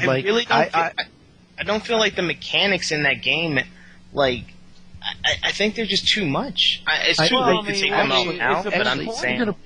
I think the game is actually a perfect gambling man's game. FM Jag was bringing this up earlier, that poker pays a lot more and has a lot more randomness, but that's the environment of poker. And we grew up where if you knew what characters to play and what buttons to press, you were automatically in the top 2%. That's what FM Jag brought up. It is a gambler's game because random shit does happen, and you do get beat out by some stuff. It's not always 100% best man wins. And even then, even in Marvel 2, the best man sometimes did not win because random shit would happen. Either get guard crushed or something like that. But random shit in Marvel's Capcom 3 is strong, because if you take an instance, you were talking about Wolverine earlier. Wolverine, boom, basic combo, X Factors after the dive kick, boom, boom, boom, Yeah. depending on the character's health. He doesn't even have to use a super bar. By the time the first character comes in, he has a 50-50 mix-up, and Wolverine still has half a bar of X Factor, and he's going to build 3 meters, another dead character. It's a real hard game to, justify, Well, I don't know why we're They talking about this. huh? It's going to be addressed in a couple of months anyway. Yeah. Well, no, X Factor's still there, and X Factor 3 is still strong. It was still strong even in the earlier builds. Right. Well, I think one thing that people need to understand is they're not going to take X Factor out. It is a mechanic that they're going to keep in the game. They are dead set on it. They're not going to get With rid my of it. interview with Seth and talking to Nitsuma personally, that was the one thing that they wanted to make absolutely sure that this game had X Factor, and it was a predominant part of the game. And I don't know why they didn't just end it with X Factor 1. That's all they needed if they wanted a comeback mechanic. X Factor 1 was great. If you wanted that as a comeback mechanic, I don't like X Factor, but if you wanted it... Because people thought it was Baroque. And they wanted to... They added 3 parts, and it's horrifying. Well, it's horrifying in Marvel vs. Capcom 3. We still don't know how it's going to be in UMVC 3. It'll still be powerful, but I don't think Wesker's it's still an asshole. And don't get me wrong. Level 3 X He's Factor faster. will most likely still be strong. But, and it should be, because it's level 3 X Factor, so you're down to 1 character. So it's going to be strong. But, I think that the BS part of it, the damage, is not going to be that much of a... It's not going to be as in your face as it is in X Factor 3 is still... X Factor 1 and 2 apparently have been nice and nerfed, but X Factor 3 is still... Yeah, because they still because they feel that that's the one that level, probably because level 3 X Factor is probably the most important out of the 3. because I think the whole point of the game is that it's not done as the fat lady sings. It's not done as you land that final hit and you see that KO on the screen. So if you I think the part that people that they did not want to see repeated from Marvel 2 is the fact that you can run away, with a lead and just sit on it, and there's nothing you can do. But they did that already because they made characters strong in Marvel vs. Capcom 3. That was a point that some people make, and I make a lot, is just that Magneto with no X Factor versus, let's say, 2.5 team members is still not that bad of a matchup. If he touches you once from anywhere on the screen, Magneto still kills like a lot of people, and you still have to deal with his incoming mix-up. But he wasn't that powerful and that easy to kill with in Marvel vs. Capcom 2, and a lot of the cast couldn't do it. The only people that were making comebacks really in Marvel vs. Capcom 2 were 3 people. Storm being number 1, Sentinel being number 2, that might be debatable, and number 3 being Cable, but only if he had bar. Well, hold on, though. I mean, you're talking about a mechanic versus certain characters. Something that I asked before is that how do you know that by taking out X Factor, you don't make things worse? Because I only make that assumption that, yes, I mean, if Hager is your last character, then you're going to get bodied. I mean, that's just... Well, I'm not even talking about that. Here's the thing, if you took X Factor out of the game, would Phoenix still be dangerous? Yes. Would Wolverine still be dangerous? Yes. Would Wesker still be dangerous? Yes. X Factor is a non sequitur when it comes to the game, because these characters are already ridiculously powerful and can pretty much kill you at any given time. The X Factor really is just there. If anything, it helps the lore try to be a little bit better. It's because characters like Felicia and Morgan and Shun and Hulk, not necessarily Hulk for strength and whatnot, Thor for strength, but or Arthur with gold and X Factor is ridiculous. These lower tier characters in X Factor are almost viable against these top tier characters, with or without X Factor. It's just the top tier characters with X Factor are still ridiculous. It's not like it's not like an overkill of ridiculousness, because they were already that powerful without X Factor. Well, I was just saying, if you wanted to keep X Factor 1 was fine. I don't even know why there needs to be a 2 or a 3 at this point. I mean, Dark Phoenix without X Factor kills every single person in the cast, and she gives bad matchups to a shit ton of people. You know what I mean? So I don't get their decision on making X Factor 2 and 3. If you want to make a comeback mechanic, so you're like, well, I don't want you to spend all day and then you might time out trying to make a comeback, you know what I mean? Which is an obvious reality, that even if you have Magneto and you're facing 2.5 people, I mean, the timeout factor is still there. But that's my whole argument. If you're okay with 1, what the hell's the point of what's the hell's the problem with 2 and 3? It's just even more ridiculousness. Because if you have X Factor, if you have a 3 versus, if you have a 1 versus 2.5 situation with only X Factor 1, yes, and still with Wolverine, do an incoming mix-up Drill Claw 50-50. Drill Claw, because Drill Claw can hit on the other side. And you can kill a character, and then you can still have some X Factor left for the next one. But but by the time the third one comes in, you're done. You know what I mean? And then now it's more like your shenanigans going. But now with X Factor 3 and 2, you just have all day to create a plethora of shenanigans. It's too much. Well, is that really X Factor, or is that just basically hit stun proration, OTG windows, things like that? Is that just the fundamental of the combo system in itself? The game in itself is very odd, because they took one aspect of the Verse series, X-Men vs. Street Fighter, and they're like, I like the throws in that game, and they threw them in here. My point being is that they made throws so powerful in Marvel vs. Capcom 3 that I've never seen anything like that before. Yeah. I fully understand. So I mean- when you have like somebody like, especially with weird hitboxes, like Amy and other characters, and stuff like that, like Wolverine comes in, you're like, what is he going to do? Jump H. He gets a throw, does down for a medium, X Factor, etc. I just think that X Factor 1 was like just enough where you're like, okay, that's a comeback mechanic. But X Factor 2 and 3 is just like, I don't care. I think when it comes to that, when people start complaining about X Factor in those terms, because that's what a lot of people do, I think that's more along the lines of fundamental issues within the game and not just X Factor. I think X Factor is nothing more than just it's a comeback mechanic. Like X Factor 3 is a comeback mechanic. It makes lower tiers more viable against higher tiers. I don't think, like, in the end you still have to finish the combo. I mean, you still have to put in work to do it. But it only takes 7 hits. I mean, you X Factor with it only takes Wesker, like 12 hits for most of these characters anyways. And Wesker doesn't do like a lot of damage, but like when you have X Factor Wesker, and this is so funny about the game because our complaints are really X Factor related and not so much character related, because Wesker by himself with no assist, he's not really doing a lot. With an assist, he's going to do what, 650, 720. I don't know. He's not doing. Well, Wesker still has his gun. Wesker still has his teleports. Wesker can still.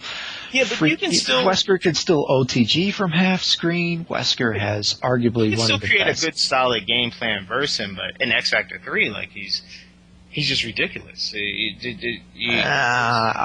mean, he hits harder, and he's a that's little why faster. people say Dark Wesker rises at this point, because like he's so ridiculous.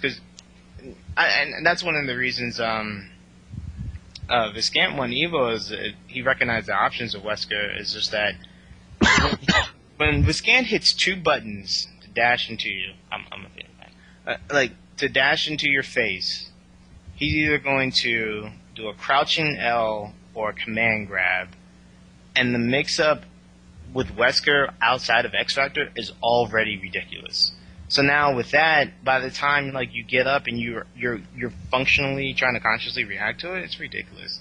I just think that X Factor 1, especially with the speed and power boost of a character, was just enough. That's enough of a comeback mechanic. I mean, we don't need any more. I mean, come on, But that's just my opinion. I don't know. I mean, you already got powerful assists. You have extremely powerful characters. I mean, some characters alone by themselves build up 3 bars. Yeah. Yeah, but the one thing that I think you're kind of forgetting, Blam, is they don't know that when they're making this game. They don't know how it's all going to turn out. I mean, it's a shot in a proverbial dark. Whenever you introduce something, a new mechanic in a game, there's no way you can foresee all of the consequences of that decision. I mean, it's just some things you just gotta let unfold, and then you're just going to have to adapt on the fly. I mean, to me, X Factor, I don't really have an issue with X Factor.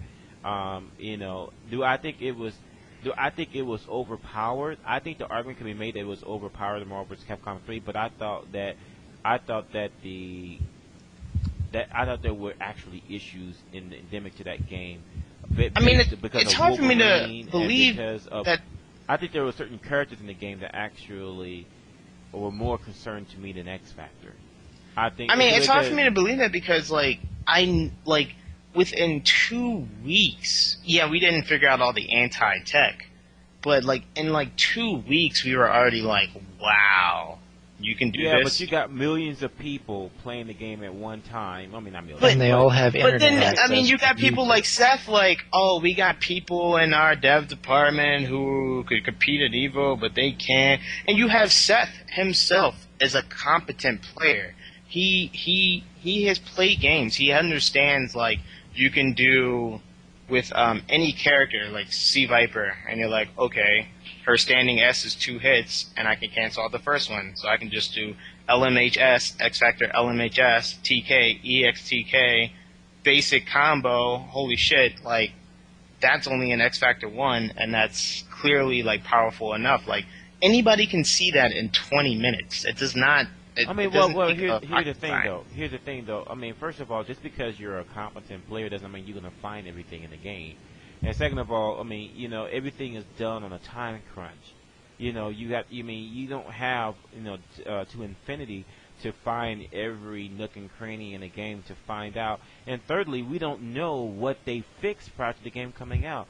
Who knows? Things could have been a lot worse that they did find. Seth knew Thor's 100%, and he was telling Long Island Joe before the game was even released. And when he was telling Long Island Joe, he was like, yo, he can do even more damage than that, but I want to let you figure it out for yourself. No, they knew that the game was ill, and that 100% did not even involve the X Factor.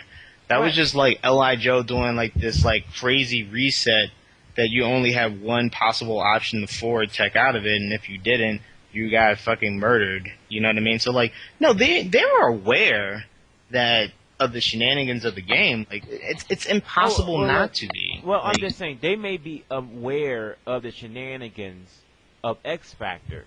But but that doesn't mean that they're aware of the magnitude of those shenanigans either. I mean, I'm sure they knew how powerful X Factor was, especially the level 2 and level 3. But what I'm saying though is that it's a feature they wanted to make part of the game. Well, no, I'm not arguing that X Factor should be out at this point. I mean, that's a null point, and any argument against X Factor is just nullified. It doesn't matter. It's still in there. I'm just saying, I just wonder what the thought process was past X Factor 1, because you can do light, medium, hard, S, medium, H, drill claw, basic. That's the argument. Like, Nitsuma wanted epic comebacks, and that's what he argues. But I didn't see Chip in X Factor that did like 30% on a beam super that you can't punish in X. Yeah, but a lot of characters had that kind of bullshit in Marvel too, like with ridiculous amounts of chip. If you had meter, which meter was easy as shit to build because you can whiff normals to build meter in Marvel too. I mean, it's the same damn thing. We're just chalking it up to individual features because we can easily point to this instead of pointing to a bunch of abstract shit in Marvel 2, which end up building what it is. Marvel 2 Storm's Hail did not chip anywhere near what it does outside of X Factor. Yeah, but Arrow Hyper Viper being chipped like a motherfucker. Yeah, it chipped well, but that dealt with the mashing, and your mashing had to be kind of at a certain point. And so did Hyper Sentinel Force with doing this. All those didn't chip as much as they do now. It's Spit was good though. Spit was real good. With doing the Spit, Rocket Punch, Hyper Sentinel Force, Spit, Rocket Punch, Hyper Sentinel Doom Force. didn't chip as much as he does. Magneto didn't chip like at all. His whole game was like rushing you in the face. Like, I mean, like, yeah, like, oh, I'm not gonna like even like. I know Marvel 2 is like a bullshit ass game. It's just that because there is a name for a feature that is very powerful, and people can easily say that name and say this is the reason why Marvel 3 is this, this, and this. Now, you can easily say X Factor is the reason why Marvel 3 is bad. It's not because the OTG window is wide and air throws are godlike and everybody does retarded damage and combos are super easy on certain characters and hitboxes are wonky and ad nauseum for any minor flaw that ends up building up to this massive thing. You can just simply say, fuck all that. We're going to blame X Factor for everything.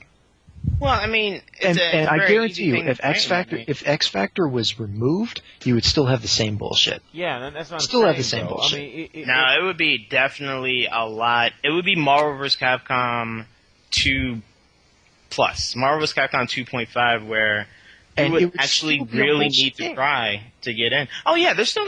Well, see, that's fine. No. You still wouldn't have to try to get in because you would still have cross-up Berserker Slash that's totally invincible. Well, that's okay, but you can't kill the cast if you don't have X Factor. See, this is the point. You can kill the cast if you don't have X Factor. We've already established that. Yeah, not with Wolverine. You can. Bullshit. All it takes is one extra mix-up, which is which is brain dead to get now. Right, But that's what I'm resets saying, in the Marvel vs. stupidity Capcom 3 aren't does that not strong. change, Go ahead, though. Bunkey. Whatever. Well, hold on for a second. The stupidity doesn't change. When we're having X Factor in the game versus not having X Factor means that instead of killing you with 5 hits, it's going to take 12 hits. Big freaking do. I mean, it's still the same result. I mean, this is a similar argument that I've heard where, people talking about the broken stuff in Marvel 2. Well, yeah, you had to be really good to execute that. I'm like, but when you're in a tournament series, you're all good. That's why you're in the freaking finals. I mean, at a certain point, though, I mean, it's still BS. I mean, just because that it's harder to do, well, unless it's near impossible, you're going to get in a tournament, a big tournament, you're still going to see people doing it. It doesn't change the result. Without X Factor and Marvel vs. Capcom 3, like, I'm not saying X Factor should be out. I'm just saying I think it's funny that anything versus X Factor 1 is even in. But without X Factor, there's still a few amount of the cast members that can actually just really body you, like, and do what they want. Because number one, resets are nowhere near what they've ever been in the history of verse games. Only a very few characters actually have really solid resets. And damage scaling is very strong in Marvel vs. Capcom 3 that it's never been before, off of throws.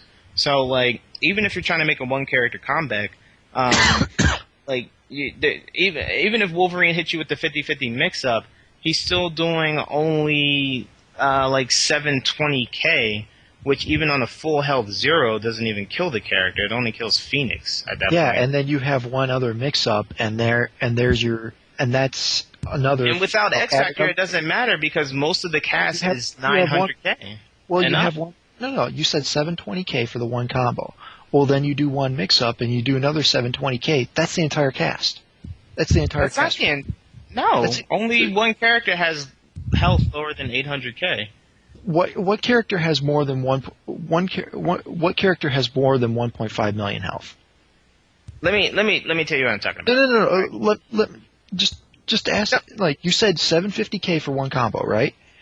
And then that drops, the combo's done, and then you do a mix-up to go into that same 750k combo. No, that's two combos. That's 1.5 million right there. That's the entire cast. Two combos. It's not, because you don't build... Look, alright, let me tell you that. So, like, hypothetically, if you have Wolverine versus 2.5 characters, so, boom, he touches a character, he does cross-up slash, berserker charge, he builds no meter the entire time that he's doing it. Hypothetically, let's say he has at least 2 bars at that point, so he kills a character. So, he has nothing coming in, he does cross-up slash, he does nothing after that. Well, let's say hypothetically he has 3 bars, so... He does cross-up slash, gets a hit on Spencer, and he cancels in the berserker slash. This is no X Factor. And he goes into, like, the fullest combo that he can from whatever point in the screen that he is, most likely mid-screen back to the corner. Even if he had 3 bars, he just wasted it, so he's going to have to go for, like, the reset, and reset's going to do heavy damage scaling. Without X Factor, he can't even combo after a reset. So it doesn't even matter. Like, no, like, X Factor is definitely a mechanic that is odd. My argument is, he gets the cross-up slash. He does his combo. He finishes the combo. The guy's on the ground. Then he goes for another. Then he goes for another mix-up. He hits that mix-up because it's a brand new combo. The damage scale is totally reset. Yeah, he does it again, but he's already at a disadvantage at that point also. Like, I mean, and I'm just saying that comebacks are definitely... The point is that comebacks are definitely very possible with a nice group of the cast. Not a lot of them, but there's a nice, like, I don't know, if I throw a number out there, maybe 15-20% of the cast that can make a comeback. But this is what you were saying earlier about Marvel vs. Capcom 2, they didn't want the Psylocke versus MSP anymore because that was ridiculous. Just put the controller down, let's restart the match. They were like, no, that's fucking stupid. And it was ridiculous.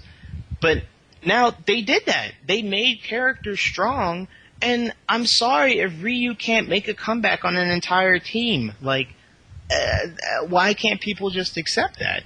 He can make because I guess they did not want it to be where it was character dependent, because they would fear that it would just be like Marvel 2. There's only going to be a small percentage of them that, because of what have you, whatever reason, they're not able to make a full comeback. So they introduce a mechanic that is universal to all characters that will give them a solid chance of a comeback. Yeah.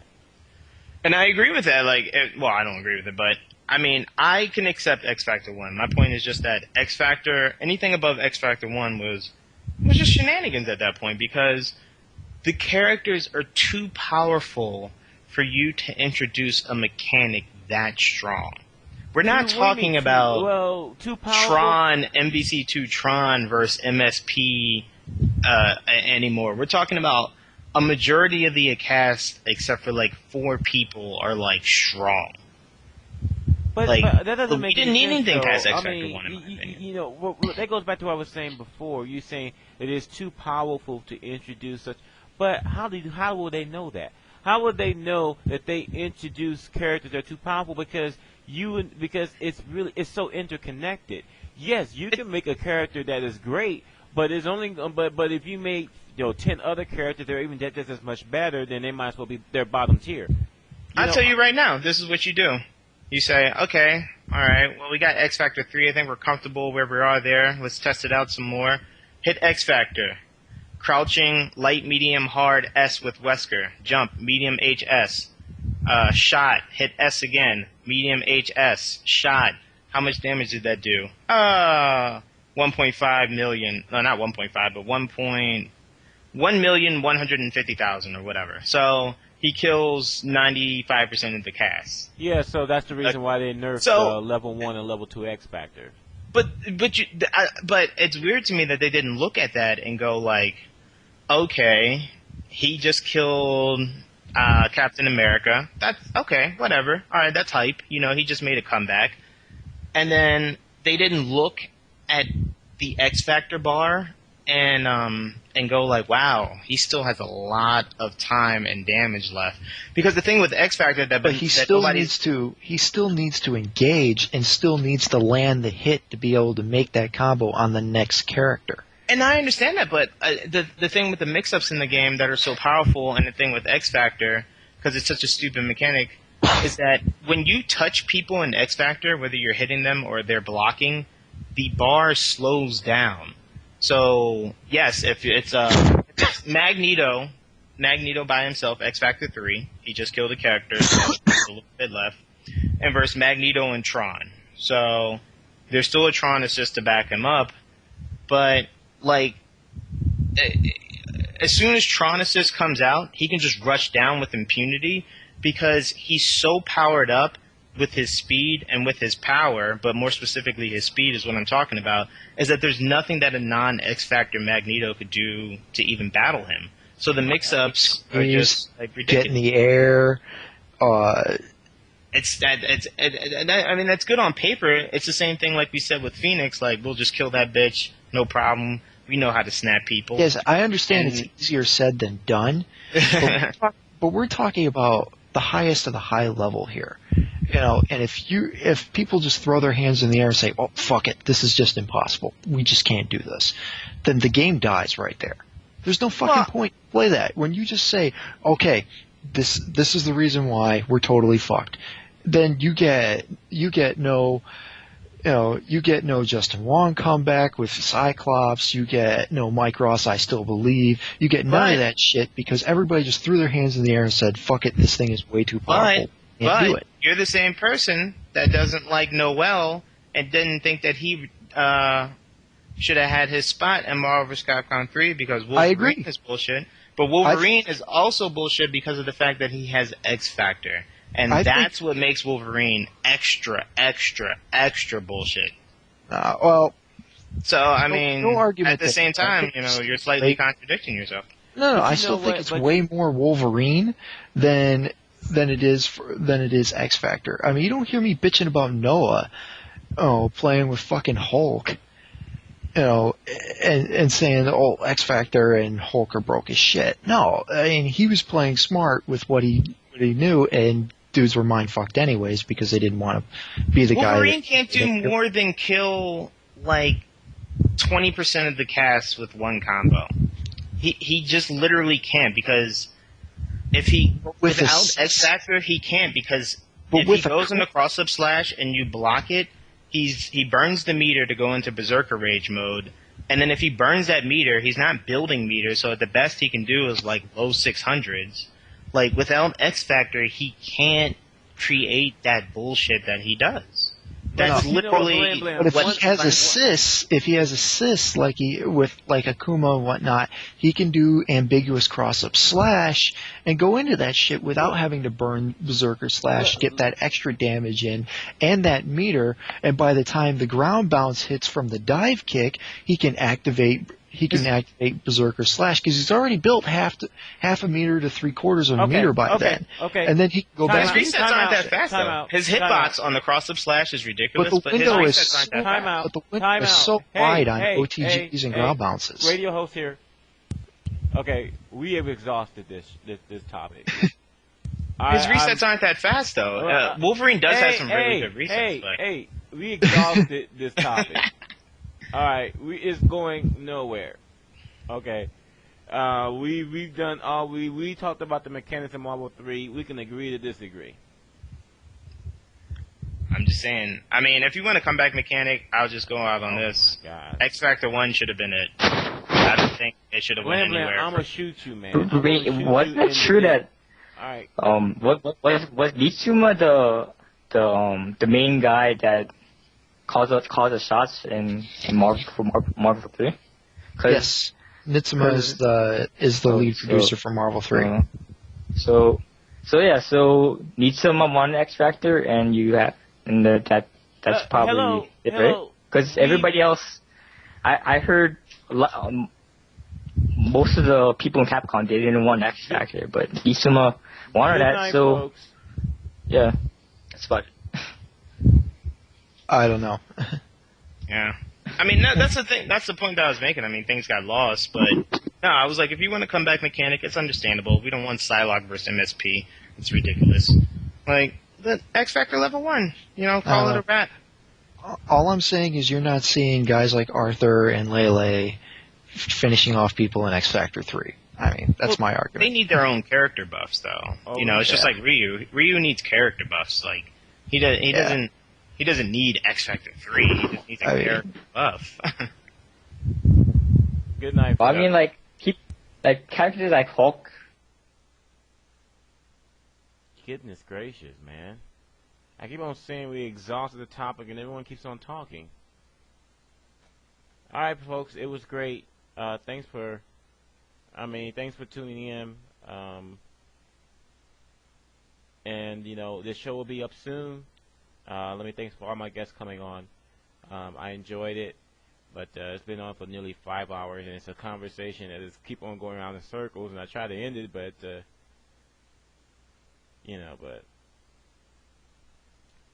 I mean, seriously, it was not going anywhere, and I felt like it was just it wasn't really going anywhere, just basically.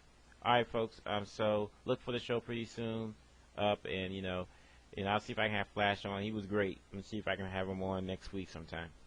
All right, folks. Good night.